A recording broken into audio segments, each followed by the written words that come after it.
Chicago.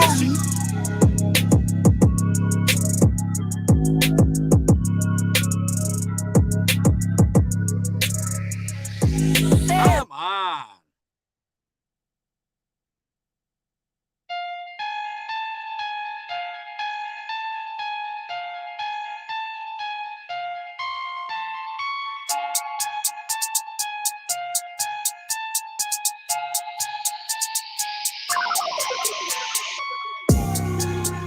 This Chicago.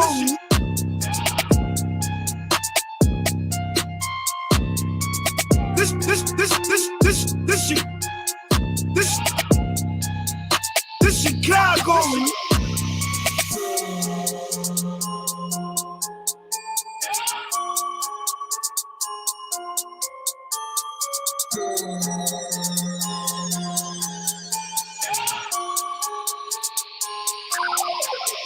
This Chicago.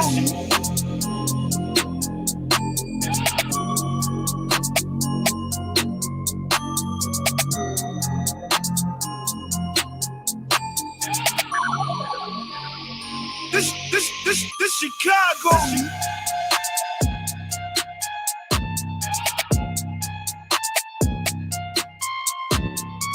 Should get them likes up, family. Get them likes up. This Chicago.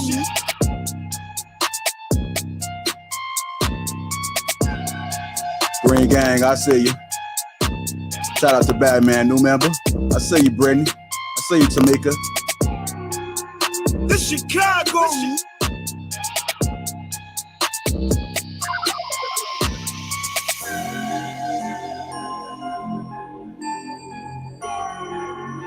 Get them likes up, family. Get them likes up. Green Gang, I see you. It's Chicago, right? This Chicago.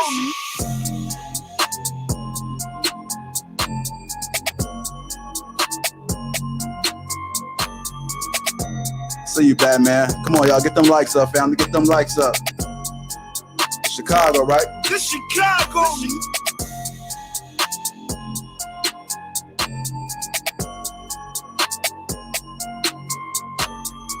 Go on, hit that shit one time, y'all. Come on. Hit that like button. This Chicago.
Shout out to the sponsors, Teach Hanley.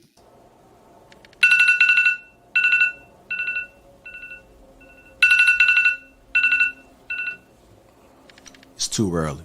I can't believe it's time to get up already, but that's okay. A man's morning routine is everything. The first thing I do is I head to the washroom. My focus, brushing my teeth, my beard, and my skin. Teach Hanley, uncomplicated skincare for men, has changed my life. The face wash, the scrub, the super serum, the eye cream, the AM PM moisturizer has people giving me compliments left and right about my skin. At the beginning of each week, twice a week, I massage the scrub into my face and then I rinse. Every other day, I use the face wash. I put it into the palm of my hands and I spread it evenly across my entire face and my head. The Teach face wash keeps the pores clean and also removes all oil. My favorite part about Teach Hanley is that every box comes with an instruction card that tells you when to use each product, how much to use, and in what order. They really make the process of achieving and maintaining amazing skin easy.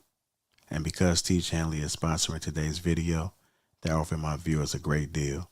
Just click the first link in the description, and not only will you get Teach Hanley for the best possible price, but they also give you a free gift with your first box. Click that link and get started today for just $30. All right, y'all, it's showtime. Make sure y'all get them likes up. It's going to be a great show. Get them likes up, family.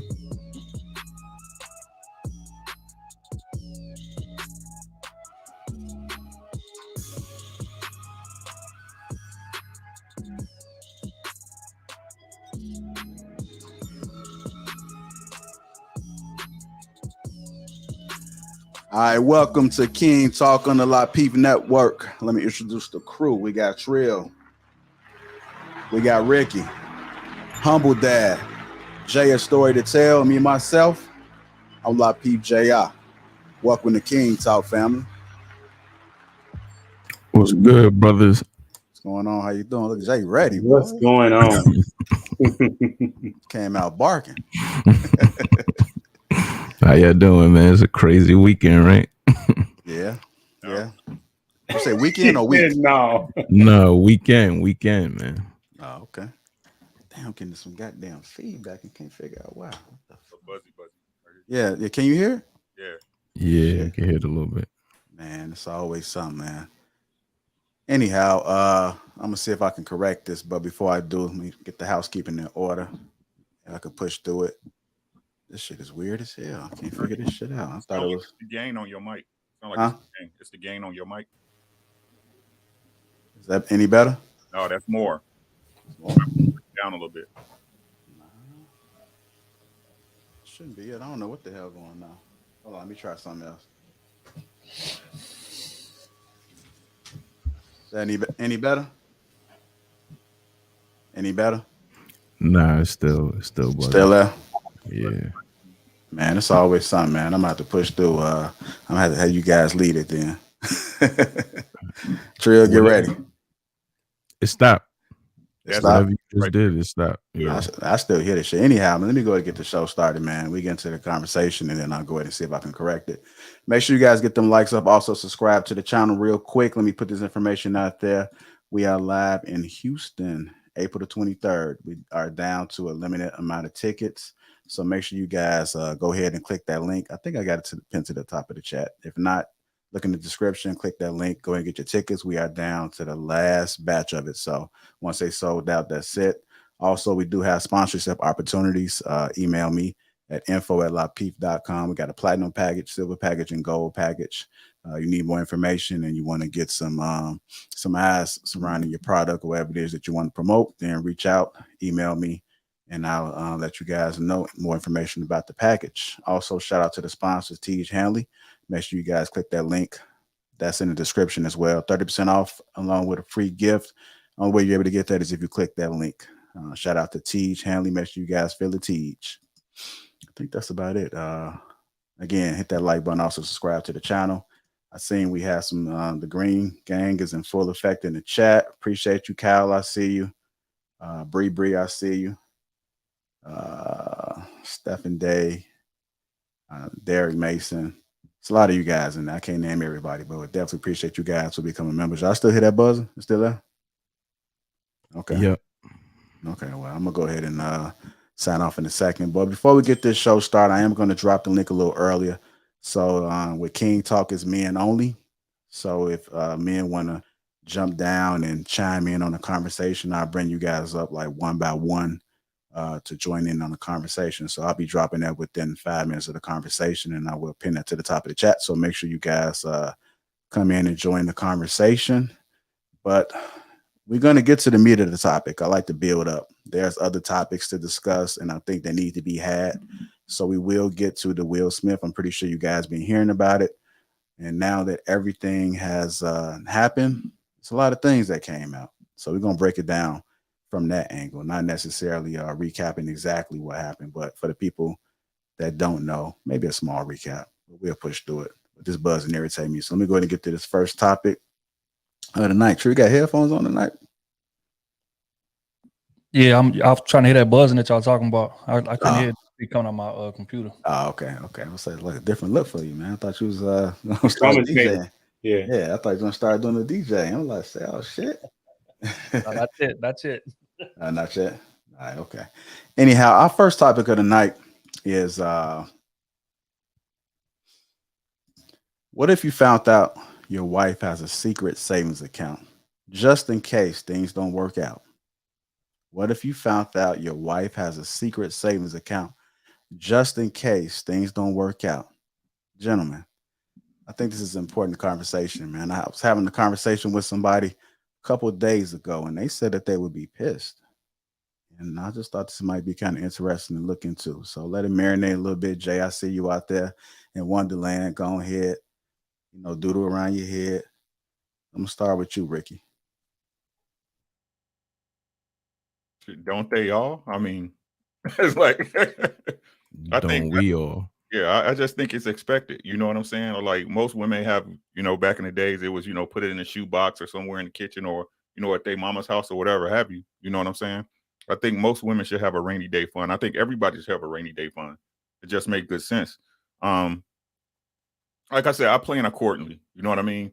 It's like I really don't factor my wife's money into things. So it wouldn't even be a secret. I mean, her account is a secret account. Like I said, I handle what I handle, and that is what it is. You know what I'm saying? It just relieves a lot of tension off my relationship. It's what it is. You know what I'm saying? All right. What about you, Humble Dad? I definitely would probably be upset about it if it's a secret. Like, I understand you have money aside. I mean, it makes sense to me, right? Because you never know what's going to happen. But at the same time, why are you keeping it a secret? You know what I'm saying? When all hands should be on deck. And so if I already know that you have an account, I mean, if something happens, then at least I know that you'll be taken care of from that particular perspective, as opposed to what could be the alternative, that you have a secret account and then you also try to hit me with alimony and all of these type of things. So I would definitely be pretty bothered by the fact that she kept it a secret. Yeah. What about you, Jay?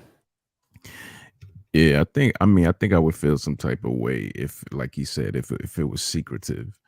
But in the back of my mind, I already feel like everybody has, a little escape box, just in case they gotta get low or get missing. So I would already assume that. You know what I mean? I just wish, I don't need to know how much it is or whatever, but to know it exists, I would feel a little more comfortable. But I feel like everybody, what they say, plan to fail or fail. What's the term? Fail to plan to fail. Yeah. I feel So like go ahead. I'm sorry. No, you good. No, I was gonna say, so it's okay for her to have a savings account. It's just not okay for her to have a savings account just in case. Is that what I'm hearing correctly? I think she should have a savings account. She should have. I would like to know about it. You know what I mean? Like if I knew about it, I don't think I would have. But if I didn't know about it, I would feel like, there was something to hide or there was an active plan to escape. All right. What's your thoughts about it, Trill? I'd be pissed. Definitely, because the secret part of it, especially something important as finances. When you set stuff up like that, a lot of times, because most women I feel like are probably more invested in the relationship than men are, just because of how it starts. So they willing to go all in, typically give you the, last dollar that they got, last dime that they got, because they done bought into your dream, they done bought into your program, whatever the case may be. But I feel like if I was to find out you got a secret account, that means you're not as invested as I initially thought you were, and that's gonna be an issue for me. Because again, it would be different if and again, like, intent matters as well. Because some women tuck stashes away just so they can have something, because their husband might be a little erratic with money. He may be a gambler. He may be this. He may be that. You know what I'm saying? So they'll kind of tuck stuff away just to make sure, something is, that everything's going to be taken care of, and hide it from their man that way. So again, I think it depends on intent. But if we talking about relocation money, you know what I'm saying, and we all know the different, amounts that is. What I feel like a decent stash, a couple months rent, mortgage, something like that, whatever is cool. But she got 10 bands tucked and she ain't told you about it. It's like, come on, fam. Like what? Like it's just unnecessary. You know what I'm saying? For you to be hiding things. And I feel like it would be the same way if the shoe was flipped. Women get on us all the time about secrets and shit. All you had to do was tell me. You got to communicate. You got to. So I'm going to need you to practice that same energy on the opposite end. So yeah, I definitely have a problem. Yeah, I mean, but so men, I mean, you don't have to say per se you, but do men have savings account for a rent? Well, a man's supposed to have a savings account. I assume everybody have a savings account, but I don't think men. No, everybody does not have a savings Well, I account. know everybody doesn't. They should have one. But I'm just thinking, like, are we thinking? I don't think men think that extreme like that when it comes to, like, if things are going wrong. I just think that they just going to be prepared no matter the situation. But it is kind of interesting if she was hiding it. Yeah. But I would imagine that most women have it. Even if you don't know about it, I would still think in the back of my mind that they do have a savings account. Or whatever it may be. It may not be to necessarily like leave you, but if you discover, let's say she was having a conversation, one of the girlfriends, you overheard something, or like you walked into the room and found out, like, girl, yeah, things on the rocky side, and that's the reason why I've been saving. Are you going to approach her? Yeah. Hell yeah. Like, yo, true. You know what I mean? You planning to leave? Like, in that situation, absolutely. That's different. You know what I'm saying? But like I said, I think it's just prudent for anybody. You know what I'm saying? To have a rainy day account. I think it's prudent for anybody. I already know. I understand what everybody's saying the secret is. You know what I'm saying? I can understand that. But I mean, I got an account. My wife, she don't know nothing about it, but that's my investment account. She don't know what's in it. She don't know how I move it. It's not of her concern. You see what I'm saying? Does she know you have an account? Not this one, no. Oh, okay, got you. Right, because if she knows, then that comes into play into her planning, and that's a no. You see what I'm saying? Me as a leader, I got to make sure that I got that 6 months saved up in case something happens. So it's okay for you, but not okay for her. No, that's not what I said. Okay, I'm asking. I said it was okay. It don't matter. Okay. Like I said, the only reason I think, and I understand the secret part, right? But like I said, I don't have a problem with it because I'm gonna handle mine on that side, either or. You know what I'm saying? So her money don't play into what I'm doing. Yeah. What I'm saying. Yeah, he was saying. Yeah, I remember you saying that it doesn't really matter if she does or not, if it's secretive or not, because her money doesn't affect what goes on in your house. So it's not a big deal. Right. Is what you're saying. All right, it's interesting, man. So, ladies, if you do have that secret account, you may want to let your guy know sooner than later. I can't really say if he's going to be happy about it or not. I Nevertheless, think it'd be man. okay. I think you'd be okay with sharing and understanding the information and dealing with it accordingly. It's the part about honesty and being forthright about what's going on in our relationship, especially if we're getting into topics of marriage. I mean, if you're getting married but there's things that y'all haven't discussed, and then in the marriage, then there's something that comes out that could have been talked about prior, then that's going to be an issue, even if it's something that's not just money. You know what I'm saying? But money plays a big part in relationships. And I remember, chick I was dealing with, we was serious, and I had a little stash for us, and I messed up and told her about it. You know what I mean? And I would go back to the stash. I'm like, hold on, man, this shit a little thin. Like, what's going on? You know what I mean? You let her know, and then I'm like, fam, there was this amount in here. Like, what's good? Oh, I had to, you know what I'm saying? So you can't let them know. You kind of can't, like you said, like you were saying, Ricky, that account, you don't need to know about that. It could be great, it could be mediocre. You don't need to know about it. You know what I mean? Because when stuff comes crumbling down, you not panic because you know what you've been doing. You know what I mean? Yeah, exactly. All right, man. I appreciate you guys' perspectives on that. If you guys just tuning in, welcome to King Talk. Make sure you guys get them likes up. Also, subscribe to the channel. Me and I do have a link posted to the top of the chat right there. So feel free to join in. I'll bring people up one by one just to join the conversation, just to give a different perspective. So if you're interested, click that link. And if I see you in the back room, I'll bring you up shortly. We're going to move on to our next topic. I want to play this video, but for copyright reasons, I may not. But Gucci Man was doing an interview, and he said to make a woman happy is the money. To make a woman happy is the money. And I get it. He's in that lifestyle. Him and his lady both got riches, so to speak, right? But I want to ask the fellas, to make a woman happy is the money. What are you guys' thoughts about that? Absolutely Well, I not. think he said it in the context of like I'm saying he said it in the context of like I don't want to be married and broke. So he was like, money plays an important role. I mean, in terms of having a woman, and I agree it does.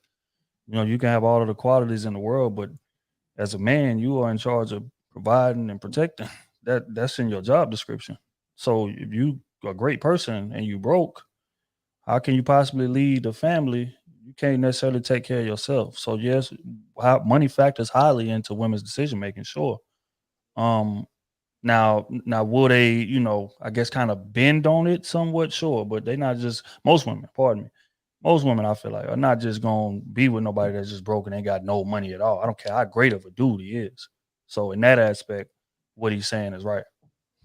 There's women out here dealing with broke dudes though. Like they Right, complain. That's but what are some they dudes are do. they are they married to him though? And are they letting him lead the relationship? That's Yeah, a different conversation for sure. yeah, man. I'm gonna say this. I don't know what context it is because I ain't watched it, but all I can do is believe what Trill said. If that's the case, look, as a man, you should be handling your BI regardless, right? I don't think money should be the focus. You with me? You know what I'm saying? If that's all y'all do, we spending money. We popping bottles, we spending money, we popping. No. It's a tool, not the end game. It is not the way, right? Like he said, everybody want to be able to move how they want to move. Maybe you can't move the way you want to move all the time, but at least sometimes you want to be able to, get out the country. You want to be able to go on vacations, weekend getaways. You want to be able to buy, your girl that nice ring. You want to be able to buy that bag every once in a while. You know what I'm saying? So I think that it's just part of living. It's just part of living. It's the system that we set up in. It's the exchange of energies, which is money. That's all it is. And you need that to survive. We all got to eat. You know what I'm saying? So it's definitely necessary, but it should not be the focus. That's all I keep saying. It should not be the focus of your relationship. If you're doing that, it's not no real relationship. It's a transaction. Get it right. Really good point. Really good point. I would say that I don't think that it's a part of what makes her happy, because there are dudes that have money, but they're not good dudes. And so that's going to be a problem for her eventually. Right. So as the gentleman have already stated, money is a part of the context of the relationship, obviously, because you got to be a provider. But if you're an individual that's saying, listen, it's more, if I have a lot of money, then that means I'm gonna have a good relationship, then you sadly mistaken. Because that, you know, those that have been married and understand, like, trying to have a long lasting marriage, you know, it's so many other variables that are go into providing happiness to your wife. You know what I'm saying? And so I would just say I wish I knew like the actual context. I just go with what Trill said, as Ricky stated. But I would say to make a woman happy is more than money at the end of the day. But humble that, would you say that money is the, I don't want to say lead, but we could say it's not the only thing, but you have to have it, right? In Yeah, you order have to to have it, provide. but this is what this is what I would say. She doesn't see your money first, typically, from what I would think. You know what I'm saying? Because depending on how y'all met, right? She doesn't necessarily Like, you'll be know. surprised how many women out here pocket watching. Straight up, they looking at your shoes, your shoe strings. Okay, but No, that's cool though. But like I said, this is where it comes down to, you know, our favorite word, discernment, and choosing wisely. You know what I'm saying? It shouldn't take me, like, if we talking about the big ball and shot calling crap, man, it shouldn't take you doing that for a woman to know that you handling your business. Like I said the other time, bro, like she a woman should know you handling your business money wise by the way your house is. You should be able to, the way your car is. You know what I'm saying? You ain't got nobody knocking on your door or calling your phone at crazy times trying to get money that you own. You move how you want to move, right? You get a new truck when you want to get a new truck. You know what I'm saying? If a woman can't tell that you handling your business money wise, then I mean, I don't know what to tell you. But if that's what her again, if that's what her primary focus is, you shopping at the wrong store. and you should be able to see that pretty quickly, though. I would think, based on how the conversation goes and how y'all interact with each other. If money is the end game, I would just simply saying, like, from the first conversation, you know, I don't know how that works. I wouldn't say I want to know how that works, but I would say just because you may have a certain job doesn't mean that you're making a lot of money, that you're doing well with your money, right? So just because you may have the dude splurging doesn't mean that he is financially literate. So if a woman is saying, okay, well, I like this dude because she likes him, and then comes to find out that he has a particular type of job, that literally means nothing. And so Rick, that's what Ricky's alluding to. You know, like, what is he doing with his money? Like, how's that working out for him? Because a dude that makes $60,000 can be more wealthy than a dude that makes $100,000. It's just really about where they live and how they spend it. So that's what I would add to that.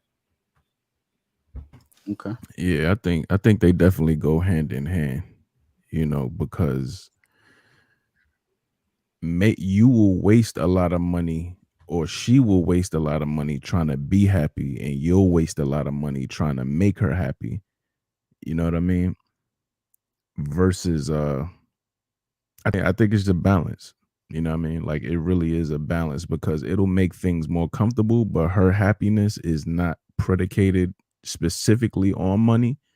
But, you know, you'll run through it trying to do stuff that you think is going to make her happy, and that's not the case. You know what I mean? You pretty much just got to do that research. Like you said, discernment, find out who that person is, find out how they tick, what makes them tick, and play on those things, you know.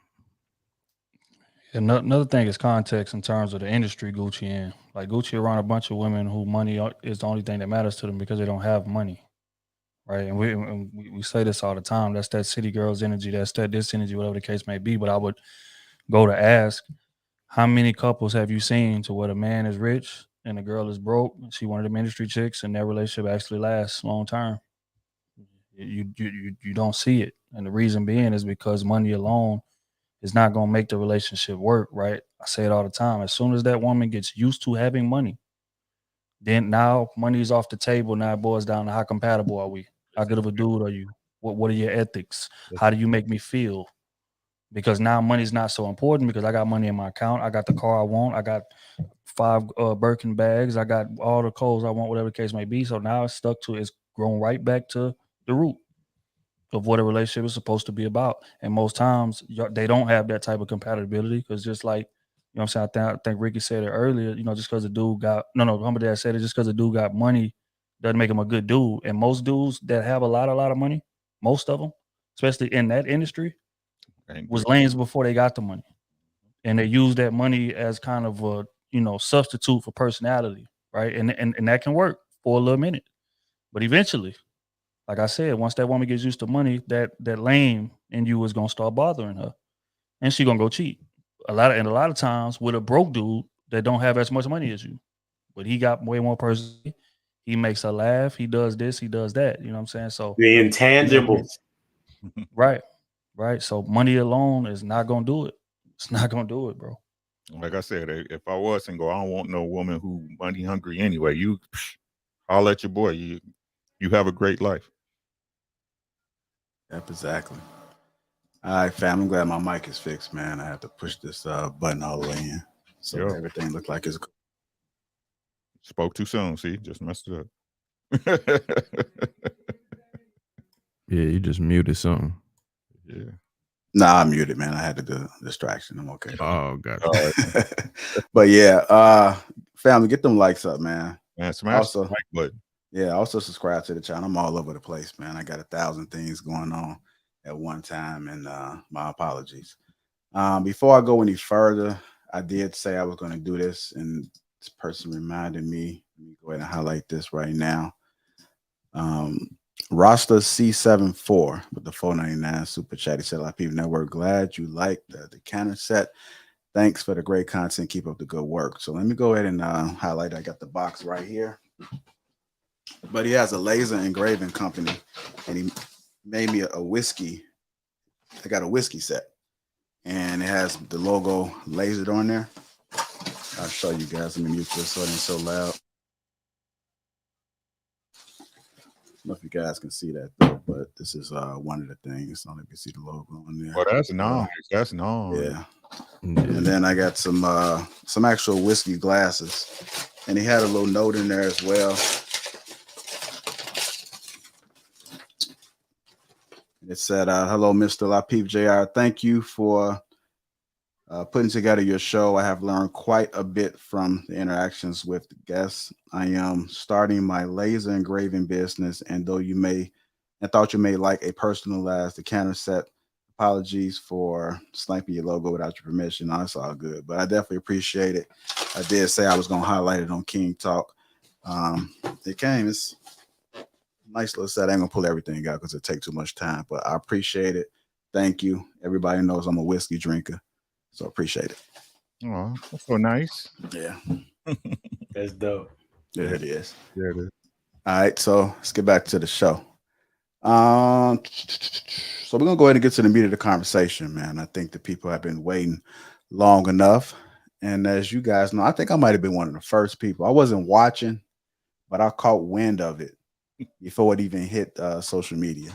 I was like right there when it happened, and I heard that Will Smith slapped Chris Rock, and I was like, "What?" I just couldn't believe it. I'm pretty sure a lot of us was shocked, right? Yeah, I thought it was a skit or something. Yeah. They throw them skits in there. That's what I thought. Shout out to Logic. What's poppin'? Trill Humble Dad. What's up, Ricky J.I. What's up with you, bro? What's going on, Logic? But yeah, I thought it was. I didn't think it was a skit.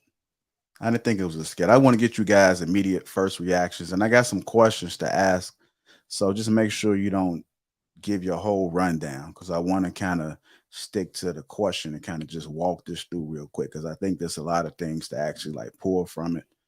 And again, this is just our opinions, our perspectives. We don't know exactly what's going on, but from the outside looking in, these are our views, and we can also tie this into everyday life. I think there's some lessons always when things like this happen. It's lessons every day, no matter what you're doing. You can always pull a lesson from it. So let's go ahead and give our version. I know I haven't listened to any of you guys' perspective. I heard you a little bit on the lead, Jay, and I tried to like turn it off. Trill, I know you was live yesterday. Tried to turn it off because I didn't really want to corrupt my mind. So I just wanted to hear everything fresh here. so I can better get my input about it. But let's just start with immediate reactions. Don't say nothing else. Don't talk about red talk table. Let's just get immediate reactions when you first saw it. You heard about it, you pulled it up, and you looked at it. If you could sum it up in one sentence, what were you guys' thoughts? That was crazy. All right. Short and brief. What about you, Ricky? Will Smith is looking mighty hoish out in these streets. All right. Shay? Now you mean when I first saw, like when it was first sent to me? Yeah. I thought it was fake initially. I thought it was fake until the audio and everything accompanied it. You know. Okay. What about you, Trill? Your first thoughts? First thoughts was, man, Will tired of all that bullshit they been saying about him. That's what I thought. So he tired of that bullshit, man. That is today. All right. So now that I got you guys' first reactions, what was the next thing that you thought? Was it Jada or was it Chris Rock? Man, like I was just like, really, bro? I mean, my thing about it, my second thought was like, when I first saw it, I was like, he mighty hoish, bro. But then I was like, this gotta be fake. You know what I'm saying? My second thought was like, this gotta be fake, bro. Come on, man. Like nobody talking about the Oscars like that. You know what I'm saying? Like you just said, damn near everybody in here who was watching the Oscars when it happened?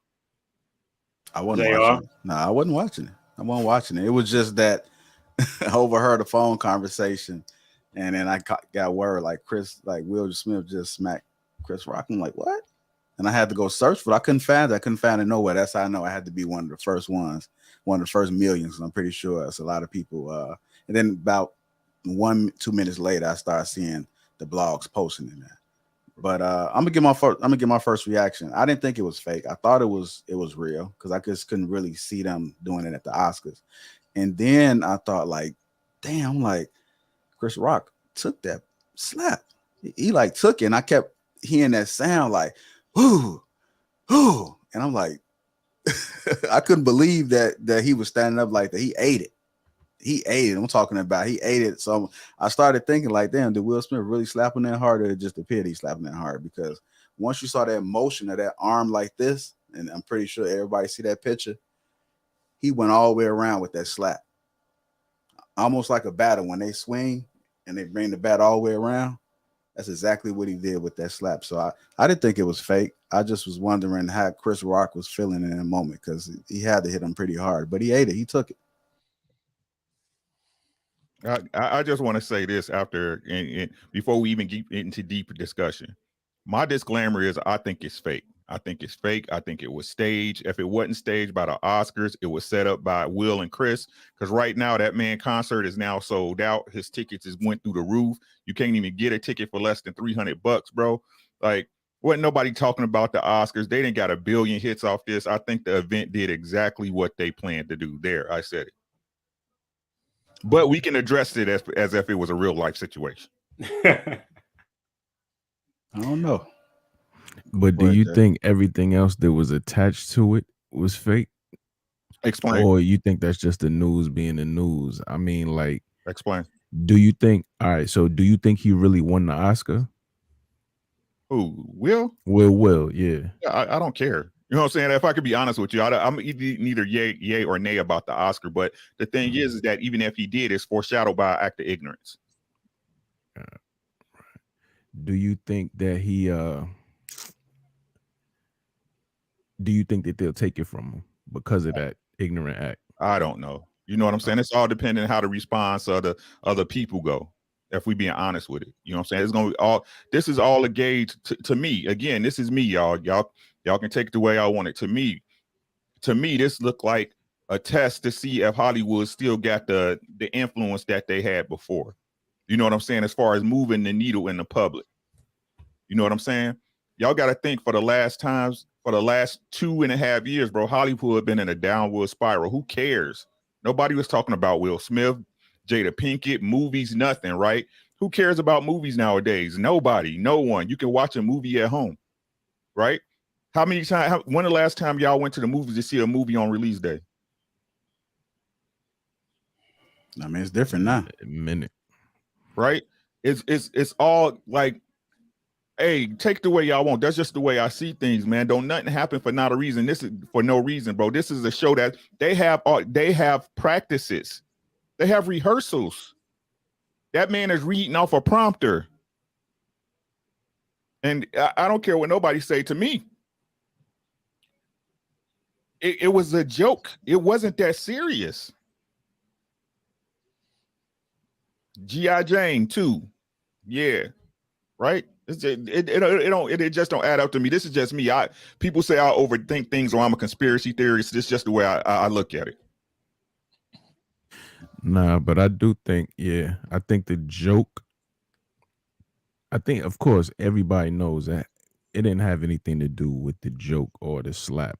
You know what I mean? It was just, to me, a culmination of what he's been going through in the public, and he saw an opportunity with a person that he does have a relationship with, and he knew that he could get his message out through this person. You know what I mean? Pretty much he used him as an opportunity. I still don't rock with it. You know what I'm saying? At a minimum, again, let's address the situation if it was real, right? If it was real, let's address the situation. For one, I don't take no cues from my wife or who I'm gonna roll up on. My wife is the one who keep me from rolling up on somebody. You see what I'm saying? If like it wasn't disrespectful, y'all seen the tape. We ain't even got to go through it, man. That man was laughing. He was laughing with the joke. He's a comedian, right? Everybody say, "Well, Chris Rock, da da da da." Okay, so we gonna start punching puppies for barking because he's a comedian. He tells jokes. This is what jokes that hurt feelings sometimes. This is what he do. If you go, I'd have been a laugh that factory in Dallas and sat in the front and got joked on. LA, Chicago, Detroit, you name it. It's part of what that is, right? And the joke, if you're being honest, the joke wasn't that bad. It wasn't that bad. But the real problem I have with it now, this is the thing. Oh, you can't decide how anybody react to anything. That's just the honest to God truth. You can't decide how anybody react to anything. But at a minimum, right? He owed Chris Rock a warning. At a minimum. Yo, bro, hey, not tonight, Chris. Not tonight, Chris. Hey. He didn't stand in honor. That it was hoish. It was hoish. Why is him and Jada at the point? How is him and Jada at the point that he didn't know what was disrespectful to her? Because you ain't got it. My wife ain't got to tell me what's disrespectful. If it come off ugly, I'm at you. Right?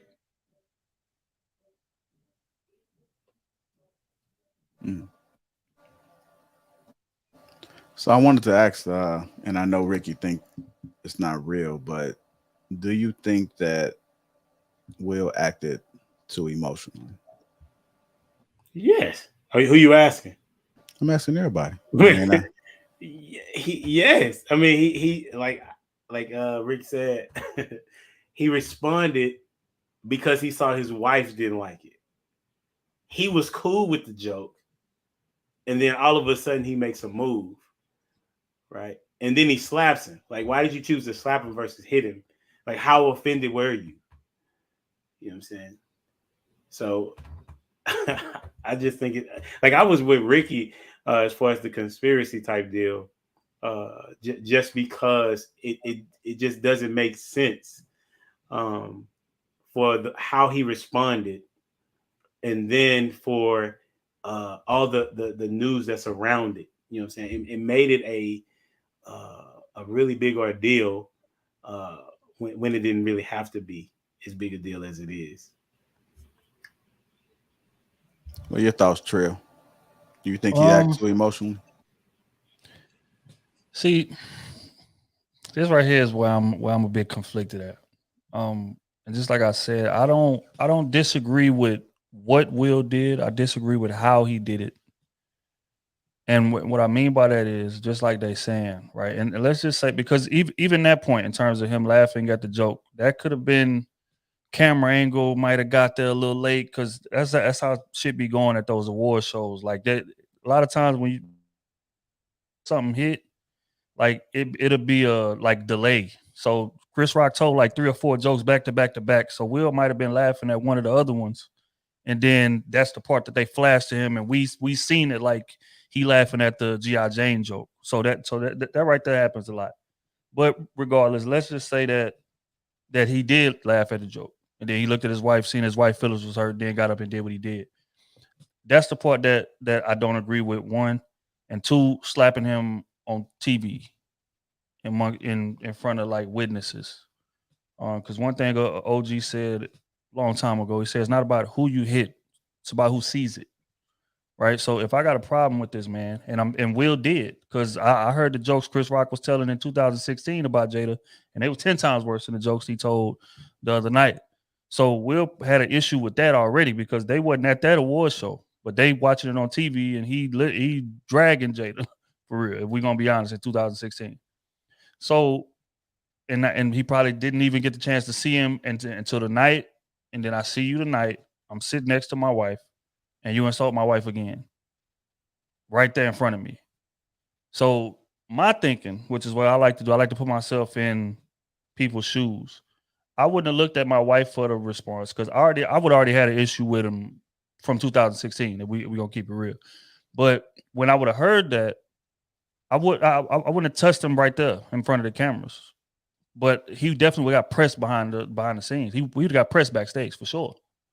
Because it's only so much, again, as a man, as a husband, that I'm gonna let slide. I understand the fact that you're a comedian, but there are consequences to every action. Newton's third law told us best. Every action deserves an equal and opposite reaction. Just because you are a comedian does not give you a pass to say whatever the hell you want to say. Life don't work like that. The same way you have a right to speak, somebody has a right to respond.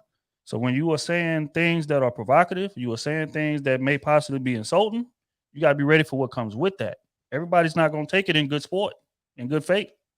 You know what I'm saying? So that's my issue with it. So again, Chris Rock chose to toe that line again. And the thing is that I knew he knew what he was about to say was wrong, because he led into it with a disclaimer.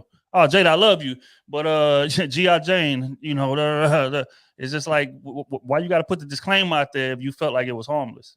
No, it's because you got a history of dragging this woman, and you about to do it again in front of her husband. I guess thinking that was gonna lighten the blow.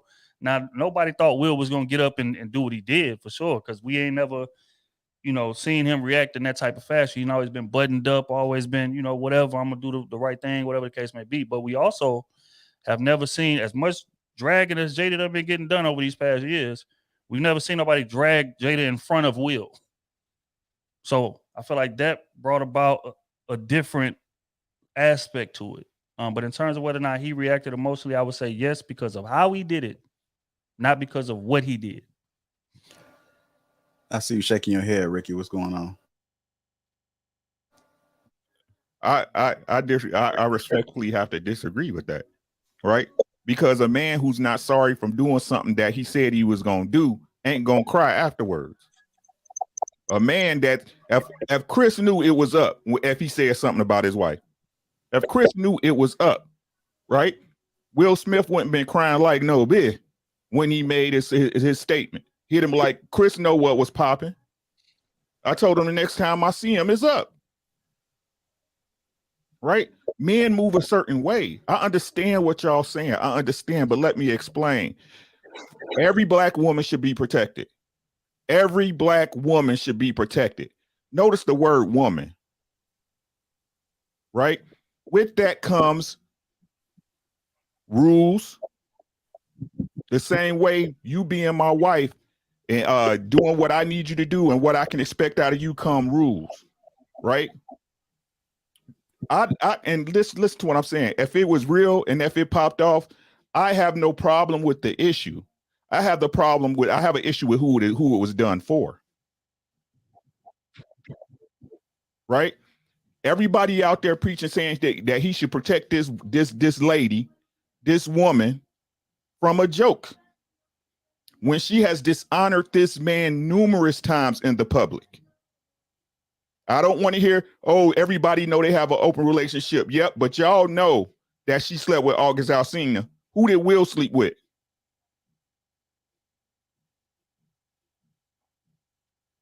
Think about it.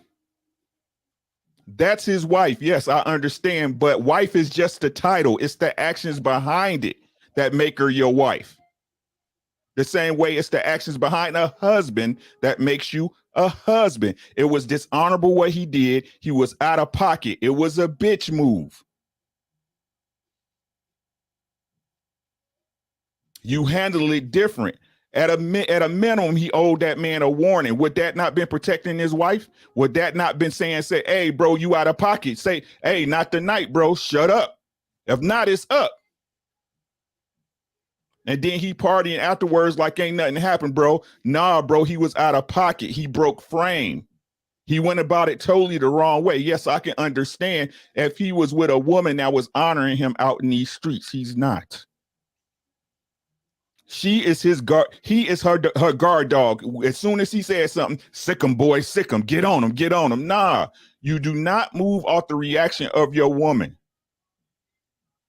Like I said, it don't take me to look at my girl to know it was some disrespectful stuff. It came out my mouth. It came out of brother's mouth and it was disrespectful. It's up, bro. Watch your mouth, son.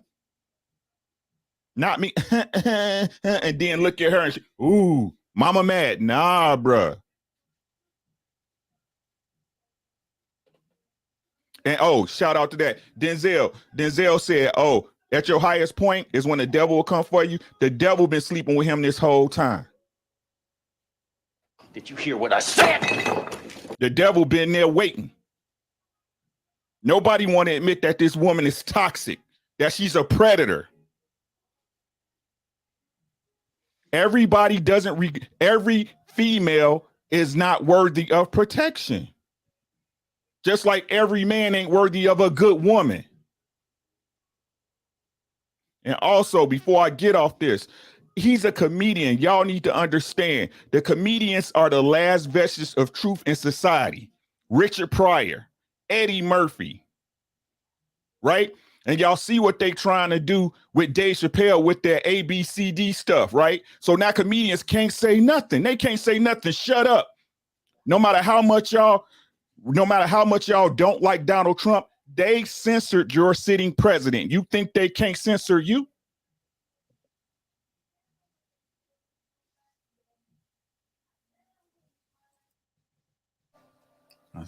Mic drop. What's going on, Logic? Welcome, brother.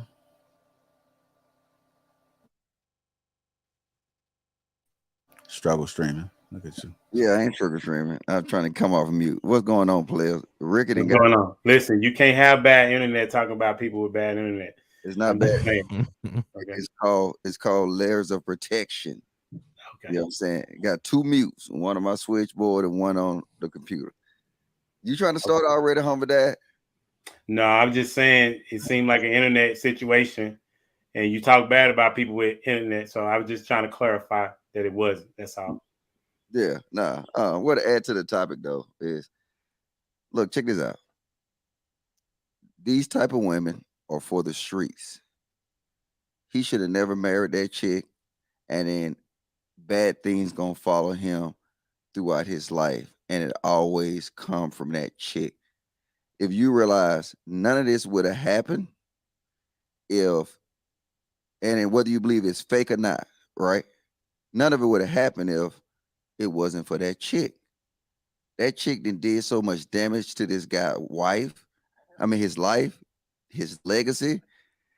She created this with these kids.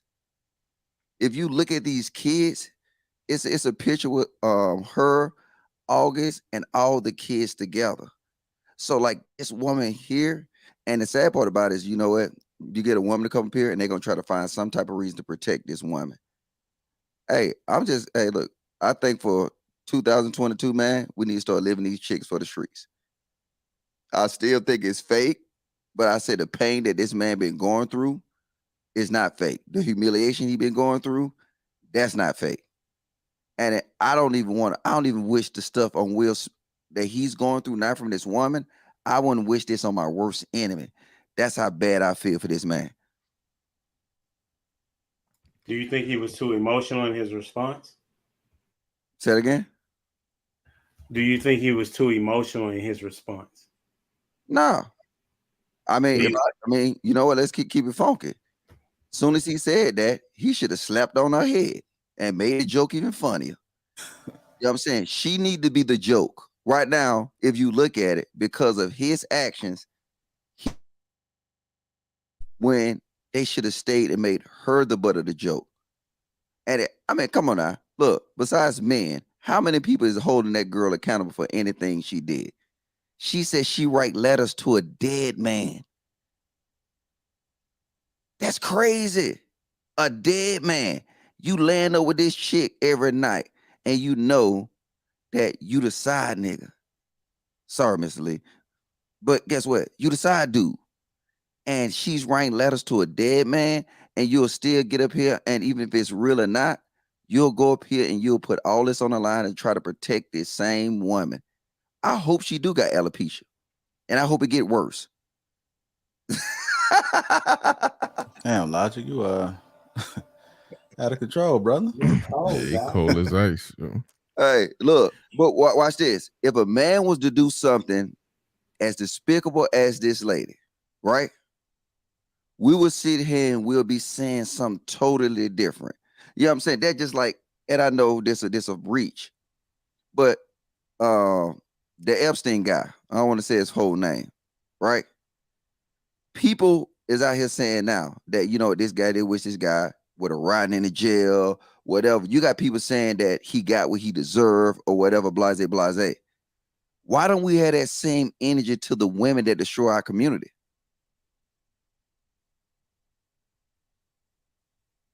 Oh, just because the topic say we got to protect them. We got to protect the women. No matter what they do, they always deserve protection. I talked about this on Kayla Live yesterday, and here go her reaction. I said, you know what? Men been protecting these women regardless of whether they right or wrong. We do it all the time. We don't blink an eye. We won't let a woman ever be in danger. And the reason they continue to do this to us is because they know we're going to protect them. 2022, why don't we finish out the year by start protecting them? If they're going to make these decisions, we make them live with it. I think if in terms of the protection, how much protecting is too much protecting. You know what I mean? Because I feel it gets to a point where, you know, I definitely agree. You know, there are women out there that don't need no protecting. But for the ones that do, or when do you reach a limit? You know what I mean? If you have somebody that you know that you have to constantly protect, yeah.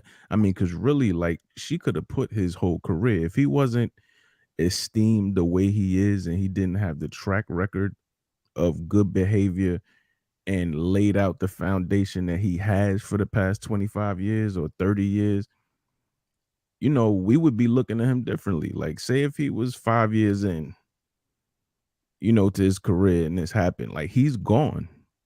You know what I'm saying? We'll never hear from him again or never see him again because of that, you know, because of something that he was doing, which, you know, most people saw it as honorable, but it wasn't for a person that was honorable. You know, so it's like, at what point do you realize we need protecting? You know, as the protectors, we need to be protected from the people that we protecting.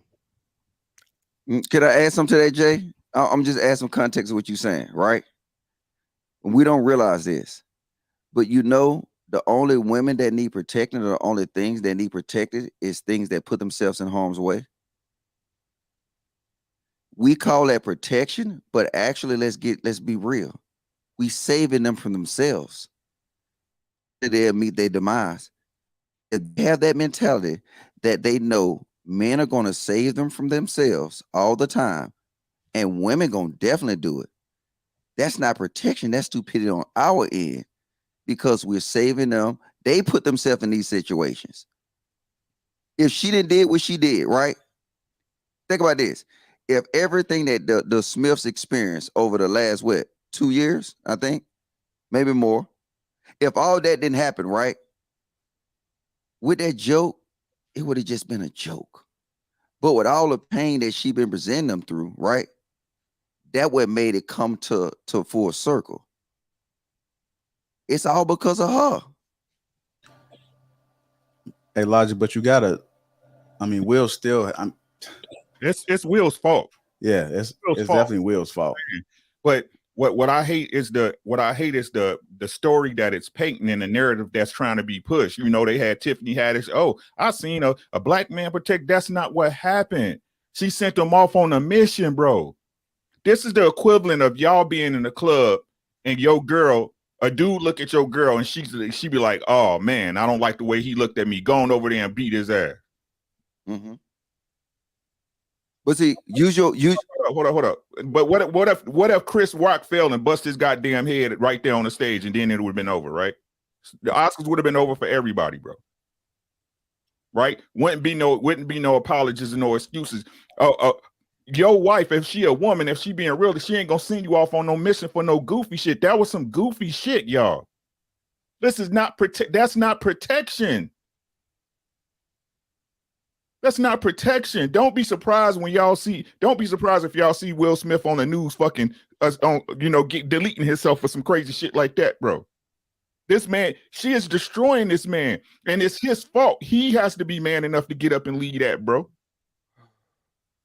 Yeah, that's what somebody told me. It's like if he was that offended, he could have just walked out with Jada. You know what I'm saying? That would have made just much of a statement.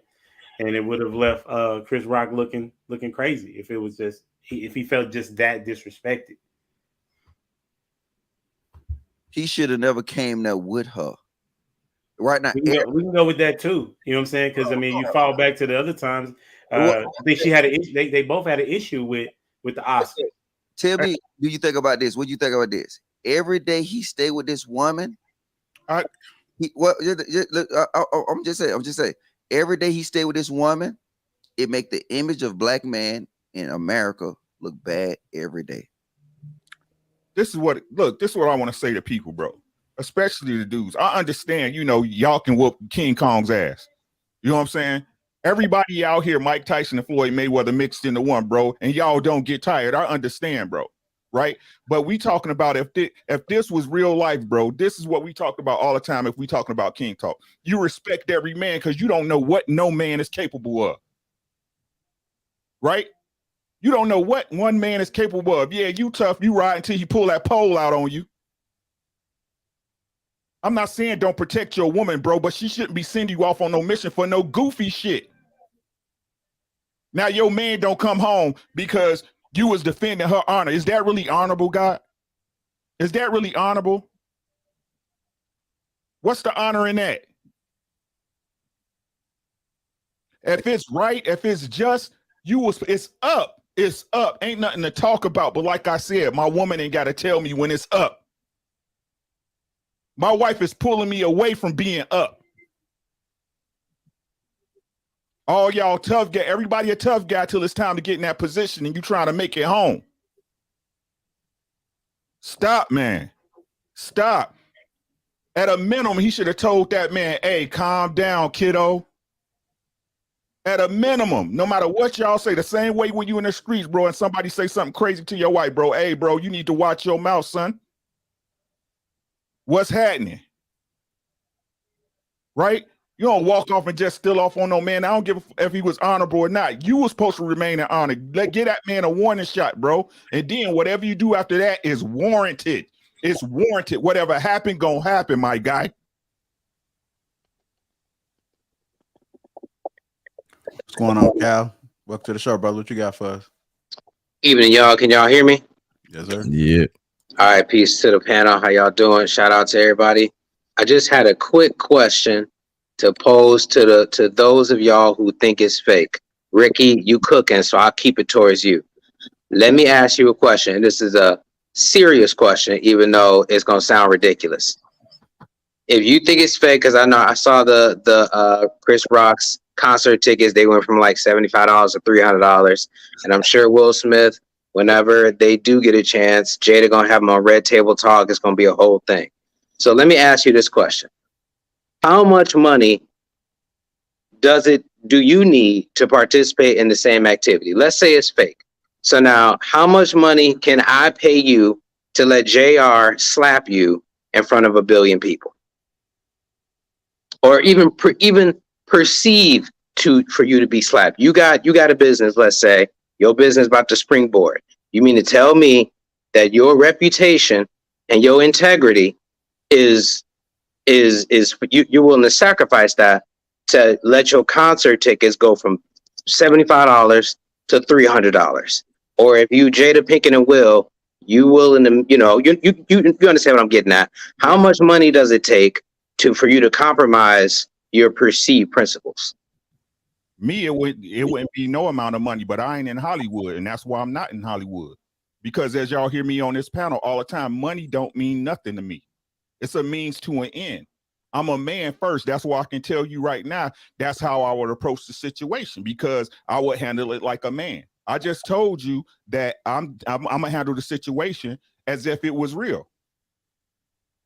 And I feel that, but just and that's supposed to everybody, just in general, like for those people who are saying that it's fake, I can see maybe Will pulled his punch because he can't knock Chris Rock clean out in the middle of the Oscars, and he ain't even got his Oscar yet. So that's probably why he didn't full on, Rocky style punch him in his face. But for the people who are saying it's staged or it was fake or something like that, I always push back on that one point. Because Will or Chris Rock, they really don't stand to gain. I mean, they gain monetarily, right?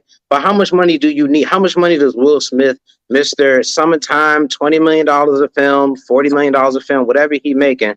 Chris Rock been in Hollywood 30 years. And yeah, his ticket sales are going to go way up. So he going to make money too. But are we saying that everybody's got a price? And in the end, Chris Rock is willing to sacrifice his reputation, sacrifice his own image. He has kids and he has a family and he has an ex-wife, but he still has women in his life that I imagine he's going to try to get some respect from. So if he's just going to go along with it, why would any man just go along with something like that? You know what I mean? You know that being relevant is a big deal. Let me answer the question. These men wear dresses and play like they women for money. These men you talking about wear dresses and play like they women for money. Will Smith played a homosexual on television, in a movie for money. This is why I tell y'all, money is the tool, not the ends, because people with money want what? More money. But you can explain that away, though. You know what I'm saying? You can explain Martin Lawrence wearing the dress for Big Mama's house, or Will Smith wearing the dress in the Wild Wild West. I feel like you can explain that away easier than you can, plan to, involve yourself in this on the Oscar night. You know what I mean? Like it's a difference. I feel like they're actors, correct? That's what I'm saying. You can say, well, I was just playing a role. It's a yes or no. It's a yes or no question. Yes. Thank you. So what I would say is, the reason why I would say that it seems to be fake is just the variables that took place. You know what I'm saying? Like, for example, okay, when he tells the joke, what was Chris Rock thinking that was going to happen when Will walking up to the stage? He was thinking that they were gonna have a bit, or maybe he would fake box with him or something. You see what I'm saying? Like, why? Like, you just told a joke about his wife, and he's walking up to the stage. Like, why would that happen? He solidified his star on Walk of Fame. That's for sure. He won the Oscar for Best Actor. I'm just saying. And Will is always known to figure out a way to be relevant at the time that something is about to happen for him. Them tears came out just like y'all heard it. I'm gonna say it again. Them tears came out just like Fresh Prince. Why you don't want me, man? It came out the same way, my guy. Come on, man. This is Hollywood, bro. I mean, I'm with you. I mean, the only thing that I'm saying is I think it was real. I think it was a real thing, because I just can't imagine any man, in that particular instance. Right. But you can't imagine any man being in an open relationship and letting somebody pole his wife, but they do it, don't they? True. True. I mean, I think Mr. Logic said he should have never went to the award show with in the beginning. Well, I've heard a lot of people say that, he should have been, ended that. But he said something that I think was the truth when he was giving that speech. He was saying, he protects his house.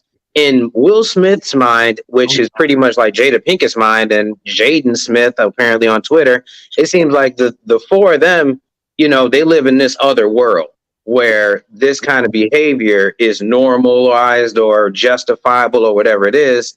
So in his mind, he thinking, oh, well, this is what I do to protect my woman. You know what I mean? And so I'm not saying that that's the right thing. I can just see how he might think that way. That's a lie for me to even say he thinks like that, because his house is his body and he don't protect that. He don't even protect his own goddamn sanity with the woman he with. What is you talking about? Hey, can I drop something in real fast? Yeah. Check this out. All we're going to do is come with a million different theories, right? And we don't know. They can come up and clean this up right now if there's an intention to clean it up.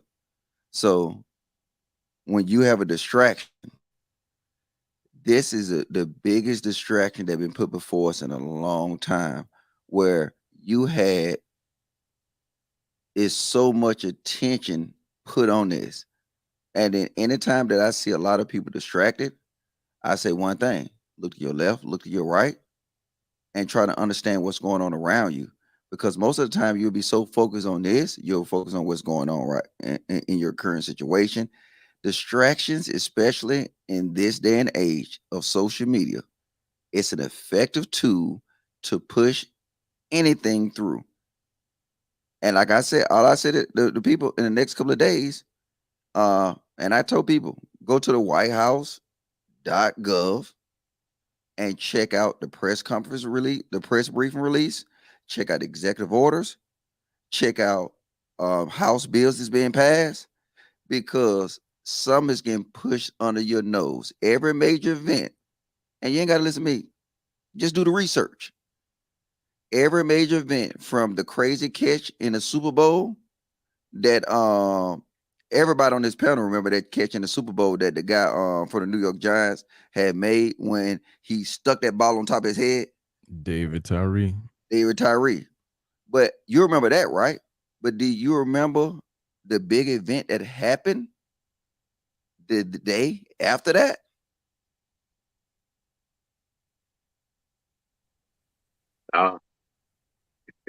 What was it? Obama put in that executive order, and then now it's actually was passing the legislation, and it was saying that, you know what? And Did his internet mess up? It is.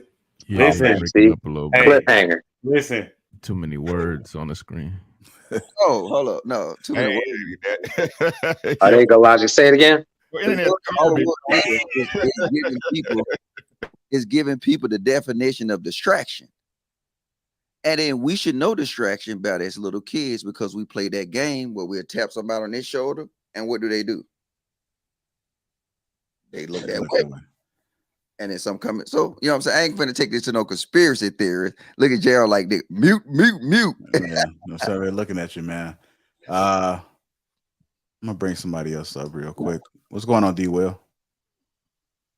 You on mute, sir. Just there you go. What's up with you? Nothing much. You got YouTube on? Ooh, I probably do. Go back. All right. Do you still hear the echo? No, I think you should be okay. Good. Go ahead. All What right, you got for us, right. brother? Welcome to the show. Man, real quick, man. I'm gonna jump in and jump out. I was driving downtown in the city I was in a couple of years ago. And those scooters, right?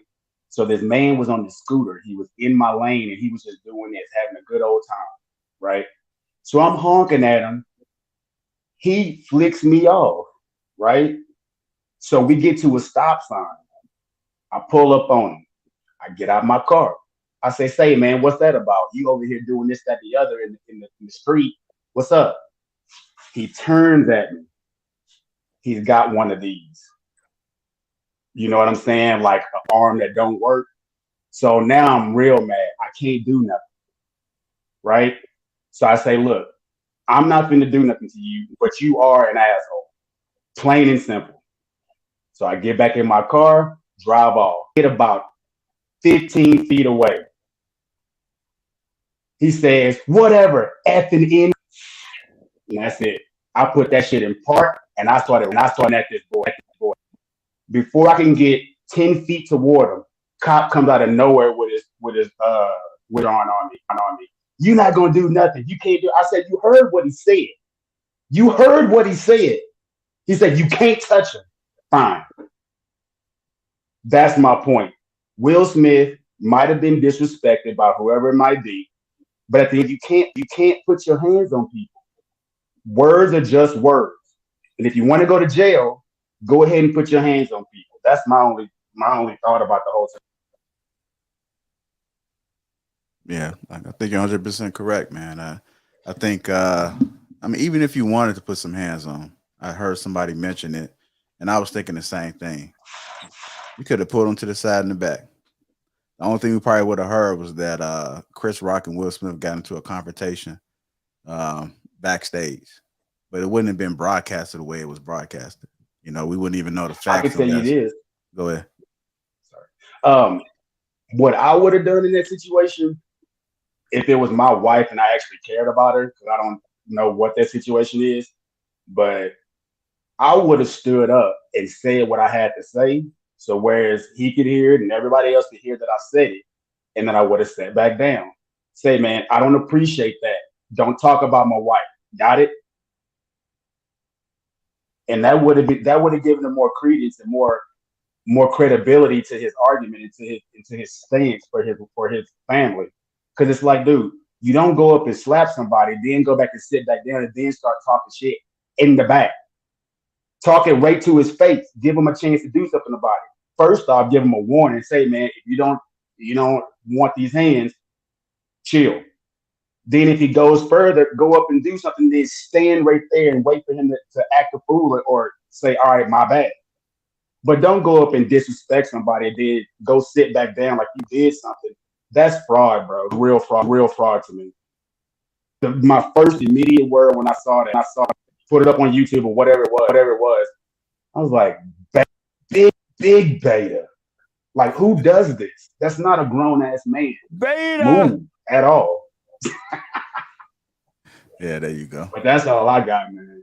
All right, D. Well, I appreciate you for tuning in, brother. And thanks. Well, I will add this too before I hop off as well. I just want to say, in terms of answering your question, JR, that's at the bottom there is a form of protection.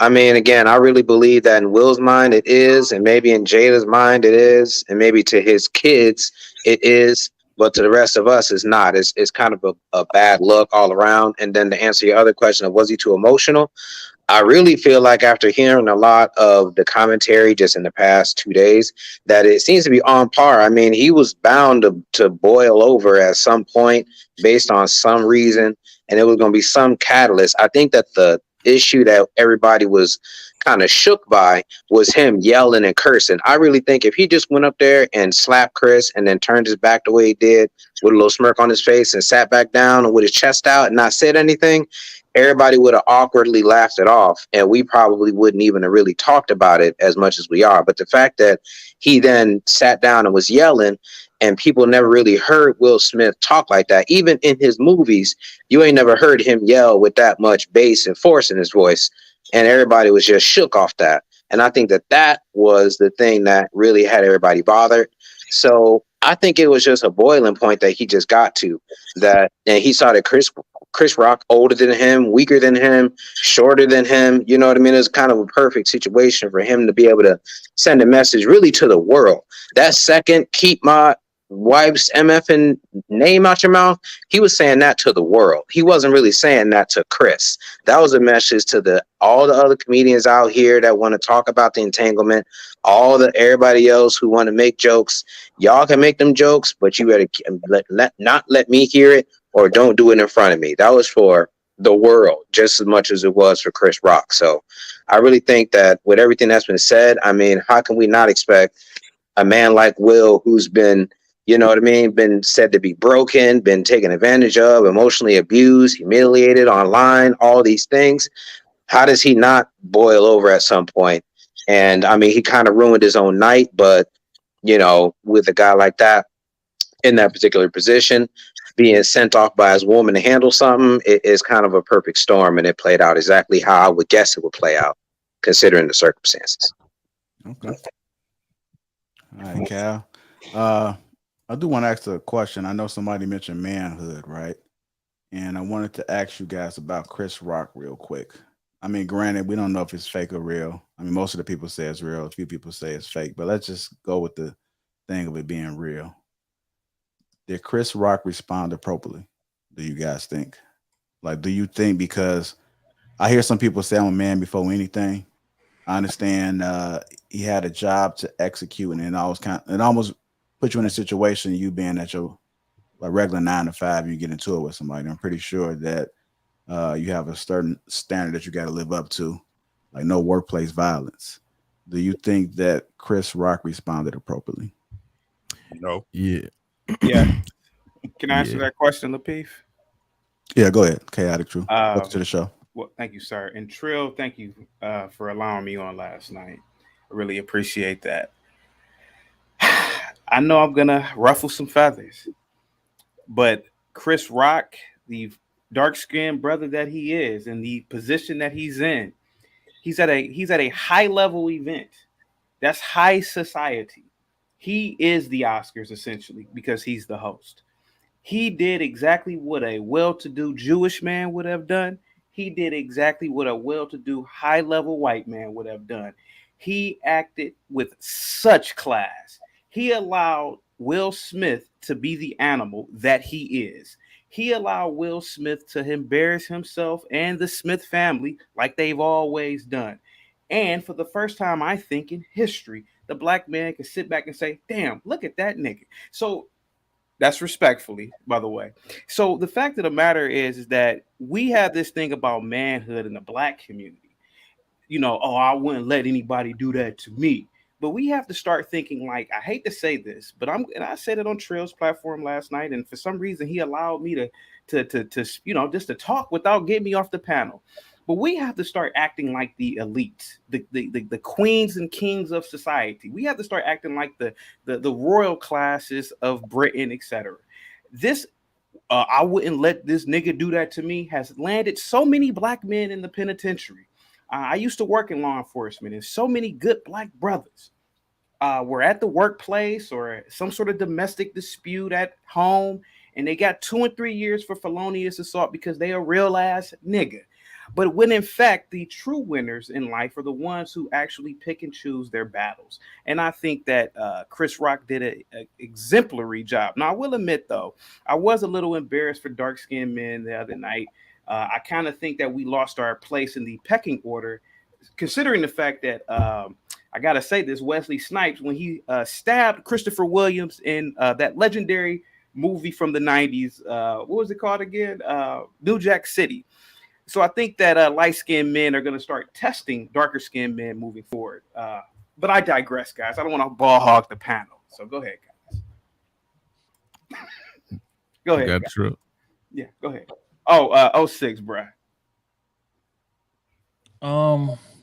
Did he respond right? I think that depends on whose definition of right. And it depends on your upbringing, it depends on what your moral code is and all of those great things that I talk about here all the time. I think his is the type of person that would let something like that slide. And that's okay. I'm not saying it's wrong. But what I will say is that if that's me in that position, it'd have been furniture moving right there on stage at the Oscars. That's the designers. I'm not letting another grown man put his hand on me, period. I don't care where we are. I don't care who's watching. I don't give a damn what the repercussions of it is. No grown man will raise his hand to me without consequences, period. And at the end of the day, like, this was not spoken about enough, right? It's the problem with this community as is, right? We're supposed to be a village, right? And sometimes people's parents don't raise them correctly. So me being a fellow black man, somebody comes up and put their hands on me, meaning that he was not raised correctly, I would think it would be my duty to finish the job that his parents didn't do, right? To let him know going forward that that's just not, behavior that you should be continuing or you should just be walking around here doing. Since your parents didn't teach you, I'll gladly step in and play dad for you. But in terms of how Chris responded, I think he responded correctly according to the HR handbook or the manual or the safe guidelines. But there are going to be repercussions for that. There are. You get this man has kids, he has a wife, he has family. He's about to be getting ridiculed like that. That's going to be like the I don't know. I guess like the summary of his career, even all the great shit that he's done in the past in terms of acting roles and legendary stand-up career. When people bring up Chris Rock from now on, they gonna bring up the fact that he got slapped the shit out of on stage in front of 20 billion people, in front of his family, in front of his wife, in front of his kids, and he did nothing about it. So again, I guess it depends on It's crazy. what type of or like what kind of consequences that you comfortable with taking. Me speaking personally, I'm not good with those consequences. So as I said earlier, if a grown man raises his hand to me, regardless of where we are, there will be immediate consequences. Period. All facts. I agree. It's crazy to me how people can see the Will Smith side of it, then say, "Oh yeah, I can understand why he would smack Chris because his white but then say, "Oh, Chris should stand there and not defend himself." That's retarded to me, bro. What's wrong with y'all? You know what I'm saying? Hey, say that again, Ricky. It's like it's okay. You know what I'm saying? Yeah, he defending his wife, the black woman. Rah, rah, rah. Chris, he did exactly what he's supposed to do for his wife, but Chris wasn't supposed to defend. Nah, it'd have been up. Hey, like I said, I was gonna wear my stocking cap because the image of black men took an L today. You had two people in prominent positions in tuxedos acting a goddamn fool. Well, one kept his composure, right? But me, look, man, keep your hands to yourself, bro. Keep your hands to yourself. We'd have been two fighting people on the Oscars. It's just what it is. Yeah, I can't see. It's just what it is. Now I understand he didn't. I understand what y'all saying. We need to be like the Europeans, right? He gave the white answer, not the right answer. He didn't have the right response. He had the white response, right? Yeah. But I keep trying to tell y'all, bro, I don't care about what they feel as us as images. They're not my standard. I don't care. He'd have got his ass whooped or I'd have got my ass whooped. It is what it is. Them tuxedos wasn't going back to a rental nowhere. They wasn't going back last night. I don't care. And because right, we didn't already reach the point of ignorance. There is no saving this. I'm involved in it now. I'm tied to it. Even though I'm not the one that initiated, I'm not the one that threw the first slap, but I'm already a part of this black ignorance that we've been trying to beat for a stereotype. So if I'm gonna be a part of it, we gonna go all the way with it. But I'm not gonna be the victim of ignorance. That's not gonna happen. We gonna tap into ignorance. Then I'm gonna show you why that side is comfortable in terms of stereotypes or whatever. Can I say something real quick? That's just what it is, gang. Trill, can I say something real quick to Trill and Ricky? I'm really disgusted in you two right now, respectfully. What? This is the problem here, and this is respectfully. This is the problem. It was already bad enough that they gave us the Academy Award for It's Hard Out Here for a Pimp in 2006. All the great music that black people have made over the past 200 years, or whatever how many years since the Emancipation Proclamation. All the great art, and they gave the Academy Award to Precious. Don't you see what's happening here? If you, Ricky, or if you, Trill, you care, my guy. No, Ricky, give me a second, sir. Give me a second. Just give me a second, sir. If you would have fought Will Smith back, you would have been further degrading the Oscars. Hear me out for a minute. Because what if Chris Rock would have fought him? Now, them good old white folk at the event, them good white folk, they would have went back home and said, I'm never going back there again. I thought I was at the Source Awards.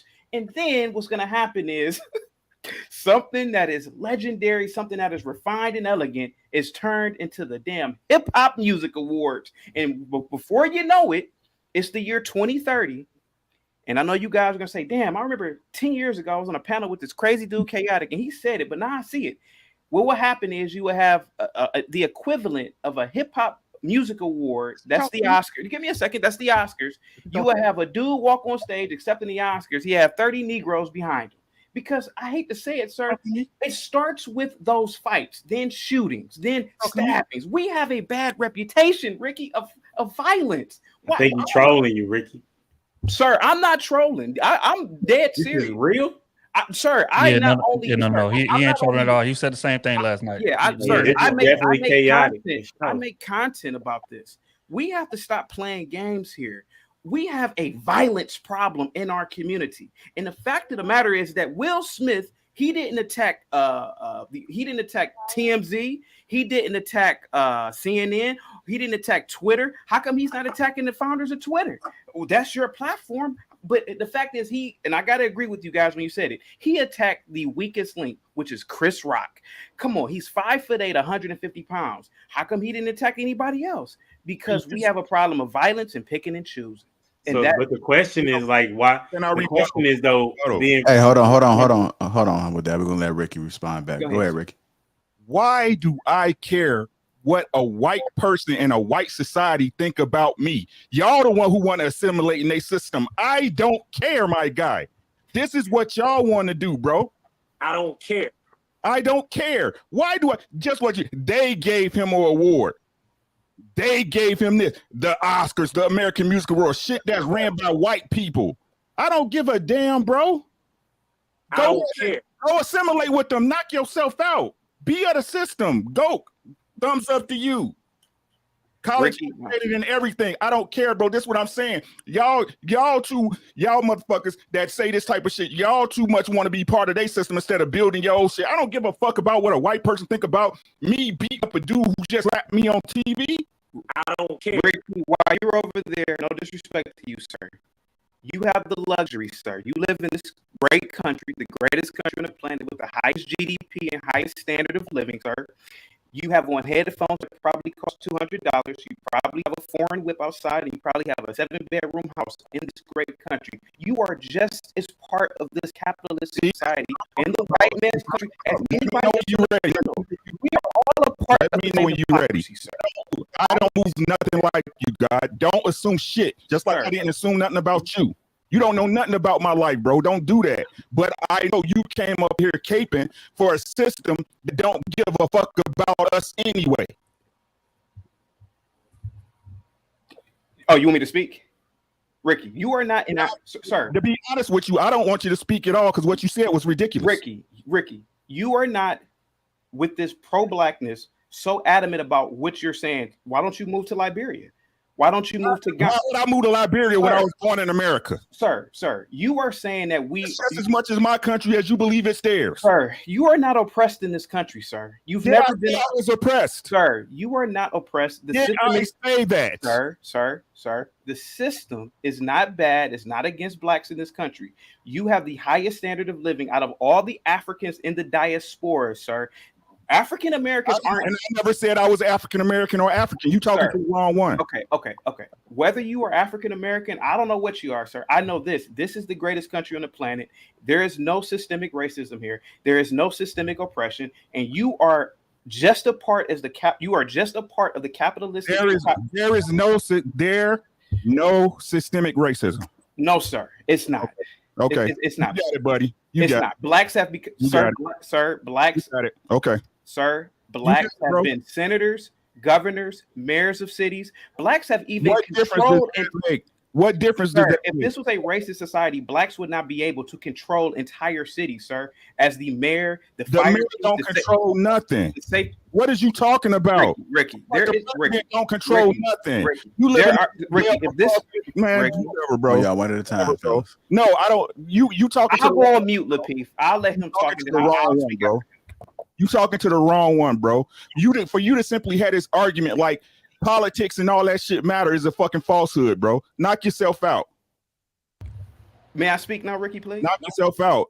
You can say whatever you want. Okay, I was just trying to speak because I didn't want to cut you off, sir. Sir, there is no systemic racism. That's just what I believe and what I can see.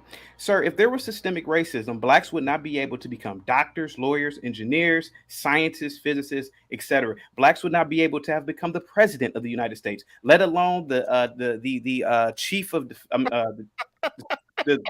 I'm sorry. I'll wait till you're done, sir. I'll wait till you're done. 'Cause Oh, you're cutting Ricky, me hey, off. Ricky. Hey, I just want to add something to it though. Look, I'll wait. his points he's making on this subject is valid. Bro, Logic, this is not an argument for you to even be in because I know how you feel about it. I don't believe in the government. I don't believe in the system, bro. You saying a doctor, that's a slave. Just like whatever you do, Mr. Logic, you a slave. Chaotic, you a slave. Trill, you a slave. We all slaves to the dollar, bro. Is LeBron James a slave too, sir? Yes. Oh, okay. Yes. Okay. All right. LeBron James is a slave. You're comparing him to chattel slavery, sir. I'm comparing everybody. You all under chattel slavery. You just don't know it. But in that case, and I agree with you though, but in that case, everybody that operates under United States government is a slave by that definition. Did I say I operated under the United States government? Y'all don't know me. Huh? Just what I just said. You pay taxes in? No, I don't. Okay. All right. Well, y'all don't know me. You don't know how I move. You can be in a system. I didn't bring it to you. I was just saying that the points that he was bringing up, they're valid. That's all I was saying. Like I said, man, y'all been brainwashed and convinced that this system works for y'all when it never will. And how does that matter though? Like that in Jay's perspective. Yeah, I would just want, with chaotic, like why does it who y'all talking to, man? Why does it have to be that we're going on their particular standard, like as you're stating? Because just let me know when you're ready for me to answer your question, sir. No doubt, because hey, they can listen to all it, man. Y'all, like I said, man, this is the thing that is really boggles my mind is that we're trying to aspire to somebody else's standard. So, for example, if I wanted to be successful, right, I'm not looking. My success is not attached to what somebody else is saying about me. So, if I want to own 100 apartments, I'm doing that because that's my goal, right? That's how I attribute success. So, when we go back to the situation about the original question was about Chris Rock. How did he respond correctly? You know what I'm saying? And you're saying, well, he responded correctly because of the people that because white people thought that it was okay, right? And I have no idea that white people would say that it was okay that he didn't do it, right? I'm saying like institutionalized. That doesn't make any sense, bro. Somebody hit you, you have the right to hit him back, right? Even as a Christian, I'm like, man, that's perplexed. Like, I have a hard time with the turn the other cheek deal. Like, that would have been the thing that I would have struggled with. Like, it would have been a fight. I don't understand that you were saying that he did the right thing because of white people, how they received him. That means that he is of elite status. Right. So can I answer your real quick again? Hold on real quick, Chaotic. I want to get to Jay because I know you're trying to get in. Go ahead, Jay. Nah, real quick, the way I look at it is, for one, Chris Rock was an employee and he was a friend. You know what I mean? Whether we want to accept that to what Will Smith and whether they're friends moving forward because of that event, Chris Rock assessed that situation really quick. You know what I mean? Because if you watch the video, he was like, I could, he was thinking like, dog, do I want to air him out in front of all of these people? Because I just gave him a D-list, E-list joke. I could really give you the A-Bs and just air you out in front of these white people. But you know what? I'm going to hold that because I'm your friend. I know what you've been through because I just been through something. So I'm going to let you have that. You know what I'm saying? That slap, I'm going to let you have that. And he's not an up type of person. You know what I mean? Anybody that know Chris Rock, that's what he said. Will Smith chose him. And that wasn't about Chris. He chose Chris because he knows Chris is non-confrontational. Chris done been slapped plenty of times. You know what I'm saying? He's just not that type of person. Everybody has a person in their crew that is not confrontational. Everybody else is up. They always at the same level. They not with it. So I'm not gonna hold that against him. You know what I'm saying? I'm not gonna look at him any less because he's not built like that. He assessed the situation. This nigga's going through a lot, clearly, because he just came up here and slapped me. And I thought, we had some type of decorum. But okay, I'm gonna let you have that. That's how I assessed it, man. See, real quick though, Jay. I just want to address one quick point about the Will Smith picking and choosing, because I heard that a couple of times tonight. I hate that point of view, and the reason I hate that point of view is because I literally feel like where Will Smith is at mentally, didn't matter who was up there said that. It was gonna be some kind of competition, and you can't say a man is picking and choosing when he's never been disrespected to his face. That was the first people have been talking about Jada for years, but nobody's ever said that while he's sitting right next to his wife 20 feet from him. So it's hard for me to make that assessment. Again, Will ain't no little dude. Will 6'1", 200 plus, probably 220, something like that. So it's not like he gonna be scared or nothing like that, especially when you in front of your wife and your kids. A man will die over that. Don't care who it is. Don't care how big they are. It's chairs in here, it's knives in here, it's all kind of stuff in here, whatever the case may be. So that whole notion of picking and choosing, I wish people would stop that, because it would be understandable if somebody else had disrespected Will's wife in front of him and he let it cook, let it slide, and then press Chris Rock. Then y'all will have a point. But for people saying, "Oh, he just picking and choosing," I ain't buying that. Will mental space right now, he is a loose cannon. He done been sucking all this stuff up for about 5 years now without saying a word. Yes, but So, see, he chose. Hold on, real quick. He chose. Hold on, this is one hold on, quick. Logic. I know Jay been quiet. I'm coming to you, Logic. He chose. Whenever you go on stage, slap a dude, and don't even look back after you slap him, you chose. Because he knows ain't nothing gonna happen. I'm gonna slap this dude and I'm gonna walk off. I ain't even gonna look back. He chose. But see, in the aspect of choosing, there has to be options. Again, name another time that somebody's ever disrespected Will in his face and he let it slide. There was a white dude that tried to kiss him in the mouth, slapped shit out of him too, right there on the red carpet in front of 100 cameras. Again, name a time. Like for a man to choose, there has to be options to choose from. Nobody's ever disrespected Will in his face and he let it slide. So I can't say he's choosing. Go ahead, Logic. I'm gonna add this to it, right? They just show the problem in our culture. Like, it's so easy for us to get triggered. It's so easy for us to get disrespected. A man can look at us the wrong way and we're ready to fight. If you want to look at it, nothing that man did protected nothing of that lady. That lady gonna still get out there. She gonna still be ratchet. He's not. This is the problem. And we actually sit here and say, "Oh, you're messing with my manhood," and then we don't realize how many people that look like us die every day because we have that mentality. So, to the question, I say, you know what? Chris Rock held himself to a higher esteem that was bigger than just being black. He held himself that he was actually looking to be the professional in a professional set. That was his job, whether people want to look at it or not. And then how would we look on that black culture as a black culture if they swabbing it out on this stage in front of all these individuals? And we got to sit here and quit. We got to quit playing that game because, like I said, hey, look, I got something in me too. And I understand, but we got to stand back on that. And we got to be able to stand on some type of moral ground. We have no moral grounds. And look, it was a G.I. Jane joke that got that man out of pocket like that. And I agree, he probably got more things going on. But if we saying all over the internet, all these black guys saying how weak Chris Rock is, how much of a sucker he is, how he should have got up there and fought and did all this and did all that. And it just show our weakness. We can be triggered by anything and everything. That's all I want to say. Anything get triggered? Like, how is he triggered? He got slapped, bro. That's not being triggered when that man put his hands on him. He slapped him. Not a trigger. You know what I said? That is what you said. No, listen. All right, because you looking. See, now you about to make look. Check this out. The thing is, Will Smith got triggered, and then now, and Chris Rock took the high road. But I'm saying though, if he would have hit him back, it would have been justifiable.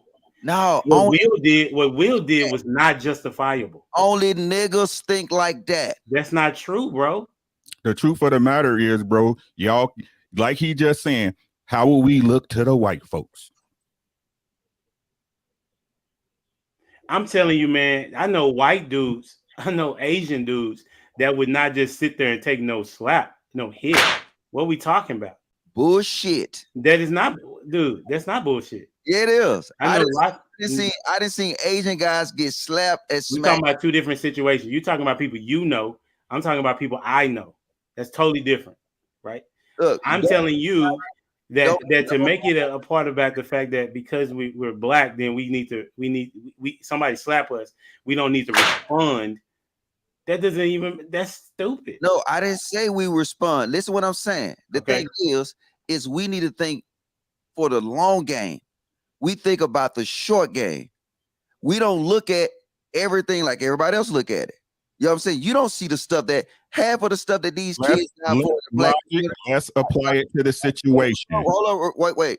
Let's apply it to the situation, Logic. I understand what you're saying as far as a whole. Let's apply it to the situation. This situation, black man as a whole should be bigging up Chris Rock at this point. I didn't say I didn't big him up. I'm saying what I would do. Yeah, I understand what you say you would do, but what I'm saying, I'm answering JR question.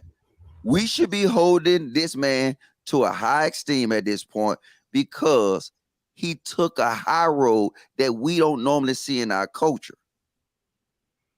If that would have happened anywhere else and we didn't seen it with less, somebody would have got shot. Somebody would it would have ended crazy. And these go back to the points we talk about Lapeef. Let's talk all the time. We're easy to get triggered, and I'm speaking for myself too. But that's not easily triggered, bro. If somebody slap you, that's not an easy trigger. We talking about words, like words. That's what Will Smith was easily triggered. That's right? What I said. But what you're saying is you talking about the Chris Rock. But we talking about Chris Rock's response. I said Will Smith was easily triggered. I know that. But listen to what I'm saying. This is what you said. Okay. You said that Chris Rock did an honorable thing, and then when we saying that no, it was whack. That he had to. Well, I won't say whack, but he said. Yeah, he said it was whack. It was whack. Like I would have responded differently, right? I would have responded differently, is what I'm saying. But at the same time, I would have been justified in doing what I did, right? If I would have hit him back or we was fighting or whatever, that would be justifiable. Even in a court of law, I would have been justified. It would have been okay because I'm responding to him assaulting me. And y'all saying that he shouldn't do it. He shouldn't do it because of what it's a white person.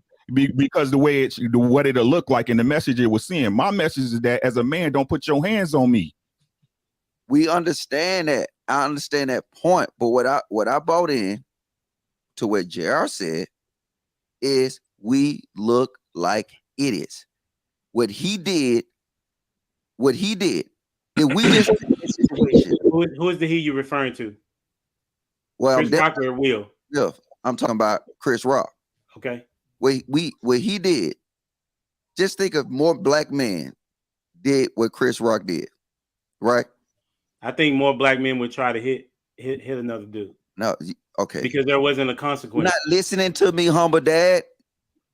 Okay, I am, bro. If more black men take what he did and we hold that, imagine how many black men will live to see another day. Just imagine if Will Smith would have talked to that man like a man, then we wouldn't even be in this situation. It's more on Will than it is Chris Rock, for sure. Hold on, you guys. I want to get Complex One. What's going on, brother? How you doing? Welcome to the show. What you got for us? You're on mute, just so you know. Let me, there you go. Oh, my bad. Okay. Can you hear me? Yeah, I can hear you. All right. What's going on, everybody? How you doing? It was good, bro. I'm all right. I wanted to jump on and just, my position in the whole thing is I actually think Will was righteous. I know that's kind of opposing to what everybody else is saying, but I kind of feel like, despite all of the circumstances, I feel like Chris kind of singled out Jada, and he had been singling out Jada because of he wasn't afraid of the consequences. I like what Kevin Samuels normally says, between men, there's always a low-level threat of violence. And I distinctively agree with what Trill said. Everybody's been on Will for a minute. but nobody's really disrespected Will in his presence. And the difference, in my opinion, is, Chris got away with that in 2016. Chris got away with it in 2016 at the Oscars, and he felt too comfortable to do it again. My position is you can't really. I like what Charlemagne says. You can't really tell a person What how did to you react. say? You the name Kevin Samuels, Charlemagne. Where your backbone at? I can't deal with y'all. You niggas don't have a natural thought in y'all body. I don't give a fuck about what they say. Nigga, tell me what you say. Okay, so first off, Hold on, logical. First off, while I'm giving my position, you need to listen. For someone who gets cut off on the show so much, you should know better than to cut somebody else off. I don't hear you talking like that when Kayla and Kay cut you off every day on the show when I watch it every day, but now you talking all big. But going back to the position, so I can give you guys my thought. All right, tell me what Tupac said first. Hold on, Logic. Going back to my position. Hold on, Logic. Hold on. What Tupac got to say? Hold on, Logic. Going back to my position, I feel like Chris was too comfortable. I feel like Will has actually had enough, and there comes a point where you have to start adjusting people's behavior. You're not going to be allowed to continue to disrespect me, especially in my presence. And this is an example. Logic just cut me off while I'm civilly giving you my position, which you guys asked me to do. But I don't think he would do that if we were in front of each other, because there could be consequences that comes behind that. That's that low-level threat of violence that in the manosphere we always talk about. So you can't have it both ways. You can't have it both ways. Will's had enough. You guys have gotten too comfortable. Had enough of what? Can I ask? Had enough of what? What did Will have enough of? Being disrespected. About? Being disrespected by everybody's opinion on his decisions that he makes for his wife and his family. And why do people know the decisions that he make about his wife? He disclosed it. And who else? His wife. Okay, then. So he. I'm gonna let. Yeah, go ahead, bro. Because you're right. You and I don't have a right to determine what is appropriate in a man's house. All you are doing right now is stating your opinion. We can call Will Smith a simp until our faces turn blue. He is a grown, rational thinking man who has the ability to decide what is appropriate in his house, not you. But he didn't decide what was appropriate at that time, my brother. She did, because he was laughing at the joke. Did you not go to the interview? Wait. I'll address that part in a minute. Did you not? I think he went on with Gayle King where he said that, in his opinion, Jada did not do any kind of infidelity or anything like that. He is the determining. Complex. He is the determining factor. That's not what I said. He is the determining factor. Complex. Whether or not something is acceptable one at a time, fellas. One at a time. Mr. Complex, you're moving the goalpost. That's not the issue. We talking about the event of what we know. I don't care what. It's not my business to know how what happened at their house. I'm talking about the event that's there. He was laughing at the joke, and when okay, yeah. Okay, let's address that. I don't know if you've had a woman or not. No disrespect. Everything I say is with respect. No doubt. We all men. We stating opinions. But I've been with my woman for 10 years, and there have been some times during the course of my 10-year relationship where something has happened that I thought was funny, but she didn't think was funny. But because I respect my woman and I give her and I make the choice to give her the position that she has, the second that I see through her body language or whatever that I have wronged her, which was clearly evident on her face at the time, you have to course correct. Okay. And how did you course correct? What do you mean?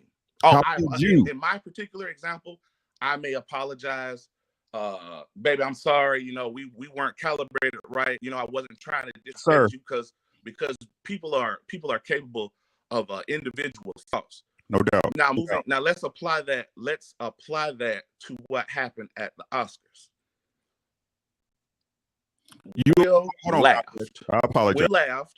Will laughed, and then he looked and saw that wasn't jiving with his wife. Right. And that's why I asked you, bro. I asked you the question. So if that happened to you, if somebody said something that your wife took offense, how did you course correct? You apologized to your wife. What did you do about the person who disrespected her? Or she, like I said, she deemed was disrespect.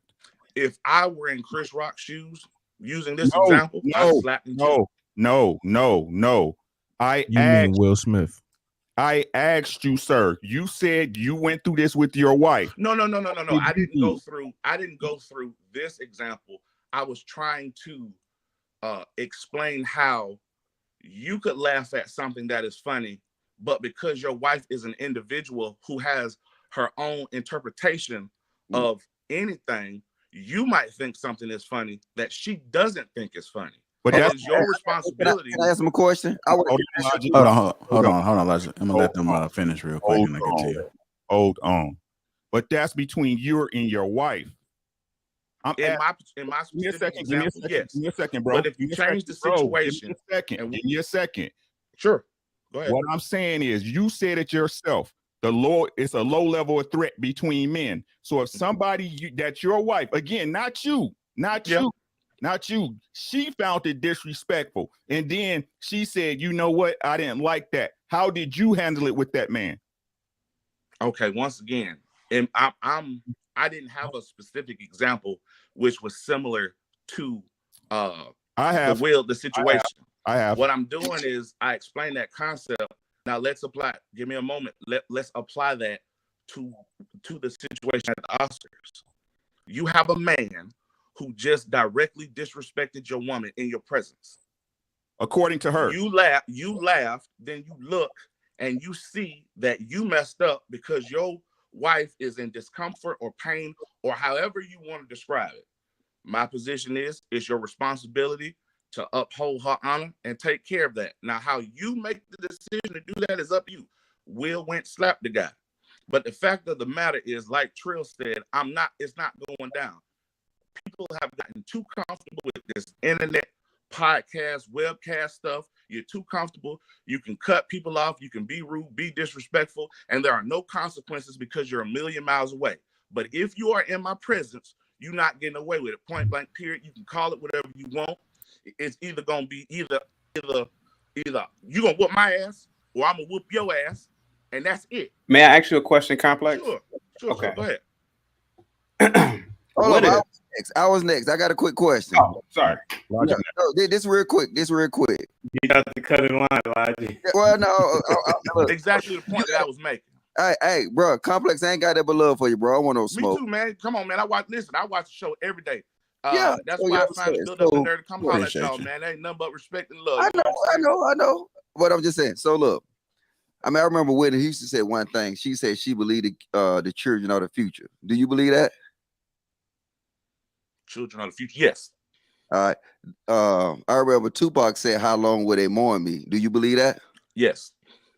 All right. This other little dude named Shawty Low Red off of YouTube said that get in how you fit in. Do you believe that? Yes. All right. How do I feel now about any of that stuff I just said? I'm not sure. You stay instead of laughing, tell me how you feel about it. Communicate, brother. Like, communicate. Like Will should have did. I want to say to him though, is I use that as an example, bro. Hey. When you have a conversation, Come on, man. like all these different characters in these conversation, and then when you come up, I want to know how you feel. I don't want to know how all these people you listen to feel. That's okay, what. Let me explain something to you. Yeah, but that's a side note. We continue on the conversation. That was just a side note. That was a side note. Yeah, I got you, but I need you to understand something. Hold on, okay, I'm coming to you next. If somebody says something that I agree with, their thoughts become my thoughts. There have been many a time where you were on the podcast talking to Kayla and Kay, and I roll with you. So your thoughts become my thoughts. So what you're saying is not relevant because every thought does not have to be an original thought for you to subscribe to it. You got to try again, player. No. It's not necessarily the original thought. You didn't agree with my thought. You feel that what I said was correct. So in context, when you have conversation, you know what I'm saying? It should be natural. You shouldn't regurgitate talking points all these things should come from you. Like I'm just saying, put like this: if I talk to somebody, I want to talk to that person. You spoke to me. You keep saying that, but by you continuing to say the same thing, you're dismissing what I just told you. Those thoughts that came out of my mouth, thoughts that came out of my mouth at that time, those were my thoughts. Yeah. You may choose to continue to dismiss what I told you because you want to say what you want to say, but that doesn't take away from the fact that what I expressed to you were my thoughts. I ain't gonna derail the conversations, but anytime I give you a SIM card throughout this show, don't take it personal. It mean you cool, right? Yeah. You'll get one back, so it's fine. I definitely want to make my point, JR, when I get a chance, bro. All right, I'm gonna go to chaotic, then you. Then I want to bring up Ellie in the back. See what they got to say. Okay. Go ahead, Chaotic. Mr. Complex. I have a few questions for you. The first question is, what if Will Smith would have walked over to Chris Rock, smacked him, and let's just say Chris Rock may have had an extra drink before he came on stage, fell back, hit his head. Now he's in a coma. His brain started bleeding. Now he's dead. Do you know how often? Okay, so I want to ask you that question first. What would be the ramifications of that? That's far-reaching, brother. That's far-reaching. Okay. Now, life-altering, far-reaching, a decision that will affect his life 30 years into the future. Absolutely. Next question. Okay. Well, because I don't want to ball hawk the panel, I just want to tell you this. My wife is a former tax attorney, and so she knows the law. And before I ask you this other question, I just want to say this. I am so glad I live in America with our courts, our police, and our military, because the mindset that you have is very primitive and primal. Attacking someone because they said a word to you. Give me a second, Complex. That is so primitive. And I'm so glad that man hundreds of years ago said, listen, we need to separate ourselves from the jungles. We need to separate ourselves from jungle justice. We need to make it where people aren't out here just killing each other for random reasons. And we need courts. We need the police. Now, hear me out for a minute. Now, what if Chris Rock would have died? Now, who would have taken care of Will Smith's family? I'm not sure how he would have been in the penitentiary. I'm sorry? He would have been in the penitentiary. So I want to know who would have taken care of his family. I'm not sure how his estate would be set up in that situation, but it would have to be a member of his family. Okay, now, Complex, before I leave, because I don't want to take over the panel, one of my jobs out of college, it was a shitty job, and no disrespect to anybody who's currently working in this job, but my first job I was a probation officer. I hated this job, so I worked for the courts. I saw so many black men on my caseload who looked like all of us, who were in the penitentiary, who were coming out, who luckily got probation. A lot of my caseload was definitely men who had felonious assault cases. And some of these men had manslaughter because they acted irrational. Now, my thing is that why didn't Will Smith file a defamation of character lawsuit against anybody talking about him? He has enough money to file it, and the people he will be suing has enough money to be liable and to pay out millions of dollars. We have courts for that reason. He could have sued Twitter. He could have sued TMZ. He could have sued CNN. But I think, and I said it last night on Trill's channel, and I'm surprised he even let me say it. I think that our people, and I hate to say this, I think that Could be his internet. Large numbers of us are overly violent and it needs to be addressed. And the fact is that what Will did was so egregious. The Academy Awards should ban him and his family for 5 years. There should be no Smith in that venue for 5 years. They have to uphold the integrity of the Academy Awards complex. What say you on that? And I'm done after that. Go ahead, sir. You're on mute, sir. You're muted, bro. Good, sir. You're on mute. Yeah, you're on mute. Good, sir.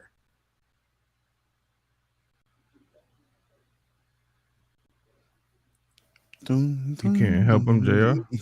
No, I can't take him off. All right, can you guys hear me? Yeah. Yes, sir. Yes, First sir. time on, I didn't know what a mute button was. My bad. I don't particularly agree with how you are conflating a systemic event with an individual event. Okay.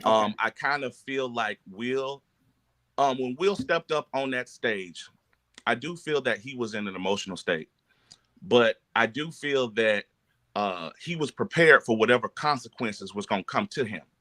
And to try to tie that into black folks, black men in particular, are not monolithic. What one person will do may not be the actions of another individual.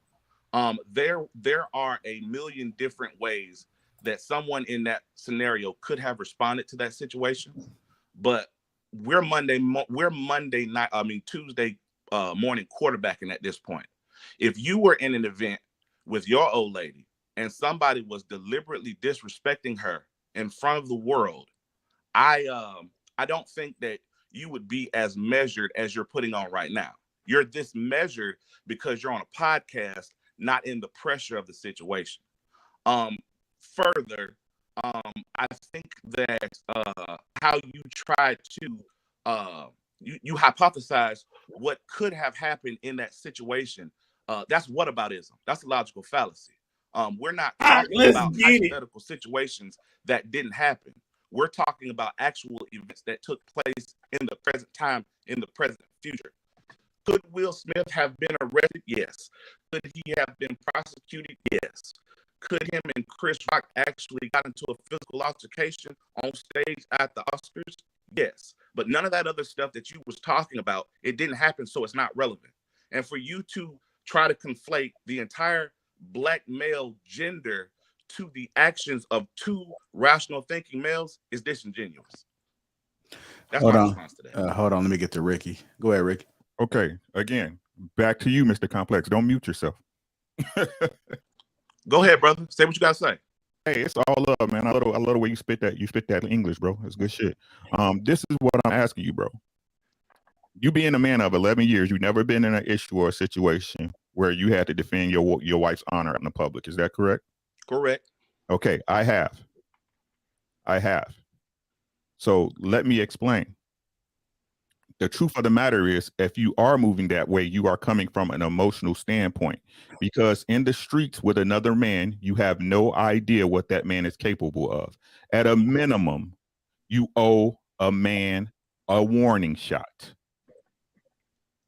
At a minimum, right? Now, just because you feel that was the thing for you to do, that doesn't mean it was the right way to handle it. It's just the way you will handle it.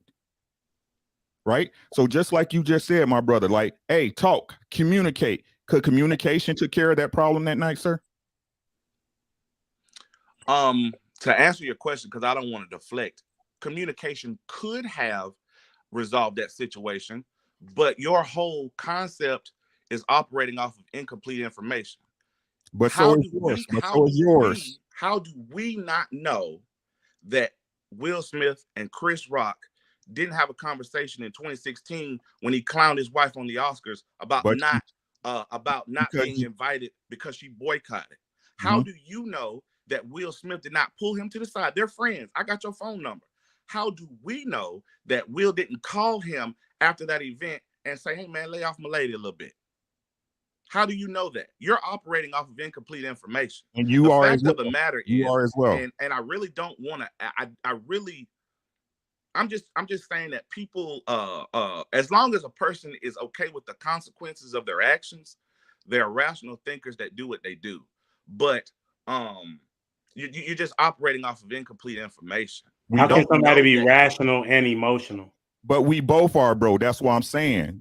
Again, the what's the appropriate? We're talking about the appropriate way to handle this particular situation. I don't think that you're in a position to determine appropriateness on a grown man who's willing to face the consequences of his decision. That's not your place. That's not your place. I may be willing to go sit down in a jail cell on a simple assault charge because this man disrespected my old lady. Yeah, no doubt. For you, as a matter of fact, for you to even think that you are in a position to tell another grown man what to do with his actions, that's kind of egotistical.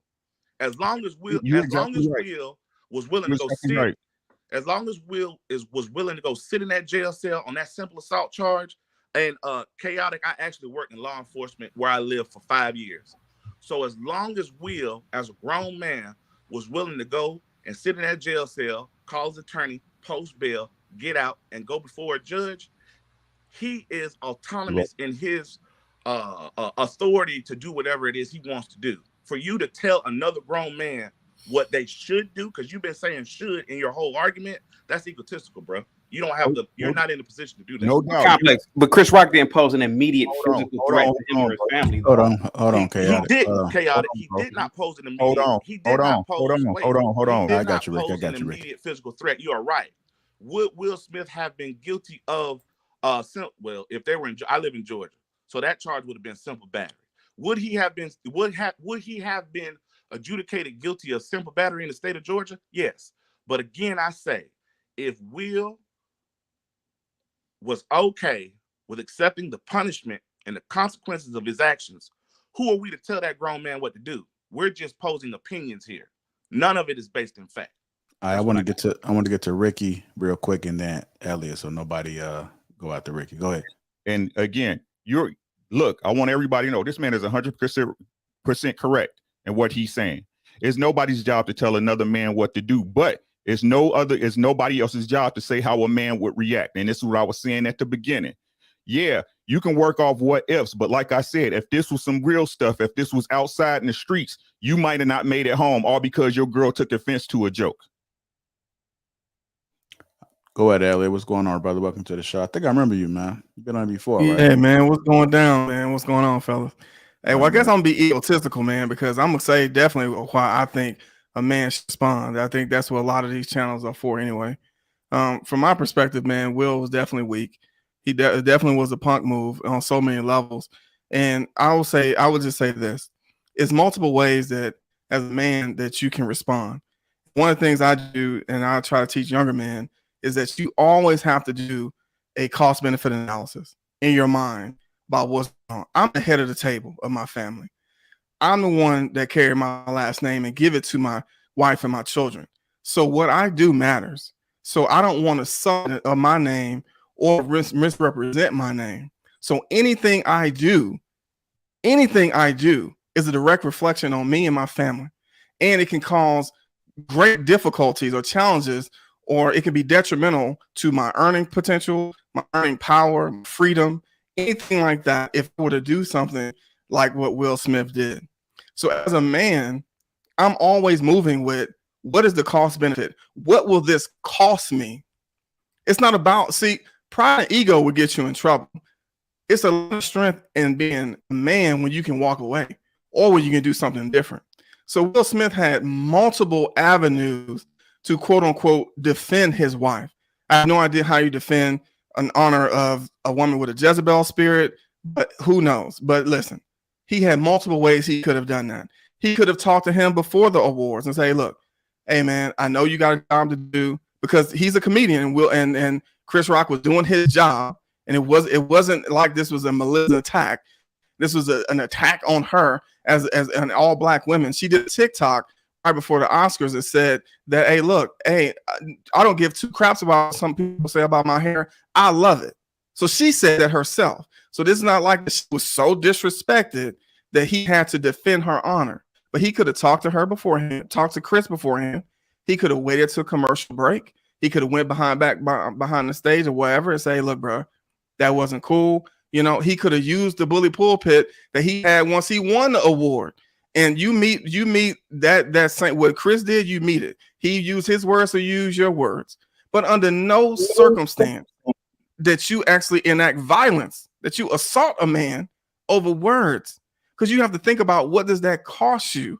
And as being a black man, when you think about the Oscars, it's only 4 black men that has ever won it. And so now Will Smith's name will be sullied for the rest of his life. It will be associated with him acting a fool and by hitting another black man. So his award was overshadowed. Other people was overshadowed. It's bigger than him. So as a man, we have to have, one of the key ingredients to a man is being self-controlled. You have to know when and where to do things. And you have to be able to control yourself. You have to have emotional intelligence and regulation. That was no place to do that. And should Chris Rock responded? I don't think so. I mean, why would I try to hit a man that just hit me like a woman? He's like a woman.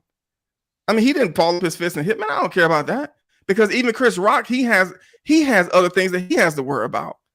So if anything, I'm gonna like when I was in the military, we would say, don't worry, I'm gonna put that pen to paper. I just would have put pen to paper and go get that back. I'm gonna go get that check. I don't have to fight you, bruh, because that was a weak move. I'm not gonna respond like that. So this idea that, man, out here women in these streets talking about protect black women, what, man, miss me with that. And that Will Smith was right on any level, he was wrong on every level. So, man, that's my opinion on that, man. We as men, self-control is our greatest asset, and that's the key to masculinity. Learning how to control your sexual urges, your aggression, your finances, just the way you move in life. Just having a complete picture of what self-control looks like, being dignified. Like Will Smith was completely out of order, completely. I set us back 20 years.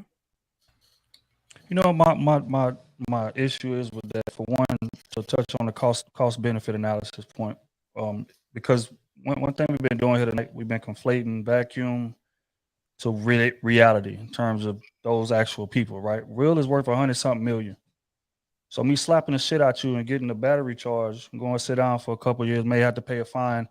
That's not going to hurt me any. As far as legacy, I think y'all putting way too much stock in Oscars and Grammys and shit like that, which is part of the issue in which Ricky was speaking on. Like for Oscar to be more important to you than it is to him is a problem, for one, because let's just be honest. The Oscar he won was an Oscar that he should have won 10, 15 fucking years ago. Exactly. For multiple pictures that they just looked over for. So in terms of letting them validate what movie I should get my highest esteemed award, I feel like that shit is out the window. Exactly. For two. 3, I feel like it's not enough attention being paid to like we all up here addressing the effect of things, not the cause of things. Just like we talking about violence. And again, Will Smith, how he handled his marriage, his business. Would I run mine the same way? Hell no. But exactly. He running his, how he running it. He view his wife on the pedestal that he view her on, right? So I can only speak in a vacuum. And a vacuum being, if it's me and my wife. For people to say that he reacted in an emotional way, again, that's neither here nor there. Just like I said earlier, I don't disagree with what he did. I disagree with how he did it. Right. If it's me in that situation, I'm not going to slap him on stage, but he's getting pressed backstage. Right. Not for what you just said, not only for what you just said today, but for you disrespecting my wife in 2016. And I'm pretty damn sure Will done reached out to him and said, hey, bro, Me too, man. Me too. It took me wait. Did you say disrespected? Wait. Huh? Disrespected in 2016. You disrespected her, and then you called her G.I. Jane, which is a manly woman, in 2022. So again, disrespect. Think about disrespect. Disrespect is relative. You can't sit on the outside looking in and say, no, he shouldn't have been disrespected by that just because you wouldn't. Exactly. What that man deems as disrespect is his business, right? So again, if I'm a man and I feel disrespected, sure, I'm not gonna go on stage and slap the shit out you. But I may see you in the parking lot and slap the shit out you. Or I may see you backstage and slap the shit out you. And I don't feel like that's wrong. Because again, let me jump in just a second. Hold on, y'all. Let Trill finish. Wait. Because my problem with social media and YouTube and all of this virtual shit, right, is it made people feel very safe to say whatever the fuck they want to say. And don't feel like it can be consequences behind it. Like people literally sit behind these cameras and feel invincible. I can say whatever I want to say about whoever family, your kids is trash, your wife is a Jezebel, is a hoe, this, that, and the third, whatever the case may be. In that if a nigga put his hands on you, he went too far. I'm just giving my opinion, right? The thing about cause and effect, and shout out to Newton's third law. The thing about cause and effect is when you say provocative things or you say insulting things to somebody or things that may be deemed insulting, you got to be prepared for the consequences that come with that. Period. So especially if I'm insulting somebody's wife, and we as black men know, like it's certain shit that's off limits. Well, let me rephrase. I was raised under a code that is certain shit that's off limits. Wife, kids, off limits. Say what you want about me, but wife and kids should be off limits. That's the code that I was raised under. And who knows, that may be the code that he was raised. You may have been raised differently. You may let niggas say whatever to your wife and, you know, grab her ass or whatever. And you just say, nah, I want to. You're going too far. You're going too far. You're going too far. Wait. You're going too far. Wait. I did not interrupt you, gang. I'll let you talk. I know, but you're going too far. Okay, I didn't interrupt you. Let me finish, and then you address how I went too far. Don't interrupt me, bro. So again, what I'm saying is this: you cannot judge how a man should react if he feel like his wife is disrespected. And I feel like more attention needs to be paid to the cause of these situations than the effect. It's just like when people get shot in the streets, niggas will go, "Oh man, violence going too far." No. But what did he do to get shot? Don't go to the funeral. Oh, it was a great man. This, that, and the third. No, this nigga was disrespecting. Probably put his hands on a couple of people. He probably shot a couple people himself. But don't get in front of that pulpit and get to talk. Oh, no, it was he was an angel. No, right. Why did it happen? Like sometimes violence is necessary to correct behavior. Again, if we're gonna be a village, then that means that certain shit got to be checked. It's certain man codes and shit that got to stand approved. We can't just let people just do whatever and say, no, we just gonna police the response. No, it should be cold. So at the end of the day, man, I feel like people is jumping out of the window in terms of just judging Will. Again, how he did it may be wrong, but what he did, I don't feel like it's wrong. That's just my opinion. That's fine. I mean, I respect your opinion. The reason I saw you went too far, man, because you can't take personal shots. I never said anything about defending my wife, so I think you gotta leave that out. That you leave that completely out. Ain't no man touching my wife. Come on, bro. I mean, I'm from Third Ward, Houston, Texas. Ain't you from down the street? So I mean, we know what it is. So we know what it is. So we don't even move like that. Which is how I'm confused on how you telling this man. What I'm saying, what I'm saying is, no man, no, I'm not. I said no man is touching my wife. No man is about to touch my wife. I'll give you an example. I'm in the military. I said this before on one of the other shows. Hey man, somebody said something at the gate of my wife. She was coming through the gate, showing her ID card. He was trying to holler at on the low. My wife is married. She got her big ring. She blinging. So if my wife come home and tell me, yeah, I went to the gate and hollered at old boy, I'm not putting my hands on him because he didn't do nothing to damage my wife. He tried to holler at her, but I checked him. Now I can tell you this. Now if he would have escalated on his part, then I have to defend myself. But I wasn't gonna go there and slap him because I'm in my feelings about it. No, as a man, I went to him and say, hey, look, bro, you can't holler at another man's wife. That's disrespectful. And I checked him as a man. And that's how I communicated. And we had to get eye to eye real quick. But I don't have to put my hands on him. Because once I put my hands on him, I'm a freaking warrant officer in the United States military. I lose everything. But because I'm willing to lose everything because I'm so angry that a man hollered at my wife. That's crazy. Now I'm in jail. What if I'm in jail and I've lost things and I'm supposed to be head of the table? How can I defend my wife if I'm not even there? I have to be smart about it. I have to move cerebrally. I can't just be out there just being a hothead. That's crazy. Go ahead, Complex. What would you have done if in your scenario he hit you? If he hit me, I got to defend myself. You walked up. Sounds like you're moving the goalpost. Interpreting, I'm not. I'm saying I have to defend myself. Gesture. Not you, Ellie. I'm talking about Complex. You walked up on him. He perceived you as a threat, and he hit you. Number one, again, as a man, I know me code. I'm not going to just charge him like that. I walked up to him smoothly and say, bro, to holler at you real quick. Hey, what's up, bro? Hey, man, my wife just came through the gate, and you hollered at her. That's disrespectful. Man, what you talking? And we had a conversation, and I checked him. So I'm not, it's, again, you can't move the goalpost. Now, if he just would have swung on me, I have no choice but to defend myself. This man punched me, I got to defend myself. So, I mean, come on, bro. We already know what it is. But my point is, I'm not going to go there and hit him because I'm in my feelings about it.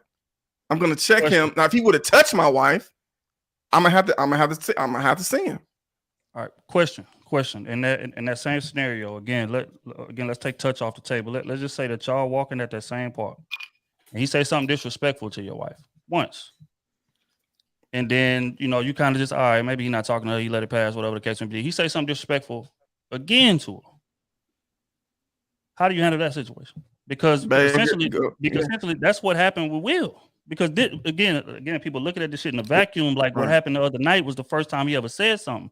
No, he was disrespecting the man's wife for 5 years. How much of this am I supposed to take as a man before I press your ass over? Two things. One, real quick, I will answer your question, then I'll get some context. One, how I would have responded, I would have said, hey, babe, go get in the car. And I would have checked, dude. That's number one. Hey, go get in the car. I got him. Now, for Will, you got to remember, man, this man, Chris Rock, is a comedian. Comedians, they believe it or not, they get leeway. Martin Lawrence, Bernie Mac, Steve Harvey, man, whatever. They say all types of stuff. So that's their job. So this idea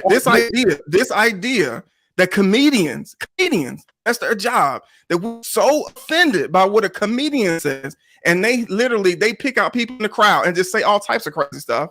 We're so offended that now we got to go slap somebody. This is not a dude at the park that just that just says something slick.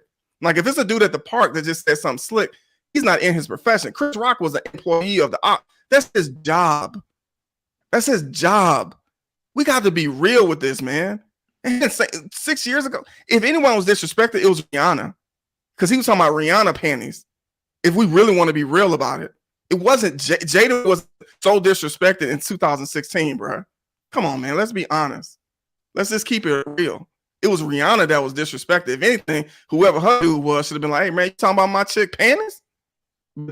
Come on, man.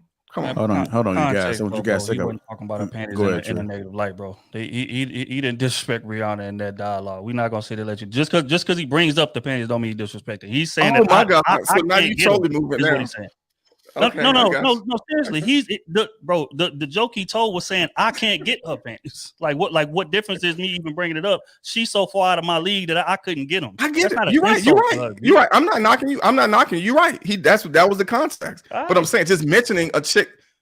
Come on, bro. Mentioning my chick panties, bro. It's the out of line. If you want to go there, but it was definitely way further than what he said about Jada. She talking about boycotting awards. You just cracked the joke about her boycotting, man. Come on, man. He's a comedian.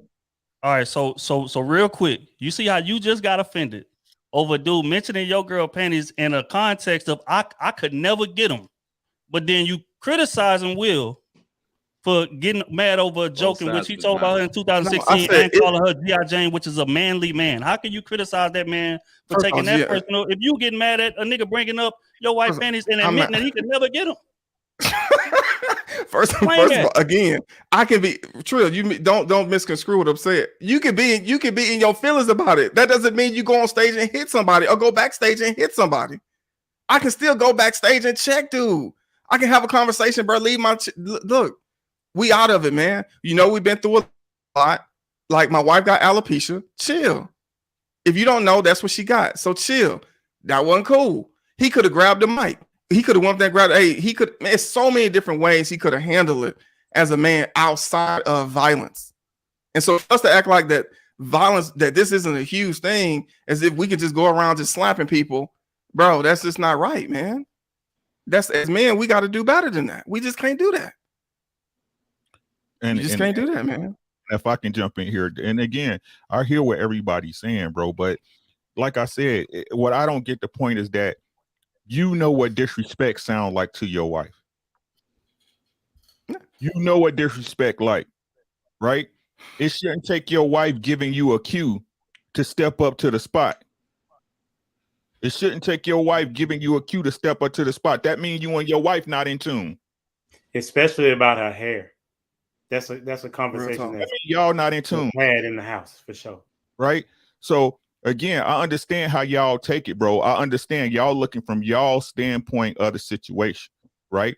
But either or, at a minimum, you owe that man a warning shot.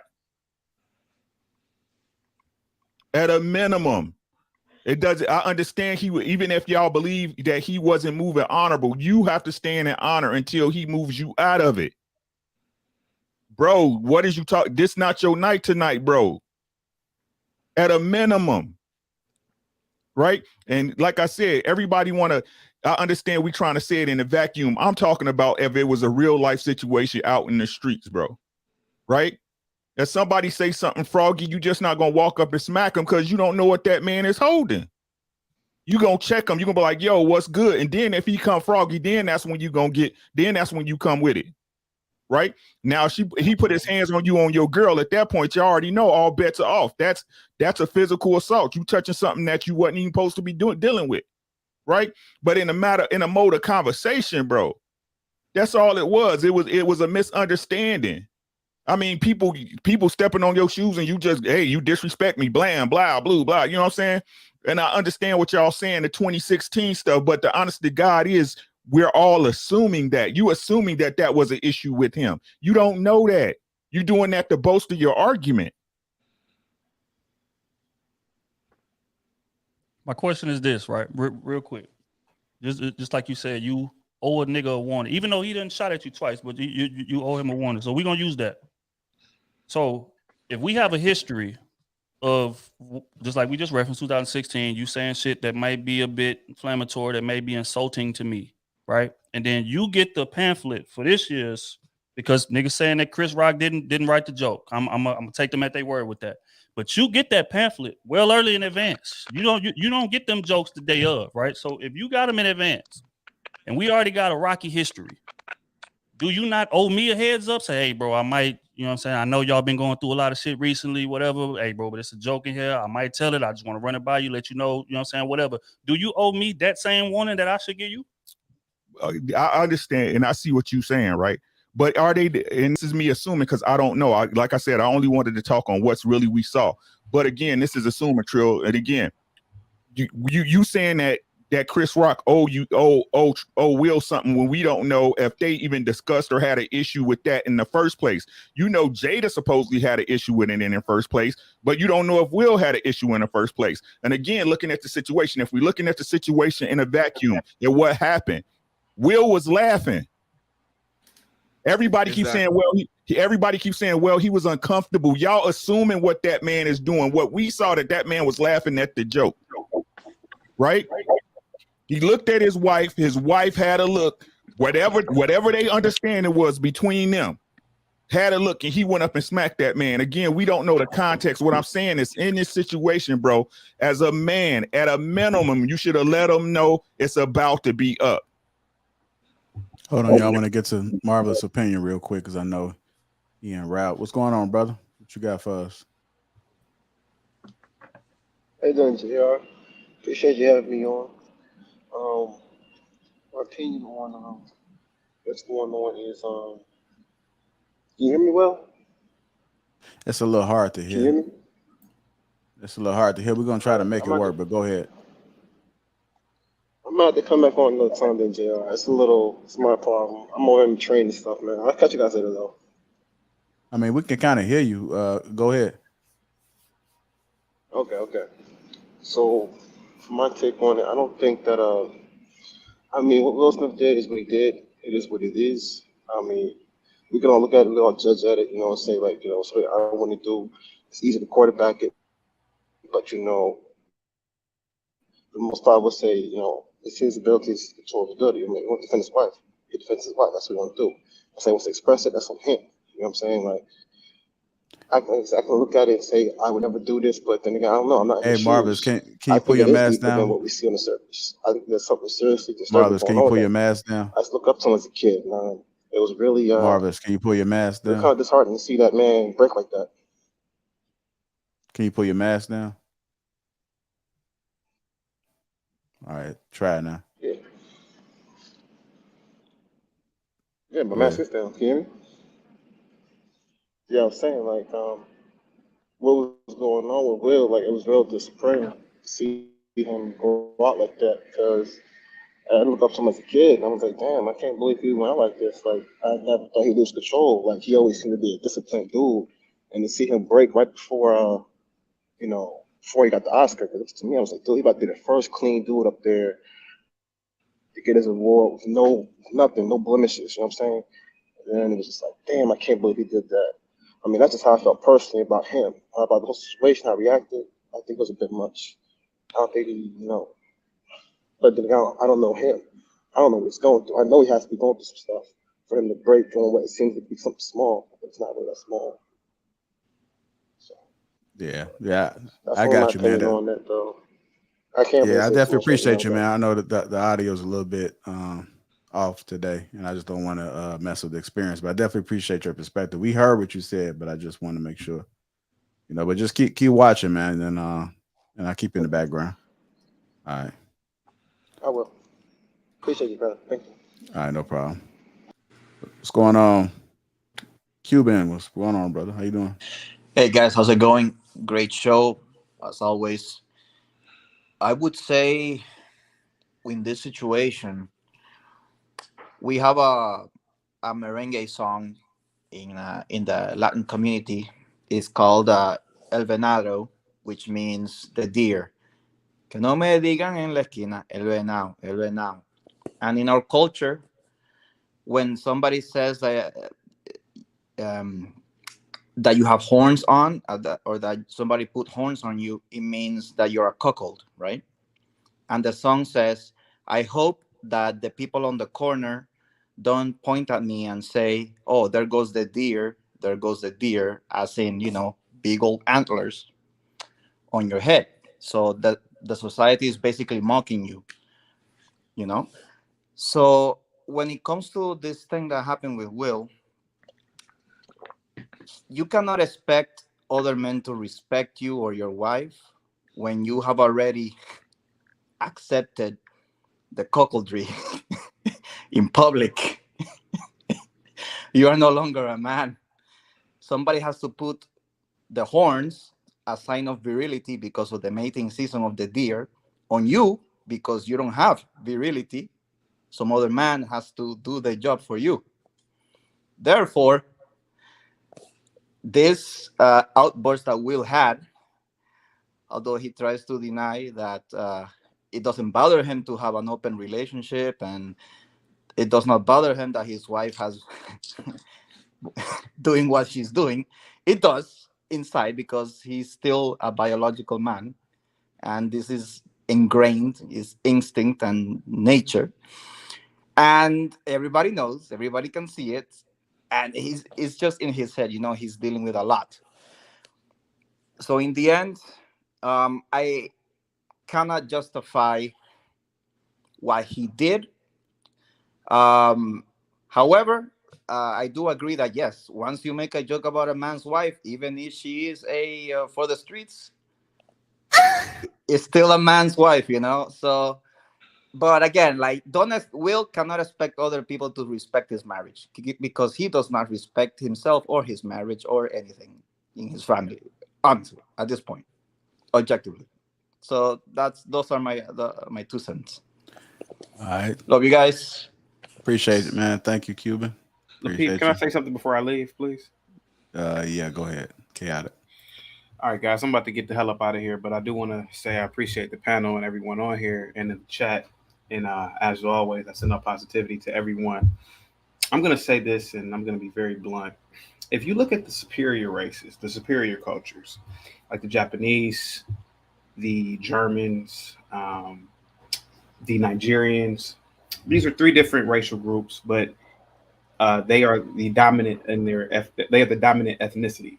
You have to ask yourself, why are the Japanese better as a cultural group, technologically, scientifically, morally, than the Malaysians, than the Chinese, than other groups? Then you have to ask yourself, why are the Cambodians, who are Asian, why aren't they at the same plateau as the Japanese? It's a cultural thing. Japanese people typically don't respond to words. They don't typically respond to violence. And they're not a violent culture like the Cambodians and other Asian countries are. If you even look at the black race, unfortunately, I'm going to be very blunt. If you look at the black race, we respond to words. We respond to a lot of words. And if you just look at our culture, if you look at the cities that are ran by our people, if you look at the countries that are ran by our people, they're generally in disarray. If you look at the European culture, the white race, why is it that the Germans are one of the dominant white races while the Ukrainians are not?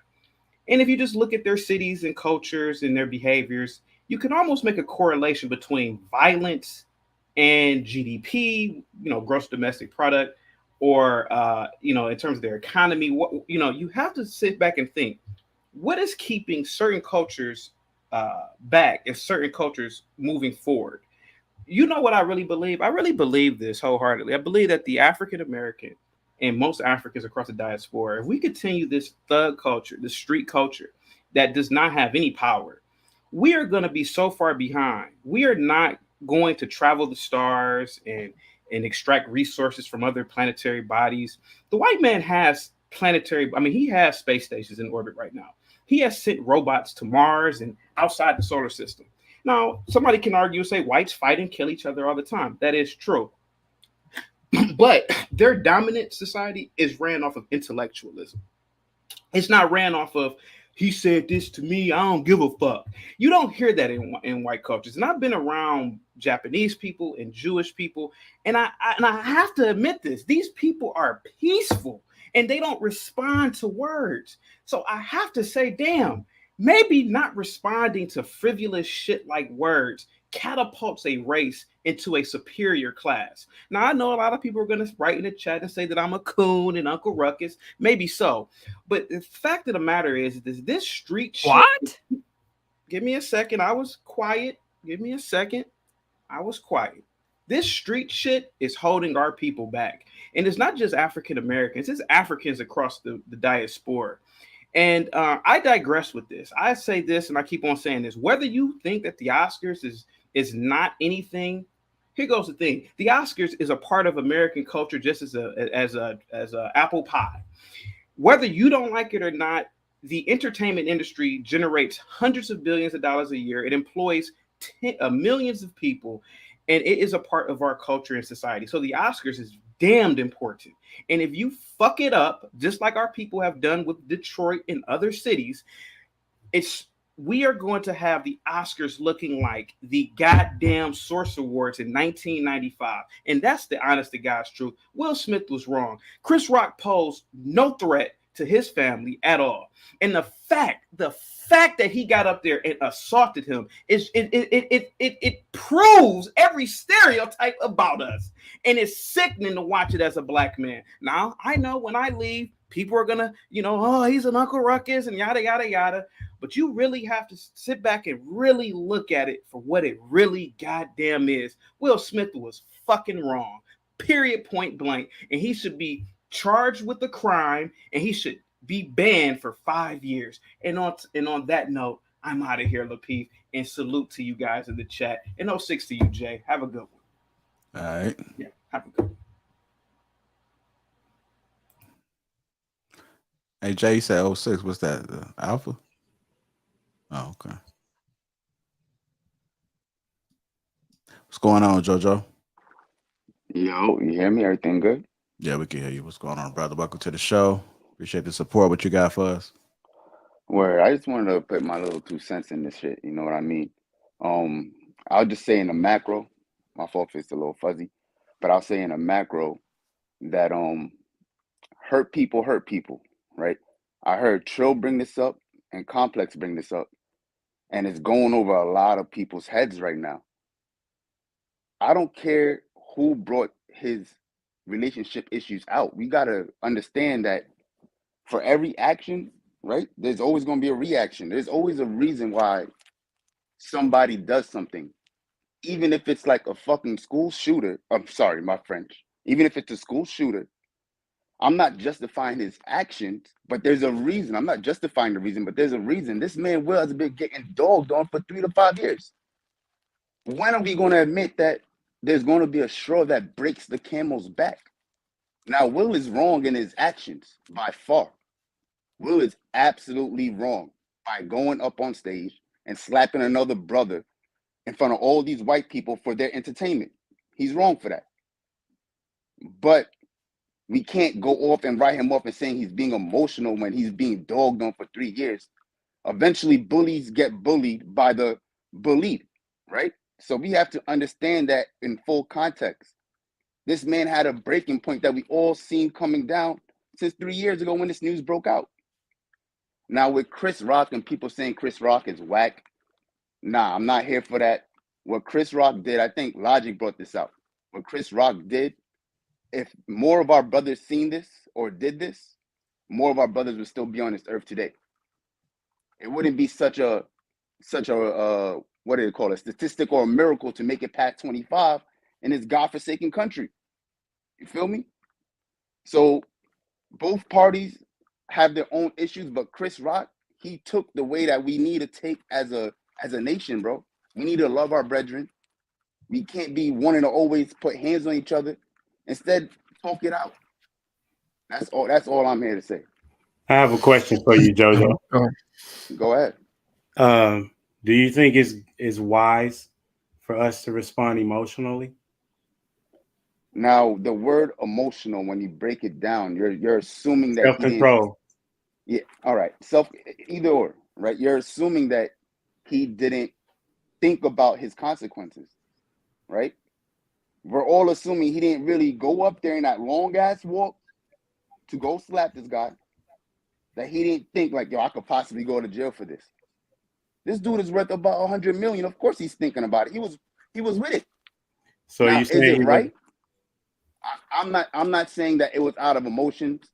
I'm saying that it was a calculated decision that he had his breaking point. That's all I'm saying. He just had his breaking point, and while he was walking up there, I could guarantee that it crossed his mind. Yo, I could possibly go to prison for this. Okay, so would you advise a young dude or somebody that is not as financially off as Will to do the same thing? I would advise none of my people to do the same thing. Will is wrong for putting paws on another brother that looks like him in front of all of these white people that they're running and having a field day with it, calling like the Oscars turn into Jerry Springer and shit. You feel me? Yeah. It's wrong. It's wrong. It's wrong. It's wrong. It's wrong. So that would I'm say, saying, yeah, go ahead. So that would say that it was an emotional response. I mean, say it's emotional. The reason why I say that is because if we need to be very much in self-control mode, then words should not move us like that. Like like we talked about already, that there are so many other ways that he could have responded that would have still got his point across. But when you say something such as he reached his breaking point, that means that he was emotional. Right. All right. The thing is, whenever I say that, I'm not justifying his actions. I just want to make that clear. I'm only giving context to it. I'm not justifying the man's actions. I would never let words affect me in a way like that. Now, other people, when we deem emotional sitting back, it might not be emotional to that person. We don't know what he's thinking. He could have literally thought and it said, like, you know what? F everything. I'm willing to throw it all away right now. That's not being emotional. That's a calculated thought. And that's fair to say. That's being reckless. Then you should not say that he reached a breaking point. I'm only saying that to just show the context that this man has been dogged on for 3 to 5 years. So that means that he should have been addressing it during that time period before you reach a breaking point. Because if you have to reach a breaking point, that means that you're going to respond emotionally and illogically. And as Complex was trying to say before, he was like, these are rational people. No, he was not rational in that moment. Rational. Right? He was not rational in that moment. He made an illogical. Can I give you an analogy real quick? For sure. So if you go to school and you're getting bullied every day and you reach your breaking point, but you're thinking like, yo, I'm about to slap this guy. I don't care if I get suspended, expelled, whatever happens, happens. Was that a rational decision? Because so you're saying you can't make a rational decision at your breaking point? I just want to make that clear. Because you could do both. No. You could be at your breaking point and still have the time to think like, yo, am I going to do this or not? That has to cross a lot of people's minds. You're breaking by reaching your breaking point means that you've been pushed past using logic. Exactly. I agree. That's exactly what that means. If you reach a breaking point, that means that something has got you off your square, that you're going to respond out of character. All right. So let's just. Hold on, Complex. I'm going to get to Ricky because I know him. Okay. I'll agree with this just so we can move on it. I'll agree to disagree. But even with the breaking point or not a breaking point or emotional or non-emotional, Will was wrong for that. I will never advocate it. I will never tell people to, start slapping people when they talk crazy, right? I'm just letting people know that there is there's always a reason to somebody's movements. It's always a reason, right? You could be the best person on this earth, but you're always going to be a villain to that one person. There's always a reason to somebody's movements. That's all I'm saying. And we can't dog Chris, bro. If everybody moves like Chris, you know how many brothers would still be, you know how many of my brothers would still be here right now? If everybody moved like Chris? Yeah. That's all I'm saying. All right. Yeah, just one last point, and I'm Go done. ahead. Go ahead. I'm not saying anything other than to because people be watching and trying to understand what we're saying, that words do matter. And so when we're trying to talk to people about how they respond, you want to talk about not getting to a breaking point, that you deal with the issue at hand when it is what it is. So and I don't know if we'll address Chris or not, but I'm talking about the situations that will happen down here on the lower level for people, that you should, if you have an issue with somebody, you need to talk to them at that point, right? Oh, of course. Have that I conversation. agree. That's all I was I trying agree. to communicate as far as to get to the breaking point. No, I agree. We just gotta understand that, we're not in Will's shoes. Will's super famous, you know what I mean? With social media, it's a little different. If me and you have a spat, we could talk about it. I don't know it, but we could talk about it. But with Will, he gotta go through his phone every day, probably get 100 mentions on this. You know what I mean? It's what else is a man gonna do at a certain point in time if that's what he wakes up and sees, his kid sees it? We just gotta understand.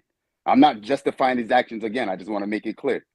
I just want to make that clear. Yeah, definitely appreciate you. And Humble Dad, that's a great point that you made. And I'm glad you brought it down to that, because one of the things that's part of the network that I always preach is let's just have a conversation. I mean, all of us don't even know what's going on with Will and the facts and so forth. And even some of the advice that we given, it's going to always be situational. But the fact that we having these conversations, so when we get in those moments, the main thing to think is just to analyze, to peep scene, to read the room, to understand like what's going on in your life, like who you are, like who you living for. There's just the multiple things to consider. And these conversations that we have, and it's not about Will, it's really about taking something and applying it to our life. And then however you see it fit, take what you need from it. It might not be everything, but take a little bit of something and then apply it to your life, and hopefully it can help you. So that's the goal. Go ahead, Ricky. Yeah. And I just want to address what the brother was saying is that, and everybody's right, but I'm talking about the application. You see what I'm saying? Like, okay, Will been getting ate up for the last 3-5 years because of why? Himself. Right. That's because of his woman or his wife. Right. For lack of better terms, and coming out of the household and bringing out in the house information to the world. Right. And this what I'm addressing. Then I'm gonna leave this alone. Right. What Conflict said, what Trill said, I understand what y'all saying. It's not our idea to understand how they house work. You know what I'm saying? That's not our job, right? But I can only go off on what we seen in the public eye. In the public eye, when it came out, Will was hurt, whether he was acting or not. We seen what happened on that particular situation. That's his wife, right?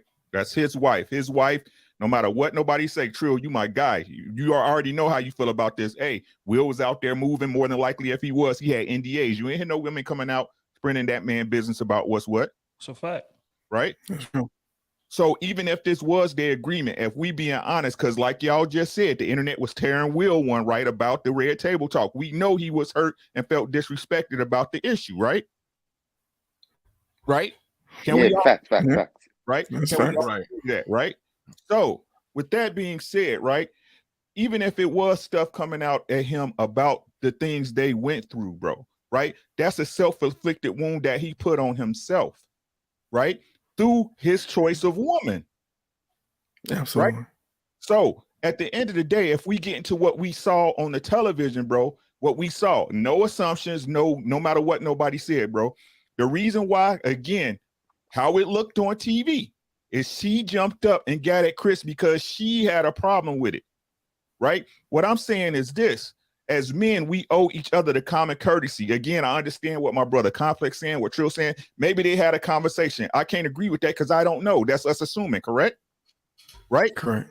At that point, he owed that man at a minimum a warning shot. And if Chris kept going at that point, it was up. But what I'm saying is this. Man, I understand it because you're thinking out the terms of your woman. Your woman honors you.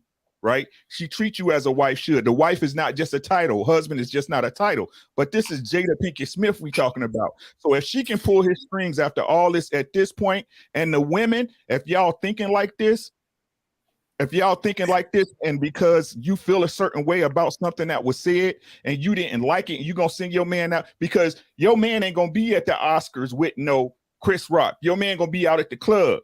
He gonna be at the park. He gonna be out at the street. And if your woman can emotionally be offended by, I know a girl who get offended when a guy that she don't think attractive talk to her. Right? She shouldn't hold that power to say, oh, I feel this was disrespectful. Trill know if somebody say something foul to his wife, he know what disrespect is. His wife ain't got to tell him that, right? His wife ain't got to tell him that. And in the streets, you going to tell that man, hey, bro, you out of pocket. That's all I'm saying, bro. But she should not control the stream. If any woman should not control the emotions on what a man should and should be doing at this point, is Jada Pinkett Smith. Right? I'm applying it to the person. I'm not applying to everybody as a whole.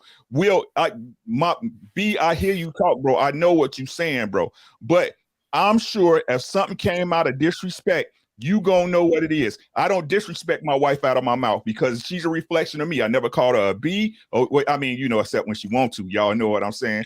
But you know what I'm saying? But as far as argument, nothing. That's my wife. How I talk out of her mouth is a reflection on me. My wife don't push me towards some situations. When somebody talking crazy to my wife, I'm the one she has to restrain. Thank you. Right? She is not don't be with no woman like this that's putting you out for some goofy stuff. That's all I'm saying. And this was goofy. I understand what y'all saying, bro, if that was the case, but this is not the case with her. That's what I'm saying. And to answer that real quick, JR, when you noticed that when Will made his speech and he was an emotional wreck, crying after all this, Jada was literally smiling and giving him approval for what he had. Man, it was sick. You want your woman, if you get up like that in that moment, to hold you, say, babe, not here, not now. It's bigger than this. This man ain't even worth it. Chill. You want your woman to protect you like you protect her. So, man, Ricky is absolutely correct. Absolutely. Which is again, man, just I want to make my stance on this clear. I don't disagree with y'all in terms of what should have happened, but I also feel like, man, we need to start giving each other a bit more grace. And what I mean by that is from Chris Rock perspective, right? If I'm up here and I'm telling these jokes, I understand that it's my job or whatever, but at the end of the day, that's my brother. That's a fellow black man. We are on a white platform. And I am fully aware of the fact you've been getting dragged for the past 4 to 5 years. So when I come up here and I get to telling these jokes, even if somebody else wrote them or whatever, I'm a comedian for 30 plus years, a legend in what I do. I can easily ad lib here, I can ad lib there, or beforehand, if I feel like something is risky, hey bro, I just want to run it by you, bro. This is what they, you know what I mean? This is what they talking about. Is it good? Nah, all right, bet. Then I'm gonna switch it, or I'm gonna just ditch it completely. You know what I'm saying? But again, a lot of times we'll we let them control how we treat each other. And that's more of what my problem is. We got to establish some kind of code. What's on limits? What's off limits? Let's even take it away from the industry. And that's what I keep talking about social media. People really feel like they can just say anything with no consequences. That got to stop. It was a time in the past where if you disrespected somebody, you getting punched in your face. That's the era that we come from. But that era is gone. And now you got people just walking around, just laissez-faire around here. And look at what it's gotten with our society, because there's no code no more. We're not looking out for each other no more. There's no sense of community no more. It was 100+ other white people in that audience that he could have joked on. Knowing what this man is going through, knowing it. You know what I'm saying? So it's like, again, we got to have grace for each other. And that's not saying that what Will did was right. Just like I said earlier, walking on that stage and slapping him in front of them same white folks that I'm talking about was wrong. But pressing him backstage, I don't feel like would have been wrong. Because again, I feel like that's something like that should be ran by me, because we brothers. We've been in this shit for 30 years. Chris Rock was on Fresh Prince, an episode of. That's how far back we go in this shit. Even if we have disagreements, whatever. I'm not gonna get on no public platform where it's 10 million plus people watching and embarrass you in front of all these white folks. I just can't do that. You know what I'm saying? Or if I'm willing to, I gotta understand what may come behind that, especially if the joke is about somebody's wife, and I know that their situation is sensitive. It's on rocky ground, to say the least.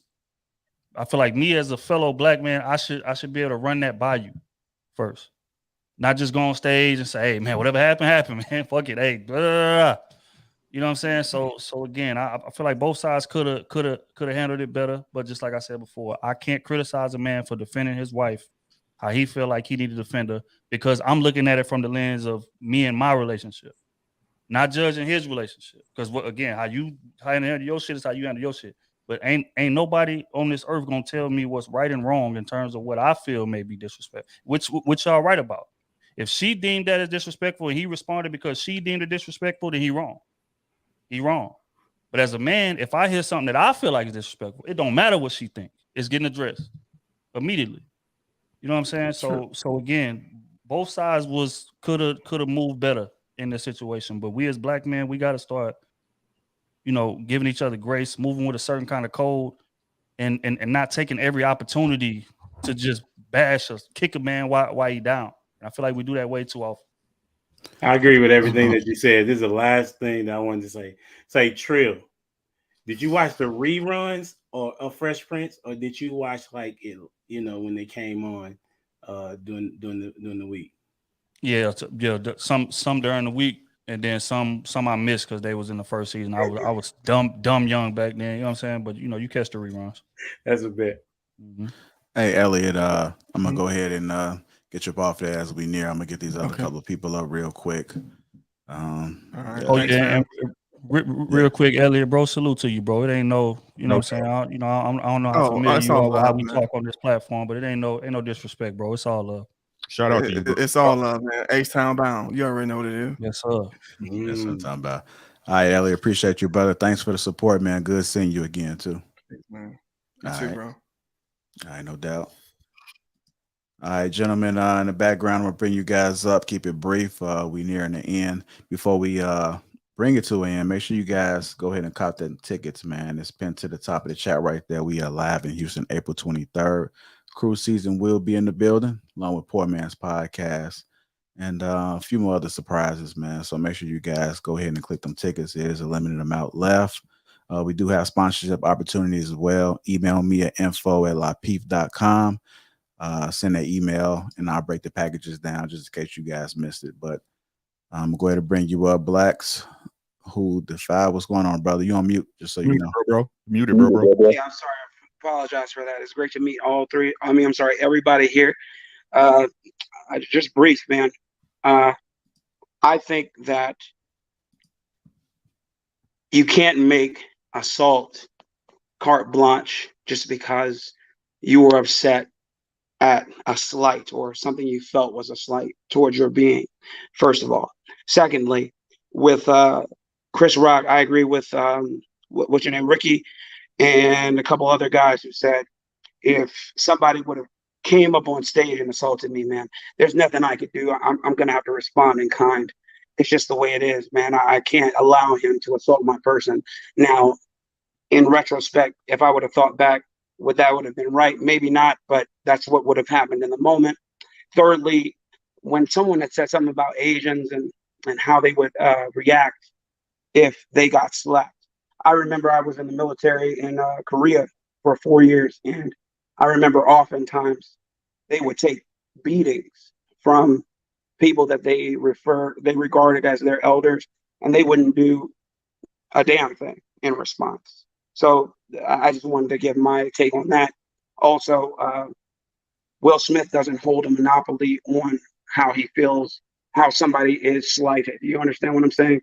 He doesn't hold a monopoly on being upset when being slighted. So he can't get up there just because he may have felt disrespected in front of everyone, because someone also said there were plenty of times where he could have responded to someone in that manner. And it may not have been in person, but definitely there are ways to cause pain in someone's pockets, via vis-a-vis sue and libel claims against them if they were doing something to them that they deemed as a slight to their character or to their name and or label. But that's what I had to say. I appreciate you guys for having me here. No doubt. Max 55. Appreciate the support, brother. Absolutely. I watch you all the time, man. You guys are great. I love all you guys, man. Every single one of you guys make awesome, valid points. Thank you. Man, that's what I like to hear, man. It means a lot, man. That's why we do it. All right. Trevon, what's going on, brother? How's it going, fellas? What's up? I just want to say, I agree with a lot of what everybody said. I feel like I can take something away from a lot of opinions that everybody had to put out. I would say this. I think a more important question that we should think about as men is that, when is the proper time to use physical force, towards another man? And, to answer that question myself, I guess it varies and it is different. Everybody has different belief systems. Like the other gentleman said, Will could have been perfectly fine sitting in a jail cell and paying however much money and, going to court behind all of this. He's Will Smith. It probably wouldn't have hurt him in any kind of way, but I think that's a bigger thing at some point that needs to be discussed because the other gentleman was saying too, we can't be so easily triggered and just get upset at certain things, and that's the first thing that we run to is that I'm gonna go address this dude, or I'm gonna go put my hands on him. And as you can see, that's gotten a lot of guys end up behind bars or dead, either or. There's a lot of guys in jail right now behind that kind of stuff. So I don't know, man. It's just something to think about, and I think it's been something out there for years that I feel like we should maybe discuss a little bit more. But I do think that men in general should have restraint. I think that we got to think about, well, what comes after this. I may go up there and slap him or prove my point. I'm going to defend my wife, X, Y, and Z. But if I'm playing chess with you, what's going to come after all of this? Let's like Mr. Logic was saying, let's think about the long game of it. So that's really just my 2 cents of it.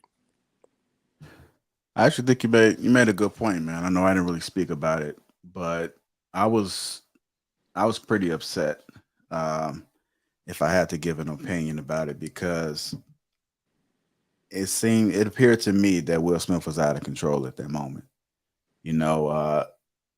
Even if you're going to smack somebody, like when he came and sat down and he was yelling, that right there was just a confirmation that this dude is out of control. Like he's in another world right now that he can't. And I've been there, like the younger me, I've been there where you didn't give no fuck.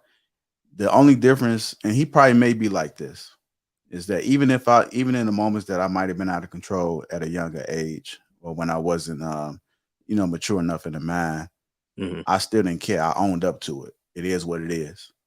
So I did have that mindset. It's like I'm conscious of what I'm doing.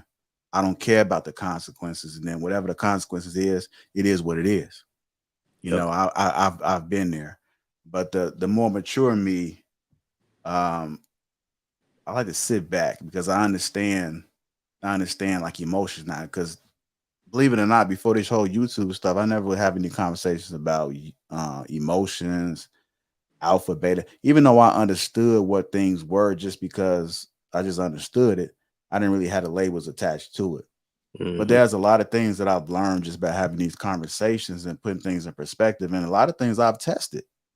So even some of the things that I hear some of these gentlemen on the panel may say, I test. And that's the only way you're going to really know if it really works. So you can hear it. You can hear people can talk all day and give you some suggestions and advice. And this is what I do. But you go out there and you test it for yourself. And if you like the results, and then shit, it's a win.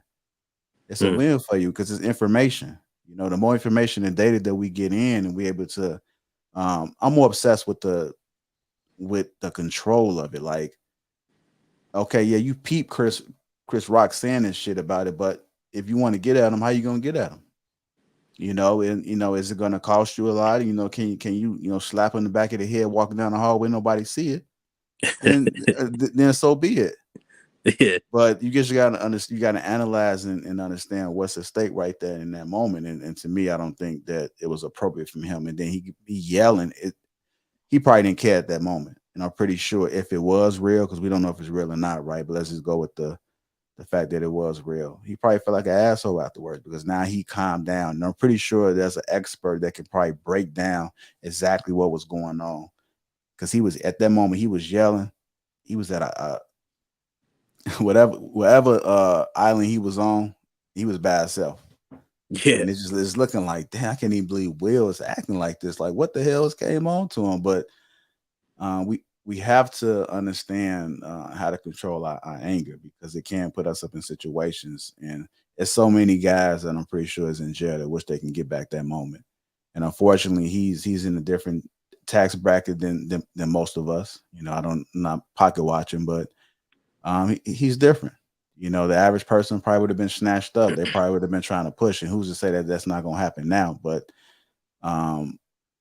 he put himself in a situation where he might not be able to control it. We can't control anything 100%, but you can have a certain level or percentage of control in life. You know, it's to me, it's never 100% because you don't know what can happen. Anything can happen in any given moment. But if it's in your reach and you can control it a little bit, then go ahead and have that control. Don't put your control in somebody else's arms or decisions. So that's just my thoughts about it. It's just playing chess, man. And I agree with what Trill said too. I think, them going back, Chris Rock could have took him backstage and said, you know what, we got the show tonight. This one of the jokes we got on the list. How you feel about this? Are y'all comfortable with that? Are you cool if I present this?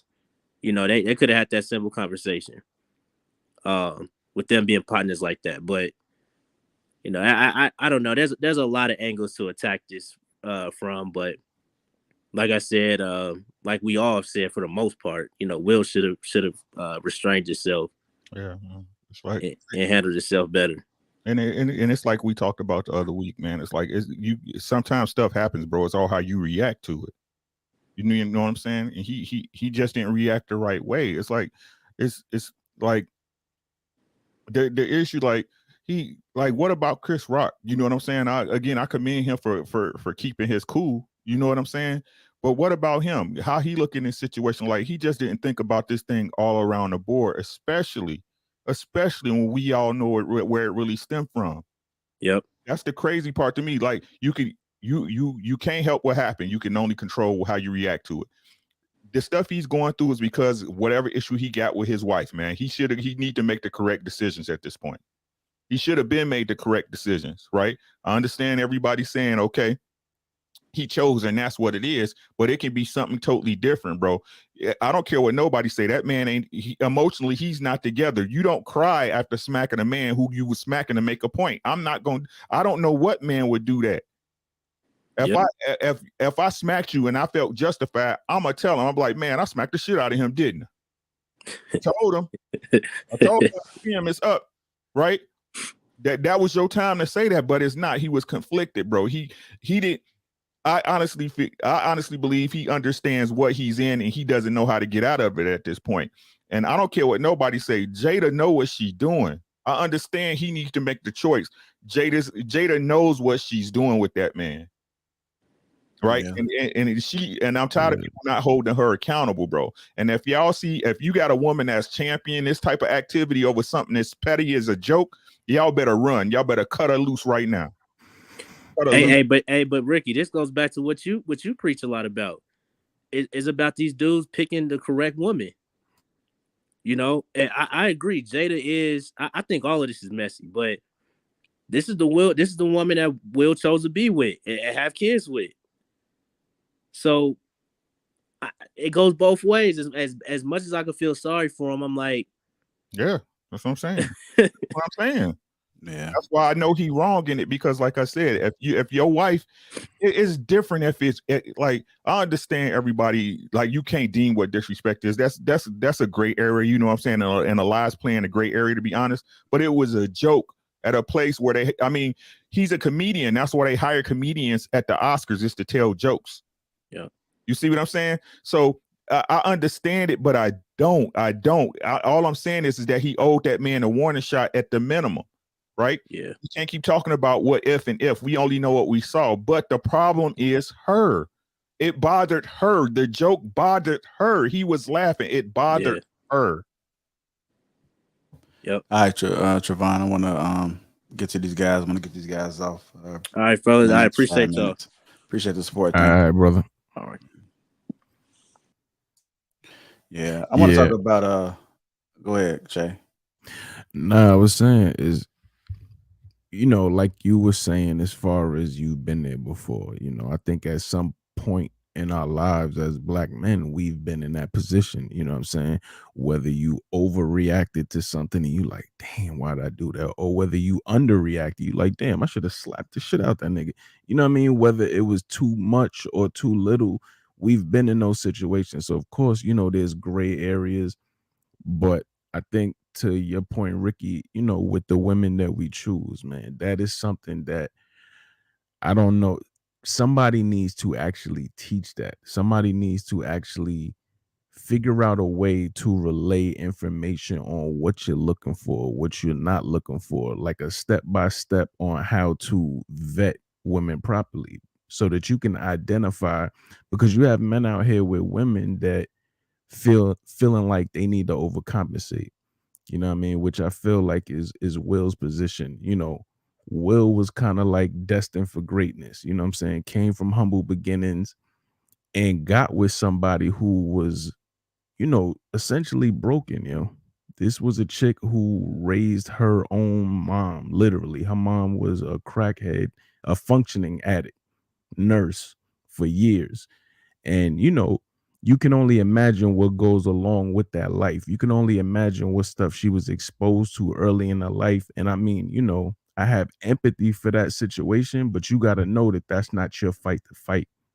You know what I'm saying? Like, as beautiful as she may be, and as much as you may see in her, sometime, dog, that's not your war. You know what I mean?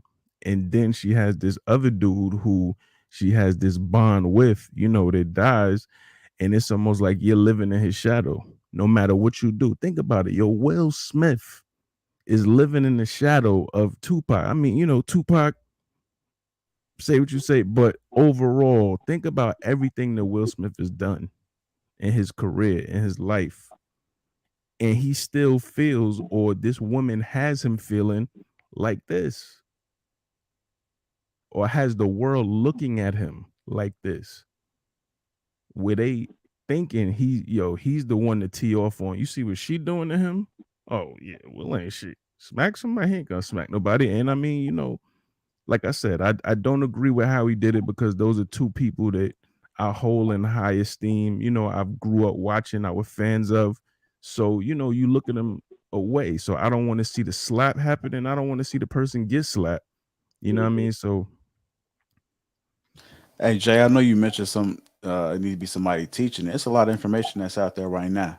I mean, even the information that you just said right now can be something that can help somebody, but they got to want to help themselves. It's just like addicts. I mean, this is the way people grew up. They can hear the information and they still not gonna choose differently because it's just their upbringing. So they have to make that conscious decision within themselves that they want change. You know, it ain't about the money. It ain't about the status. We see this shit every day, like amongst men, being able to set standards as far as what they want out of their life. I was, what was it? I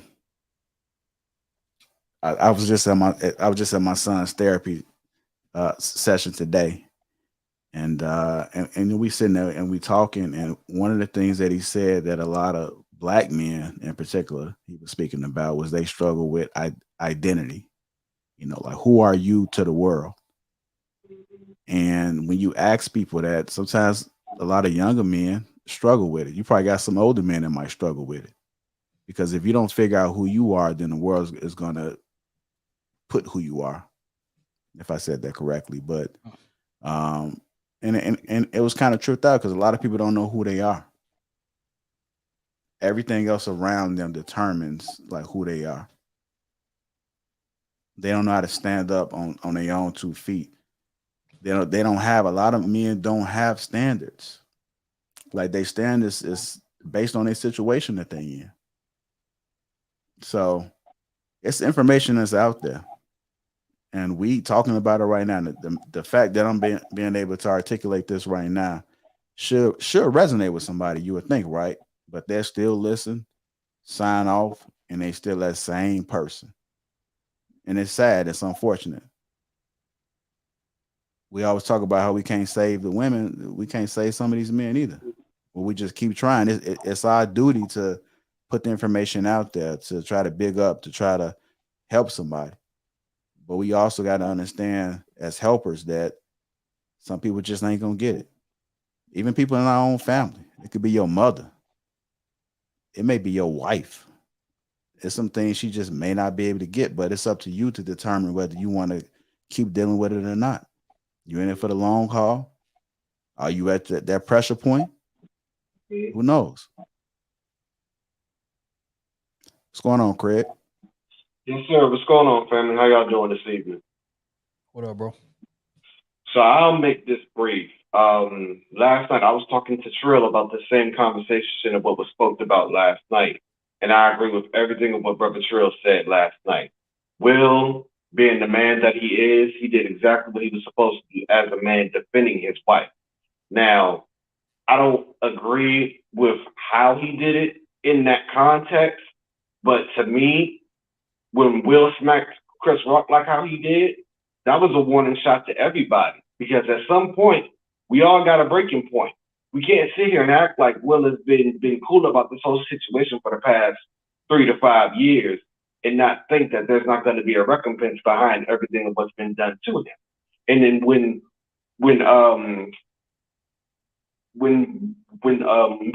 the Ricky was saying about his wife Jada, that's absolutely facts. Jada's been wrapping a huge damn string around Will's finger the whole damn time, just stringing him along like she can't do no damn wrong. When she's been setting this whole thing up the whole damn time with her dealing with homie some time ago. So really at some point, at what cost do you keep moving like how you moving and don't get the blow up? You know what I'm saying? At some point, the explosion is going to come. 2 volcanoes cannot erupt at the same time, because if they do, you got a problem. There's no cooling water for no damn body. So whether they take the Oscar away from him or whether they ban him, we don't know.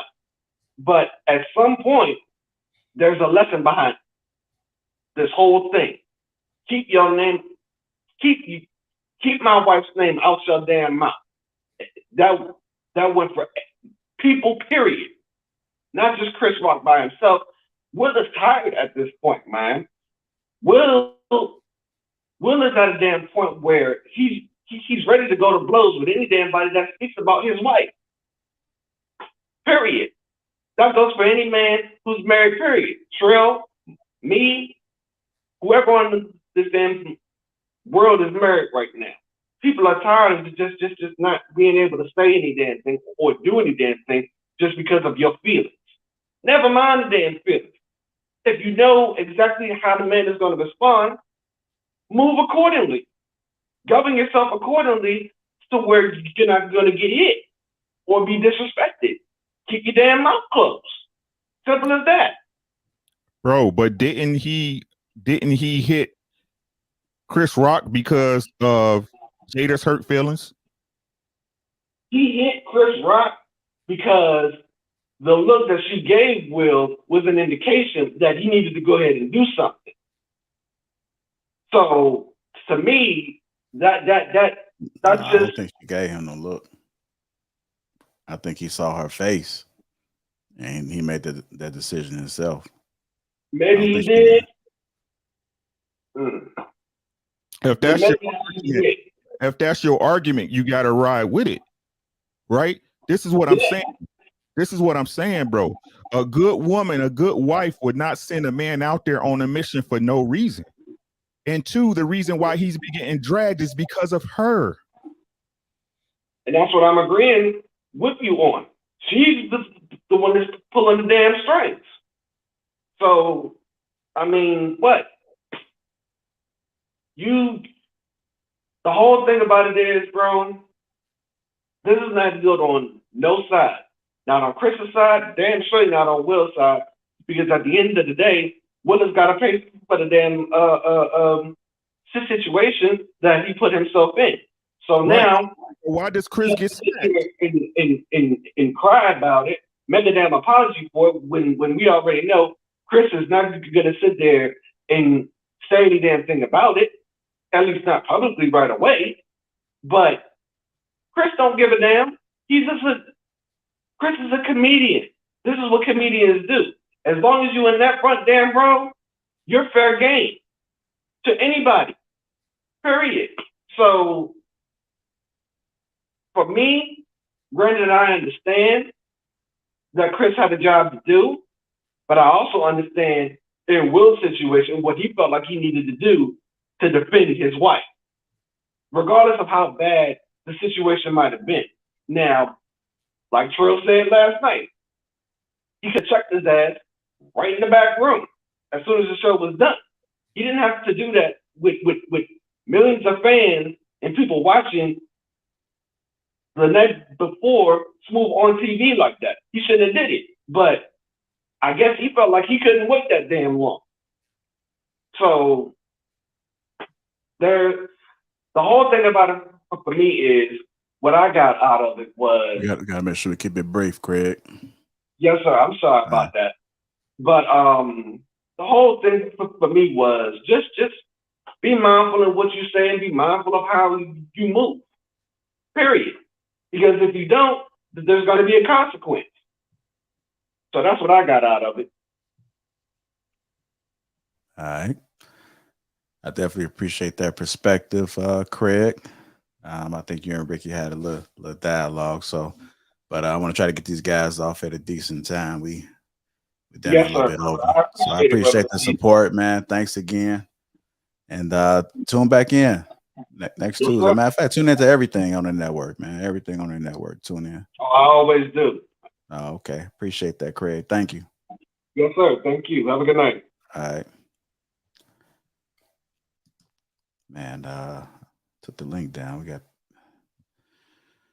I just hate Will put itself in this position, man, which is what I spoke about when all this entanglement stuff first came about, bro. It's not like she surprised you with who she was. Jada done been the same person she been since he met her, bro. And it's, you know, again, it's been rumors around the industry, all type of stuff. And she done said out her own mouth, I was promiscuous back in the day. I was just doing whatever I wanted to do. And Will was chasing me. And Will just kept pursuing somebody that is just not ideal for a wife, thinking that you could change her. He did what women do. You know what I'm saying? Instead of like analyzing, okay, she out here moving wild, reputation crazy. This is something that I need to stay away from. But he didn't do that. He did it anyway. So the relationship started off wrong. The leverage was wrong, and the selection was wrong. So now it's a situation where you done dug this ditch, bro. You gotta ride it out. Y'all got 2 kids together. Wrong, you got to ride it out because of a dumb decision you made that should have never been made, man. And it's, you know, I feel sorry for dude, man. I ain't gonna lie to you. And I wanted to say something before we get to OG Frost, man. I wanted to put a light on the women that's campaigning this, right? I want to put a light on the women that's saying that this is okay. This is not okay. This is not what a man standing up for you look like in this particular situation. Right? This is not what it looks like. Don't do this to your dude is what I'm saying. If you love your dude, you shouldn't be doing this to him. You shouldn't be doing it not for this particular example. This is not the example that we should be using. Because if we want to make it like that, if it's all about the way somebody feel about something, that means, okay, I see a girl in a sundress. I feel like her ass is fat and I should be able to touch it. It's okay. You know what I'm saying? It's the way I take it. That's what y'all saying. It all depending on the way I take it. Nah, just because you feel a certain way about it, don't make it right. Don't do this to your dudes. You like this is what I explain to y'all. Like, I understand don't nobody know me, man, but I'm a monster, bro. I'm a monster that's caged by my wife. I'm a monster, bro. If it wasn't for my wife, I don't care, bro. It's up. I don't care. I don't need no house if it wasn't for my wife. I could live in a 1-bedroom studio. I don't need all this stuff, bro. A man was supposed to be a beast. You were supposed to be a beast that's civilized, not just. I mean, you were supposed to be the one to go out there and take and it's up. You see what I'm saying? So don't do this to your man, because if your man love you and you know, like, she know how that man feel about him. Feel about her. I apologize. She know how that man feel about her, bro. And if your man loving you the right way and you know he protecting you, bro, you put stuff like that in the atmosphere, he gonna get the toolie and roll out. That's how it goes. Y'all know what I'm talking about. So if a woman can, yeah, I can see that. I deal with that. Yeah, because he made a joke and I didn't take it the right way, or he made a joke and I didn't like it, bro. And your man coming out there in the street, your man might not make it back home. That's what I'm saying. What's going on, OG Frost? 60 seconds, brother. All right. First of all, I'd like to say, I feel like Will should have wrong place, wrong time. You can't stop nobody from talking about you. That's number two. Number three, what that other dude was talking about, who violent. I don't like pushing that narrative. Three is you got a lot of Jadas out there. That's what most of the violence in the city is about. Jadas. If you really want to be honest, dudes can't control themselves. They know that the woman is loose.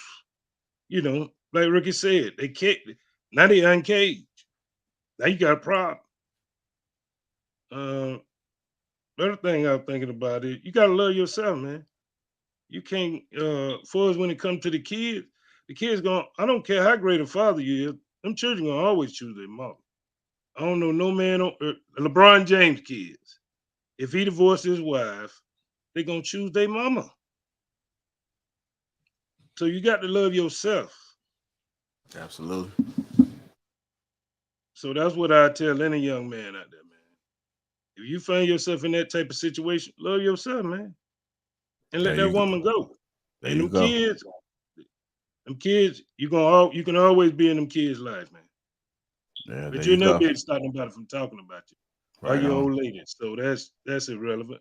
It just, I feel like keep it brief, OG Frost. Keep it brief. He could have took him backstage and, hey, bro, this ain't the time to do that. Don't disrespect me like that.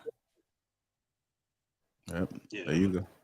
All right, OG Frost. I think people got the message. You got to love yourself. Yeah, you got to love yourself, man. Yeah, I heard it loud and clear. All right, brother. Don't mean to rush you, but I just got to be mindful of the panel, man. I know they got things outside of this to attend to, so I appreciate your support. Thank you. Good seeing you again. I know I see you on Sage Talk this past Sunday, so good seeing you again, brother. All right. All right, take care. All right. All right. Gentlemen, I'm going to be off in 3 minutes, I promise you. Dion, 60 seconds, brother. What's going on? All right, what's going on? As far as this Will Smith thing, I think Will Smith was dead wrong.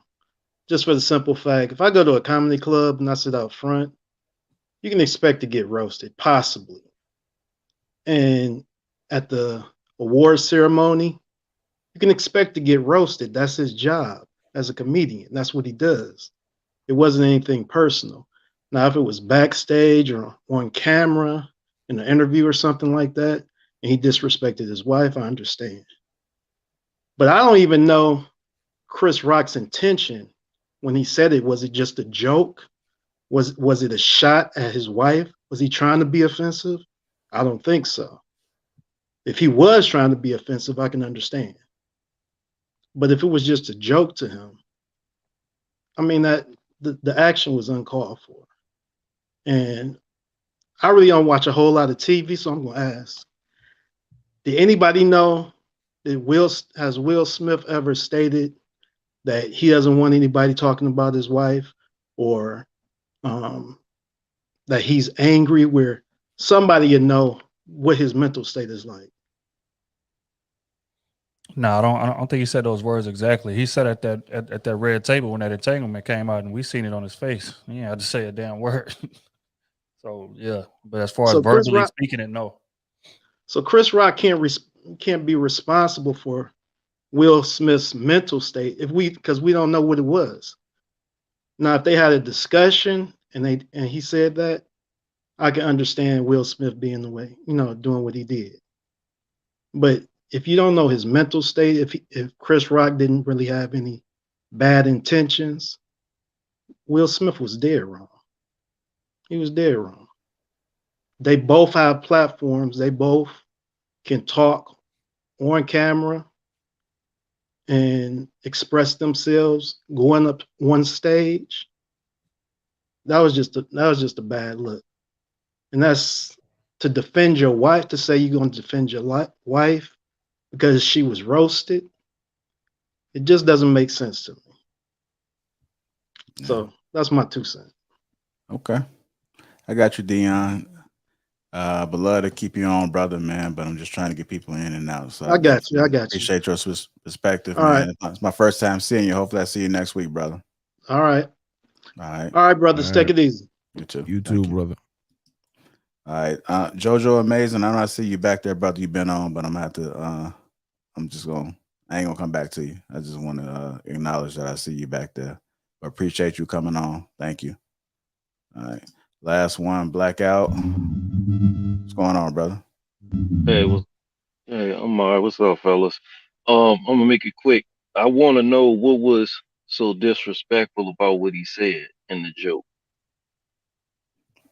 I don't think anybody said it was disrespectful. I mean, I think Well, I some hear a people. lot of guys saying that he was disrespect her, but for me, disrespect is calling her out her name, touching her when she doesn't want to be touched, or saying something degrading to her. I didn't think the joke was disrespectful at all, or needed him to get slapped. I mean, we know if that wasn't a war show, that's a serious offense for a man to open hand slap a man. But I've yet heard anyone say what was so disrespectful.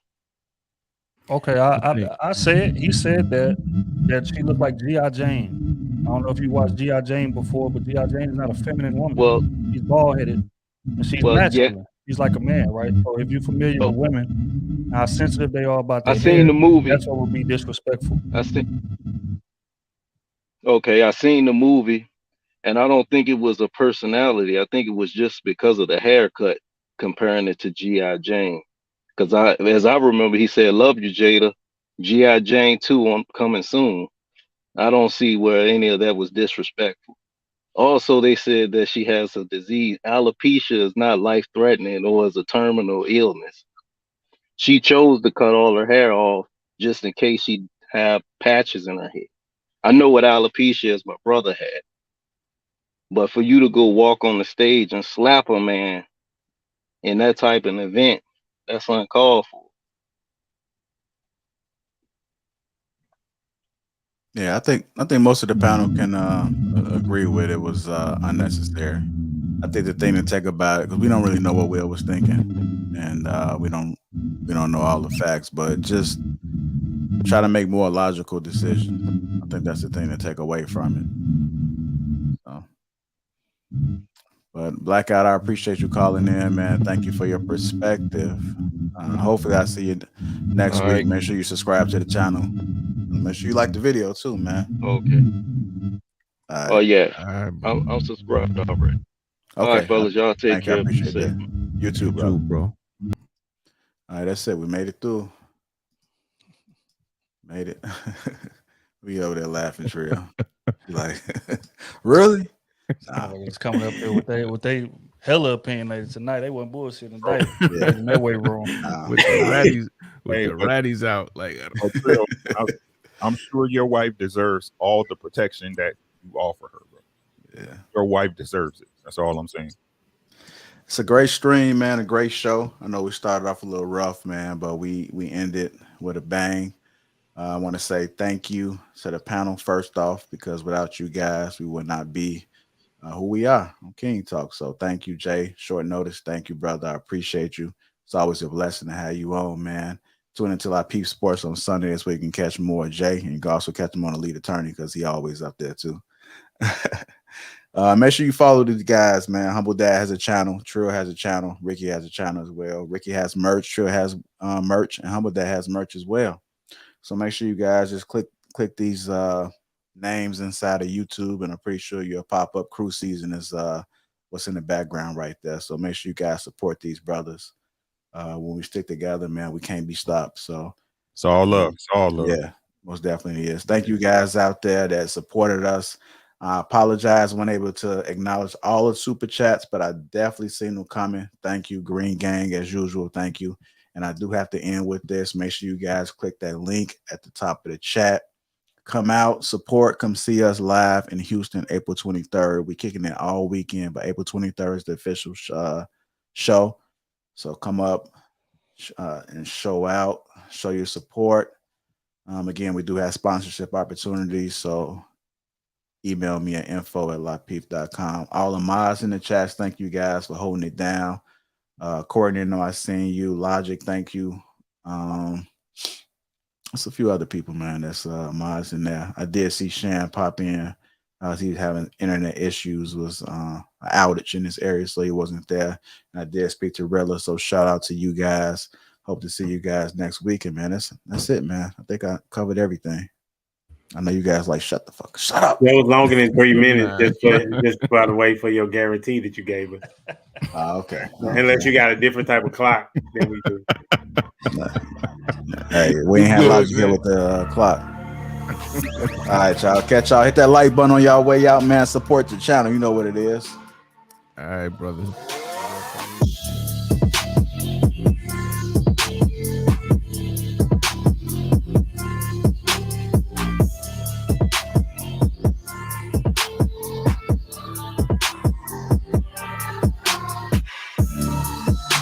Chicago.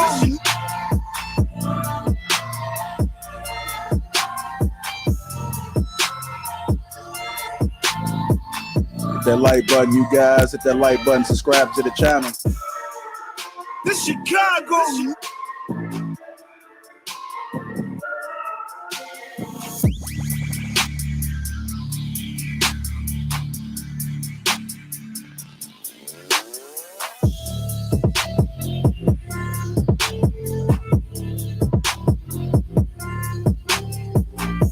See you, Logic. Green Gang. Brittany B, I see you still in there. This Chicago. This ain't no Fort Wayne. This Chicago. You hear me? You heard me? Miss Park, I see you. This ain't no Nashville. This Chicago.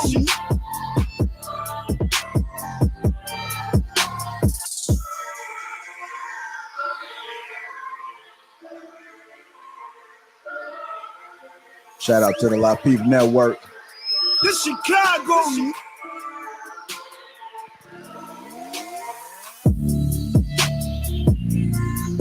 Shout out to the sponsor, T. Hanley. Make sure you guys get that uncomplicated skincare for men. That link is posted in the chat. Get your 30% off along with a free gift.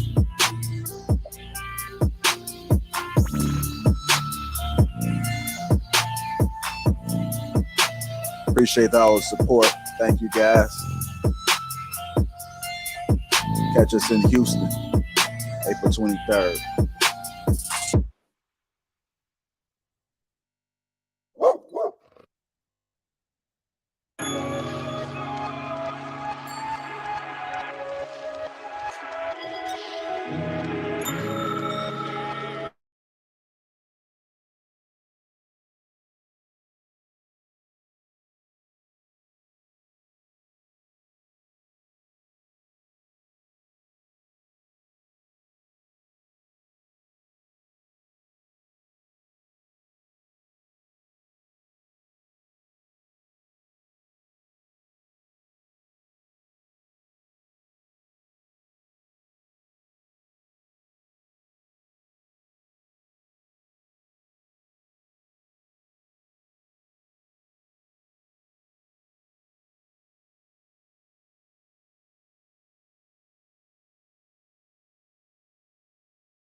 This Chicago.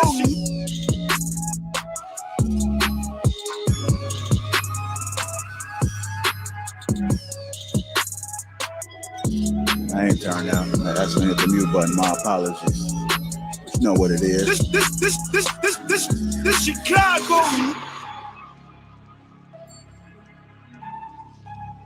Green Gang, Shamar Lawrence, Just Jay Humps, Miss Parker, Brittany B. I see y'all.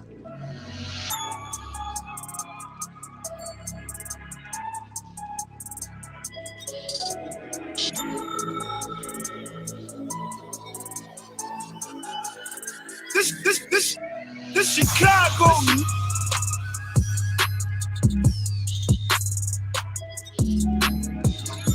Sure y'all subscribe to the channel, the Lapeef Network. Greatest show ever. Let's go.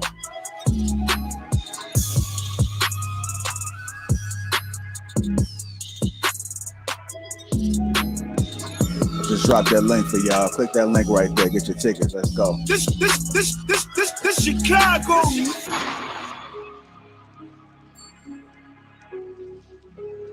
Hello, motherfucker. Ain't nobody got time for that. Hello, motherfucker.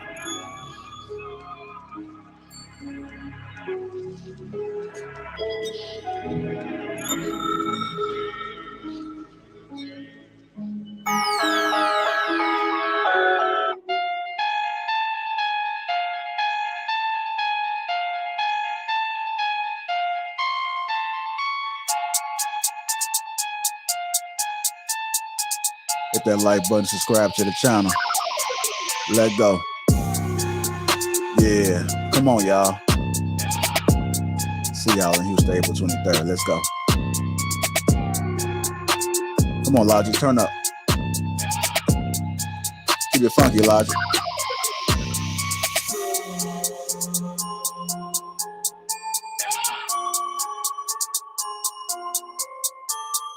Get your Lapeef hoodie. Come on, y'all.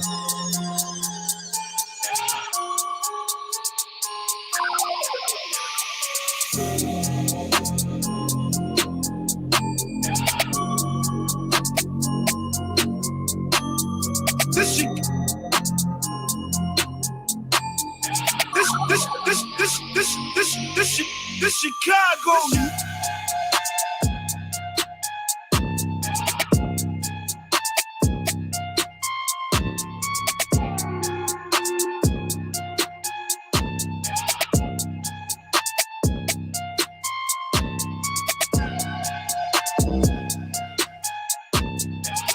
Y'all know about this. Greatest network ever. Who bop at night like this?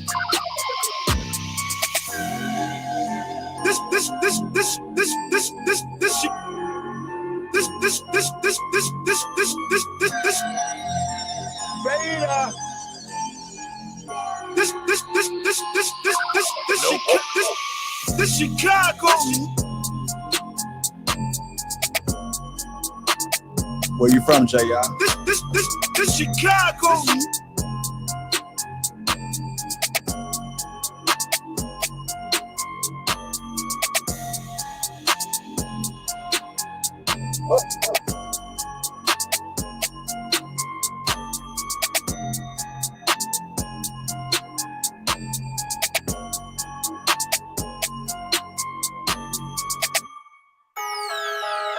It's the last track, family. Hit that like button on your way out. Subscribe to the channel. It's the greatest network ever. Shout out to the Lapeef Network. JB Broken Dusty tomorrow. The Thursday show next. We got 3 shows on Sunday. Lapeef Sports, Sage Talk in the Mirror. Let's go.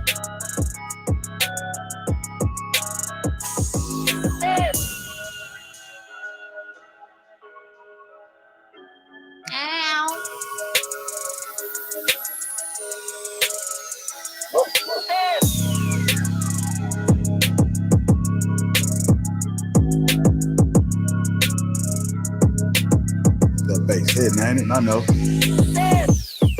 This Chicago.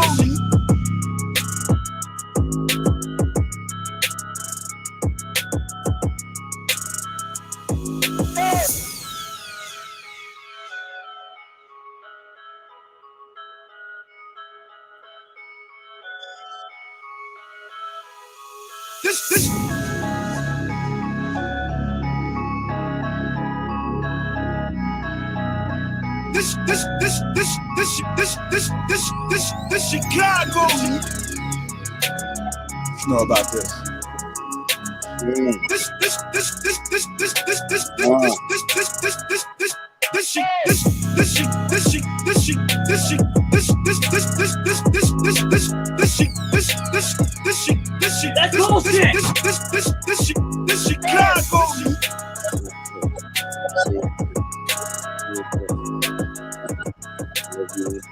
You got to spit. Go ahead. When I wake up in the morning, I think about it. The sundress make me like I act like just sundress. When I think of sundress. You know, goddamn sundresses, boy. I was on my way out, man. Get y'all a piece sundress, player. This Chicago. Think about the show, brother. Huh? Man. Well, you know, I had talked about it early on K show. I don't know. I mean, it was good. Different perspective. I think that the one dude they thought was trolling. What's his name? Chaotic Truth. Yeah. Yeah, I think he made some valid points. So you think it might have been his tone, his approach?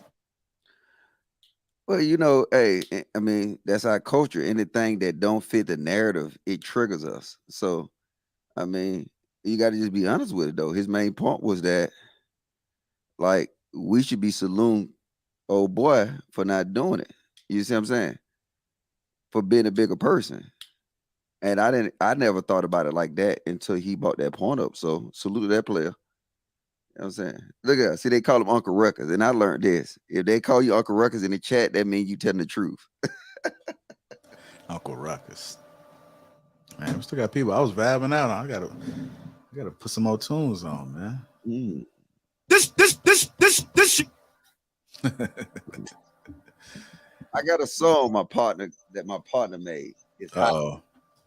Yeah. It's hot. I gotta send it to you. Okay, go ahead. Yeah, go ahead and send it to me.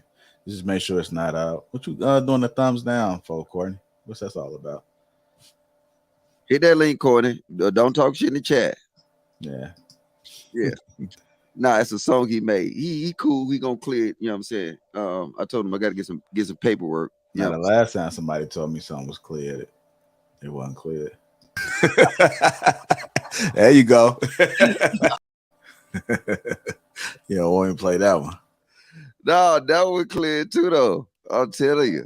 Hey, I thought that was an excellent skit. Because you know what? The reason you think if it's excellent, people don't know if it's real or fake.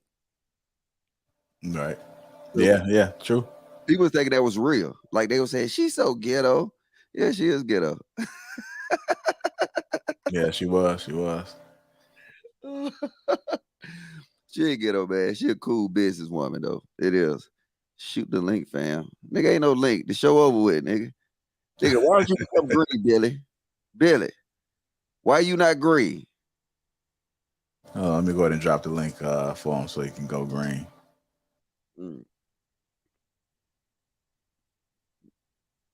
Now, I know, Billy, you're a good supporter. You're a good dude. I be rocking with you, but how you not going to support the network and go green, man?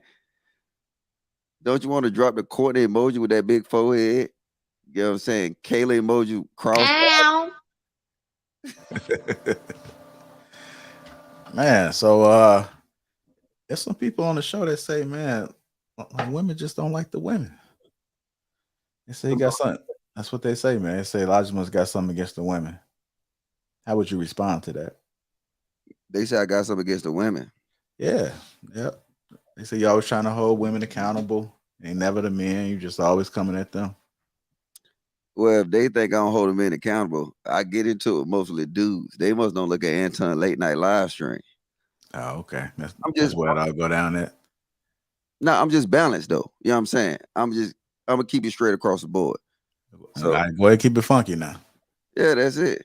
So hey, nah, I don't know, especially in person. You know what I'm saying? Them women, what you say? Logic love the whims. What the fuck is that? No, that's the women's. She just saying it, but that's the Indiana shit. So don't pay no man. That's that slang. No, the women cool, man. Like I said, but at the end of the day, wouldn't be asked for leadership, but leadership is for, you know what I'm saying, a person, you know what I'm saying, and not necessarily put you in check, but let you know when you outside your realm. That's why I don't like women getting in arguments with men and stuff like that. Let the men argue it out. That's how real life should be. I'm sending this for the ladies, man. I want some ladies on the panel. I just dropped the link for some ladies. I've been sitting on here with men all day. Big facts. Men, don't hit that link. Ladies, y'all can hit the link. It's after hours. Who coming to Houston? That's what I want to know about. Who's coming to Houston? That's where it's gonna be lit at. Now, let me drop this link for y'all to get y'all tickets, man. Y'all bullshitting. It's definitely gonna be an experience. It's gonna be a vibe. The ladies, hit that link. Yeah, if they don't hit it, I'm gonna hit the end broadcast. What I'm gonna hit. That shit.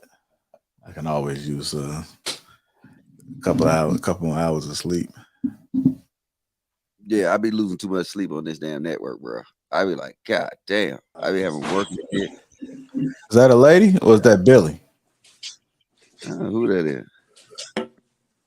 Oh man, come on, man. I said the ladies hit the link. There you go. Damn. No, Billy. Why you ain't green, Billy?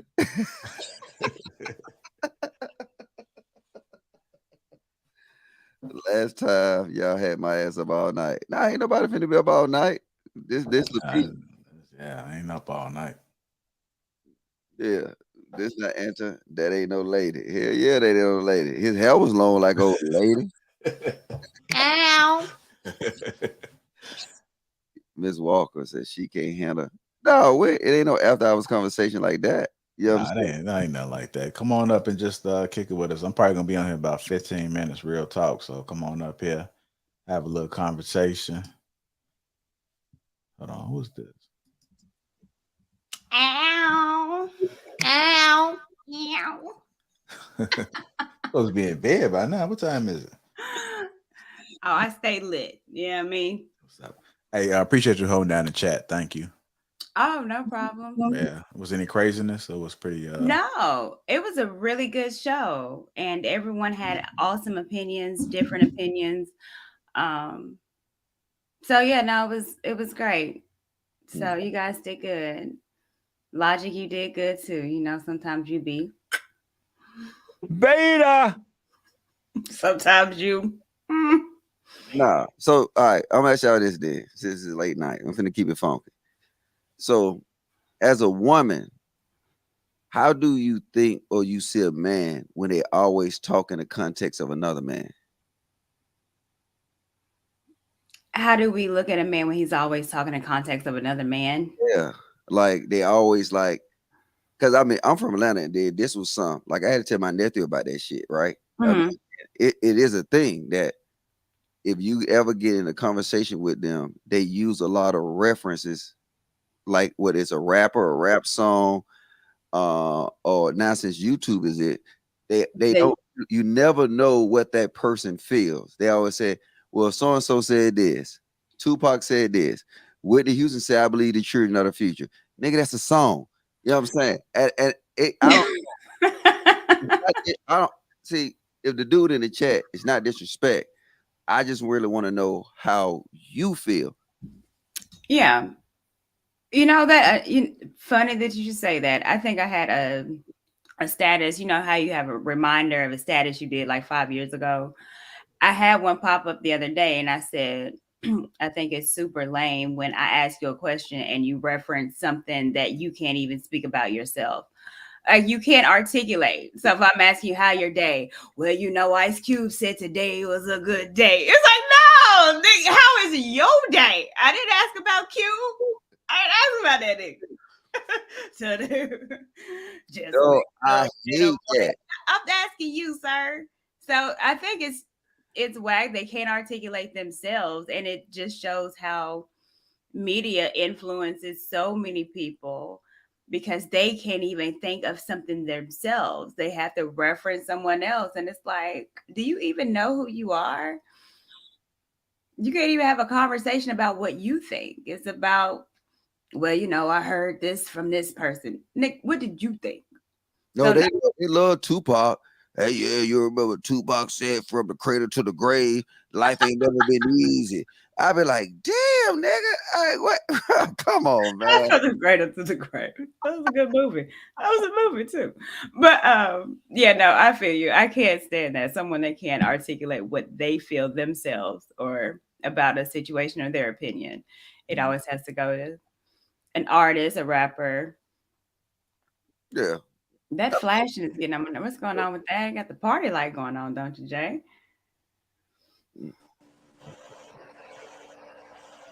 Speaking of rappers, we got one of the Migos on. What's up, Weezy Wee? I see him. Mr. Officer, looking ass boy. Hold up. Is you green? I'm gonna kick you off. Is you green? I'm not green yet. Well, get yourself right, man. Hey, look, you can't even.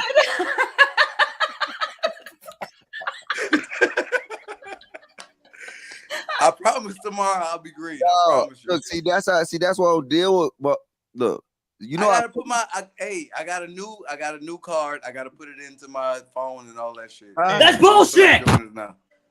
I'm just saying. Look, let me y'all. I'll do it now. Fuck it. I'll do it now. Bye, y'all. I'll be back. No. I'm just saying. Yeah, all right, nigga. I just saying shit. Lollipop. Right. Lollipop. A milli, looking ass. I see him. Oh, my bitch love me. My bitch love me. The block is hot. The block is hot. My bitch love me. My bitch love me. Young Moolah, baby. Beta. He looked just like Lil Wayne. There you go.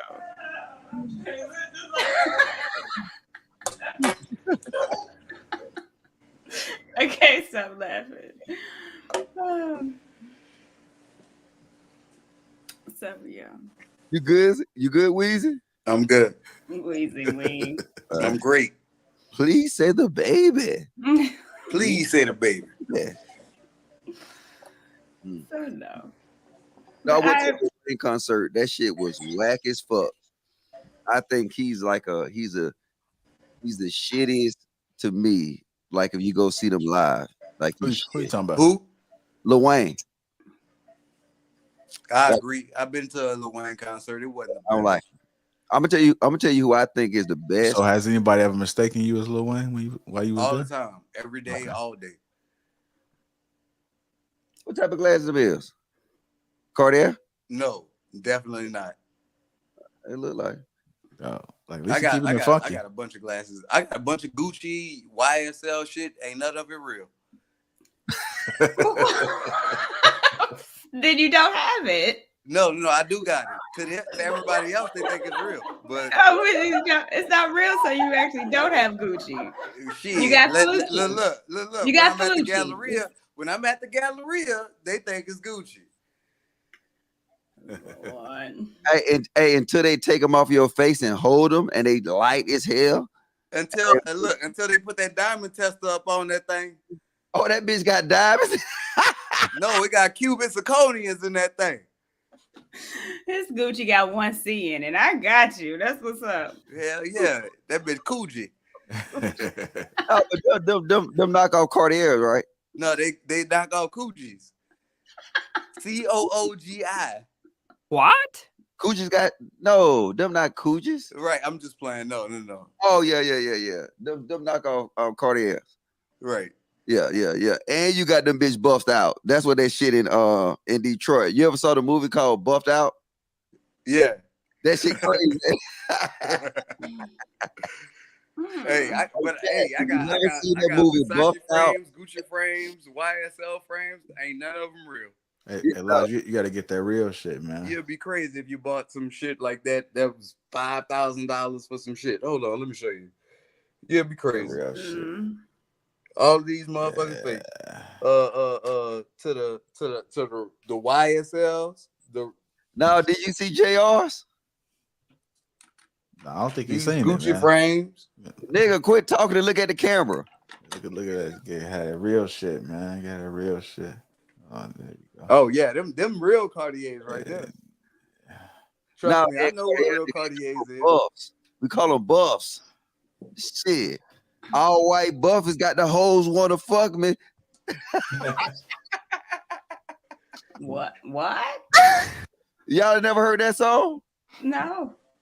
I think Hey, go ahead and sing it for us. Yeah, who is that by?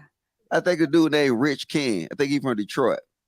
Yeah. Go ahead and sing it, Ron Logic. No, I just know that all white Go buff got the hoes Go want ahead. to fuck me. All white. All white. All white. All white.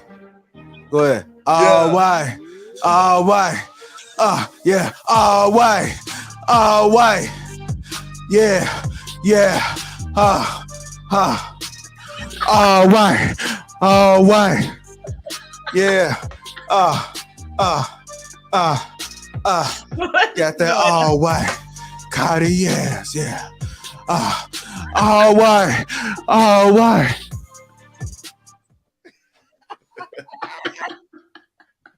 Y'all motherfuckers stupid.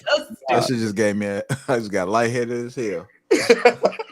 If you haven't saw that movie, go look. I think it's on Netflix. It's called Buffed Up. Buffed Up. That shit is hilarious. That's like literally, I don't even like comedies like that. That's one of the most craziest comedies. You know what I'm saying? Because it's all about these shades. So now I guess it's Detroit. I might put that all white back on. That shit was a hit.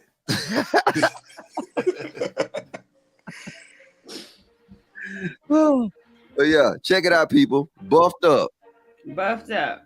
Buffed Up. I'll tell you a Detroit movie that I like. Black movie. Mr. Logic. All white. In the building.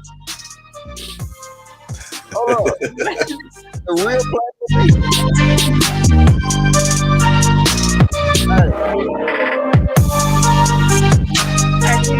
The Chicago. Hey, hold up. Hey, Platinum. Come and hit that link. Oh, that is him. Hey, drop the link for him. He cool as fuck, JR. What you talking about? The dude that just joined the membership, Platinum Elite. I don't know if that him. Uh-oh. What's going on, Courtney? What happened? You need you some buffs, Courtney, because you'll look a little cross-eyed. You keep saying I look cross-eyed. I'm beginning to think I really do. Hey, your right eye is just a little slow. Lazy. It's just a little slow. When they dip, you dip, I dip. It's a little slow. It's a little slow. There you go. That motherfucker a little slow. I be trying to massage it sometimes. You know what I mean? Have it working right. You need to hide them motherfuckers with some. Damn, I gotta wear shades like JR now. Yep. Uh-oh. You know what I'm saying? Get you some prescription. You know what I'm saying? I'm gonna make this lazy eye look good. Forget what you said. Look, so my girl, she a teacher, right? And she say that they got a whole bunch of retarded motherfuckers in the world that's out here dating and fucking it up for everybody. Because when you graduate school, there ain't no retarded tag on your ass no more. Can we say that word? I don't. Ain't no retarded tag on your ass no more, so you just blend in with regular society. And then she said they be having handsome dudes in the retarded class. And if they wasn't in the retarded class, they'll have a whole bunch of women. But the I don't moment think they you can. graduate, they get a Billy. whole bunch of women following them Billy. and do this, that, and other. Hey, And Billy. them I don't niggas think be halfway retarded. Are you not listening to me? You can't be saying that word. Oh, remedial. They be remedial. Yeah, we gotta fix that. Yeah, you can't say that word, baby. Right. I just say remedial. Okay. They be remedial and then they Just leave, say real school. slow. Just say real slow. They be real slow remedial, and then they graduate, and then they wind up getting with a chick who got her stuff together, and them been to college and this, that, and the other. Next thing you know, she getting with this handsome dude who she don't know is 3/4 retarded. You can't say that. I mean remedial. Okay. Hey, Logic. Platinum Elite, you got to come on cam, bro. You come up. I don't think he comes up. Oh yeah, I don't think he can. You don't play. Mm-hmm. So with that being said, do y'all think y'all he ever said dated some somebody comments who about was me a while ago. Oh, did he? Yeah, he did. Oh, it wasn't very nice either. So like I said, do y'all think y'all ever dated somebody who was remedial? No. Why we want to date some remedial people? I didn't say want to, but do you think that you got food? Like not food, but do you think that you jumped into somebody who may not have all been there? Yeah, I think half of the half our women and our men is kind of a little off. Really? In some type of fashion. Yeah, I think we got too much trouble. So yeah, I mean, and that's why we we hurt each other so easily. You know what I'm saying? That's it. We just unlike any other race. So yeah, we just want to see each other hurt. Me, I think it's because that we date people who are low-key remedial. Like a lot of people in our society and our culture or whatever, our race, don't get the help that they need and don't seek the solution, which is the key to their problem or whatever. And I think that they wind up attaching themselves to somebody, and it hurts the other person for the rest of their life because you've been attached to this remedial person, and now you viewing every relationship in the eyes of dating somebody who remedial. I'm with you. But yeah, all us. I'm telling you, all us remedial. All us got Pookie in us. Right. All us But I'm just saying, like there are certain cases where that there was a girl that was very, very pretty or very cute, fine, whatever, this, that, and the other. Next thing you know, they come and take her out of your class and put her in the special ed class. That don't make you not like her anymore. Nigga, why don't you say it was one of your first hit songs, man? I don't talk about no remedial people. All right, put the beat on. Put the beat on, JR. Oh my gosh. Let me tell you a little story about a pimp named Billy. He make hoes so wet they wanna masturbate. When I hit that shit, they be like, "Fuck me, Billy." So I hit that shit, then I call them quits. Lock up your little sister, throw away the key. My dick huge, no hoes safe from me. And when I knock that shit down, the girls, they love it. Then I pick it up and I tell them to scrub it. All That right. wasn't good. That wasn't good. No. It was something. Tamika, jump on the camera.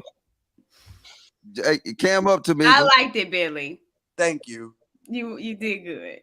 I'm an artist and I'm sensitive about my shit. I feel you on that, Erica. Thank you. Why we always got to rap about big butts and smashing chicks? I made that up when I was 12, nigga. And 6'4". Oh my God. I made that up when I was 12. And lowrider trucks. You know what I'm saying? See, when I was caught up, Yes, sir. if you had a lowrider truck, you was hitting every chick in Atlanta. Right. You know what I'm saying? Yes, sir. New Orleans too. New Orleans, y'all done had no lowrider trucks though. Shit, they had niggas in Nissans with 15s in the back of them hoes. They Nah, had nah, niggas with Nissan fucking Frontiers, the 89 Frontier, nah. You and they know, had the little thing on the back. Bro, trust me, Courtney, New Orleans niggas bump. was you in the South for the lowrider? When all the dudes had a lowrider? Who, me? I was like 10. Yeah. Yeah, I was like Yeah. 10 years old back then, but yeah. Bruh. Hey, it's a song. We had this song in Atlanta called "Can't Get No Lower," and it, you know, Atlanta goddamn song. You know what I'm saying? It was B. That she used to go doom doom doom doom doom doom. What how the thing? Can't get no lower. But anyway, all I know is he said, "I ski when I die. Bury me in my low rider truck." Who is that? I think it's called Damage. I think that's the name of the dudes. But the whole song was like they can't get no lower. Ain't nobody got time for that. Yeah. He said, You know, you was talking about Detroit movie. There's a Detroit movie that I love.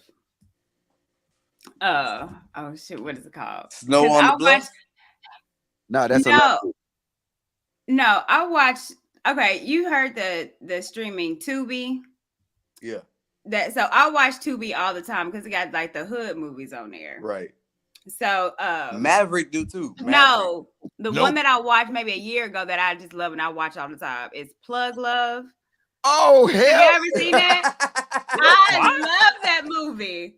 They got Plug Hey, They got Plug that's Love the too? most. What? Hey, that's Man, the let me most tell you about ghetto Plug movie Love. I ever seen Hold in my up, life.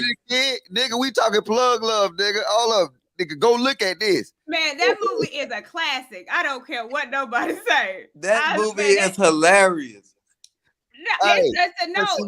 It's like a drama. It is. No, but I'm saying that it's hilarious. The bad acting is hilarious. It's not bad acting. It's not bad, bro. No, it's good acting. It's good. No, look, the same dude that made Plug Love, he made Buffed Up. Did he? For real? Yeah. Man, let me tell you. He just say, you know, the fat dude. Oh, he like the best actor. He's the best. His name from Buffed Up. Now The let me fat tell you, I dude from follow him Buffed on Up. IG. His name is Murder Pain. Yeah. That is my guy. That is my guy. It's another movie he got called 7-Eleven. You got to look at that too. Okay. They all on Amazon. So if you put Murder Pain in Amazon, you got Amazon Prime. Yeah. Put in Murder Pain. in Amazon Prime, and I'm gonna watch that one. When I tell you, I was just randomly watching, and I was like, man, this is a good movie. I sent it to my brother. I said, man, you got to get on this Plug Love. And then Murder Pain looked like a little Jada Kiss throwback. Like, that is my guy. I love Murder Pain. Like this. This how his stomach. His stomach. Right. Look, if y'all have not seen Plug Love, I recommend it. Right, looking like Pee Wee Longway. Ain't nobody got time for that. Not playing. I with it. Love Plug Love.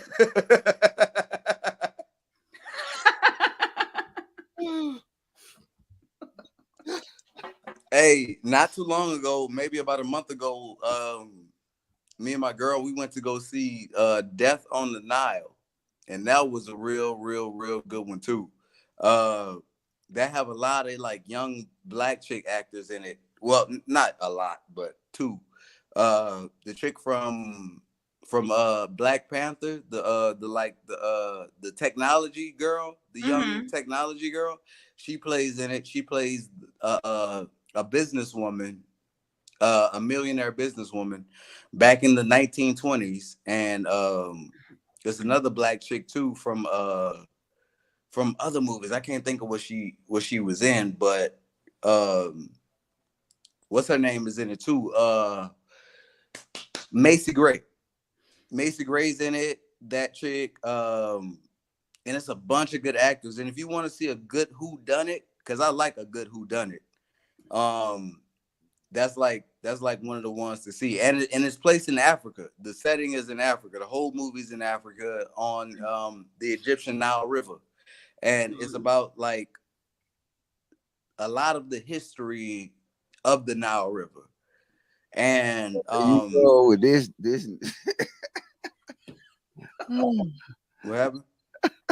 Look, why y'all niggas love to go back to the Nile River and the valley and all that? Man, come on, man. Nah, it's not about like no African pride or no shit. Like, no, it's a Which is murder nothing wrong with mystery. that if it was. It's a murder mystery that takes place in Africa. That's all I'm saying, and that we have to support stuff that supports us.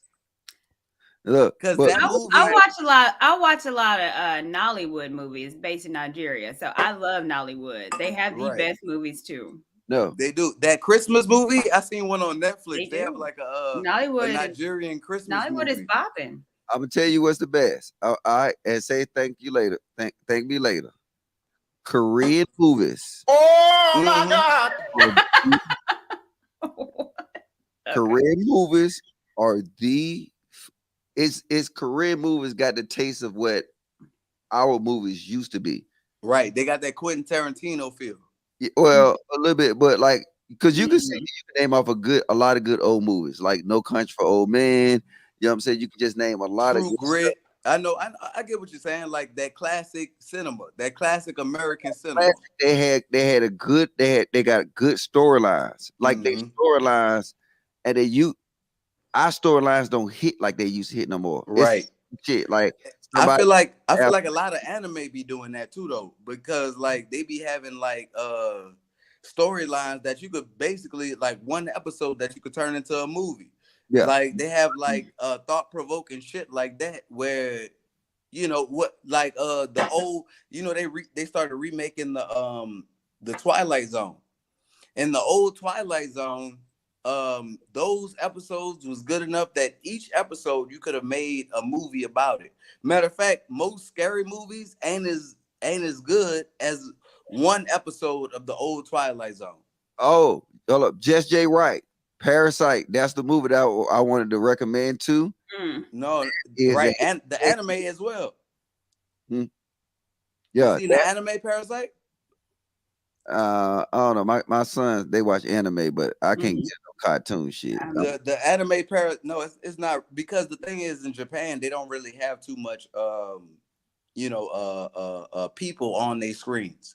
They don't do too much of they society is so conservative and so controlled that a lot of things that are R-rated they have to put it into TV animated wise. So that's why anime is so big in Japan. Because a lot of things that they can't say and can't do that they can do in animation. So it's not like how our American cartoons are, where it's all kid friendly. Theirs is more based for adults. But I'm not finna be a grown man sitting here looking at goddamn cartoons like that.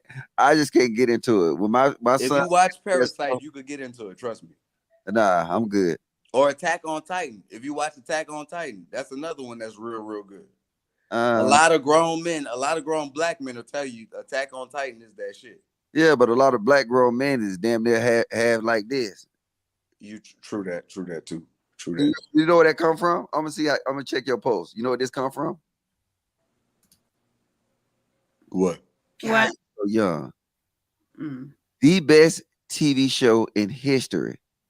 Sanford and Son. You don't know that? I'm too young for that, bro. What the best show in history is what? Sanford and Son. You said Sanford and Son. Sanford. The best show ever is Martin. No. Oh, the best show ever is the Lapeef Network. What? About sitcom. Greatest show ever. Unless you turn this to a sitcom, which you could. You really gonna say Martin is better than Sanford and Son? I did say that. I did. As a kid from the 90s, I'll tell y'all that Boy Meets World was one of the best shows. No. Oh my God! Boy Meets World, bro. Watch this. Have you? I'm gonna ask this, Courtney. Have you ever saw Sanford and Son? Yes. And I'm a Red Fox fan. And how would you ever compare? Martin is okay. Martin is Martin is great. Martin is not okay. It is the best sitcom ever. Wow. Absolutely. Logic. I guarantee If you act like There's Martin, nothing. any woman that want to marry you. I mean, it's consistently funny. The characters, the relation, it's everything. The culture of it, the clothes, everything about Martin defined my childhood. But it got dead episodes in Martin. If you look at Different Son, it's hit after hit after hit after hit.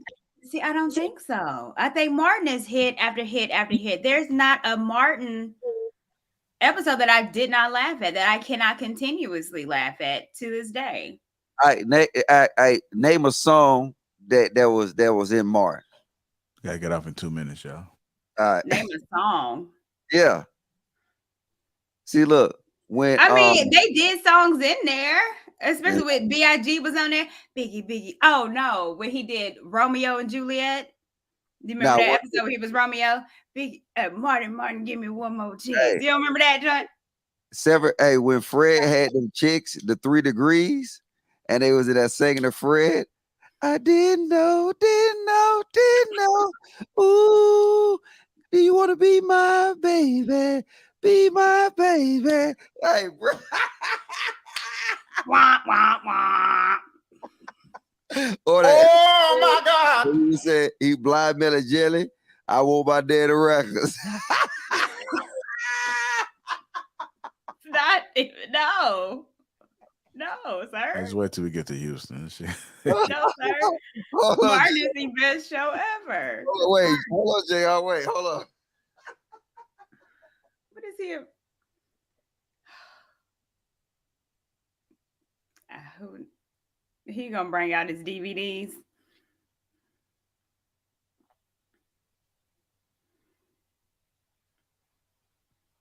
I want the records. I want my daddy records. I can't believe I don't know that. No. Black shades, and he was acting like he was this. He was trying to imitate me. Right, yeah. All you gotta do is turn your hat to the back. Blind Melly Jelly. I want my daddy records. I can't believe nobody in the chat. No. I gotta yeah, I'm done. That's okay. You are, yeah. This is bullshit. All right. Anyways, That's bullshit. I want my daddy records.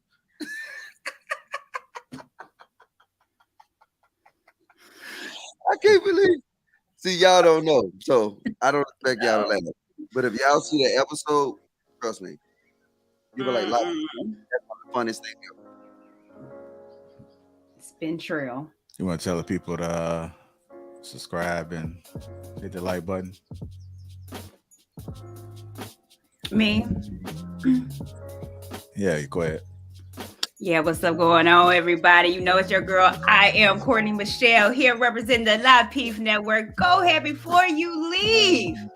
Hit that like and subscribe button. Share it to a friend. It's the greatest show ever. Well, there you have it, family. All right, y'all enjoy y'all night. See y'all. It's a lot of jazz. You fish-eyed fool.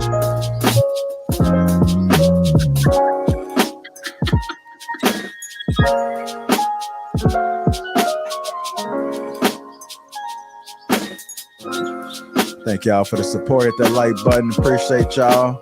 Great show.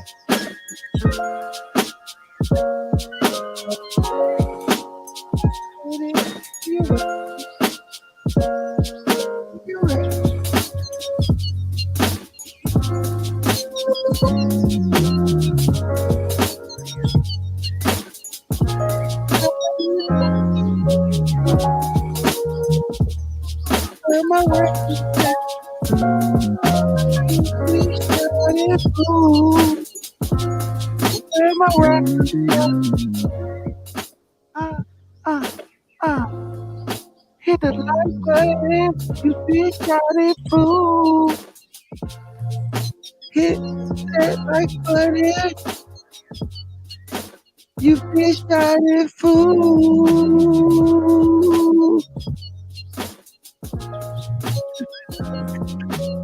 I see you. No doubt.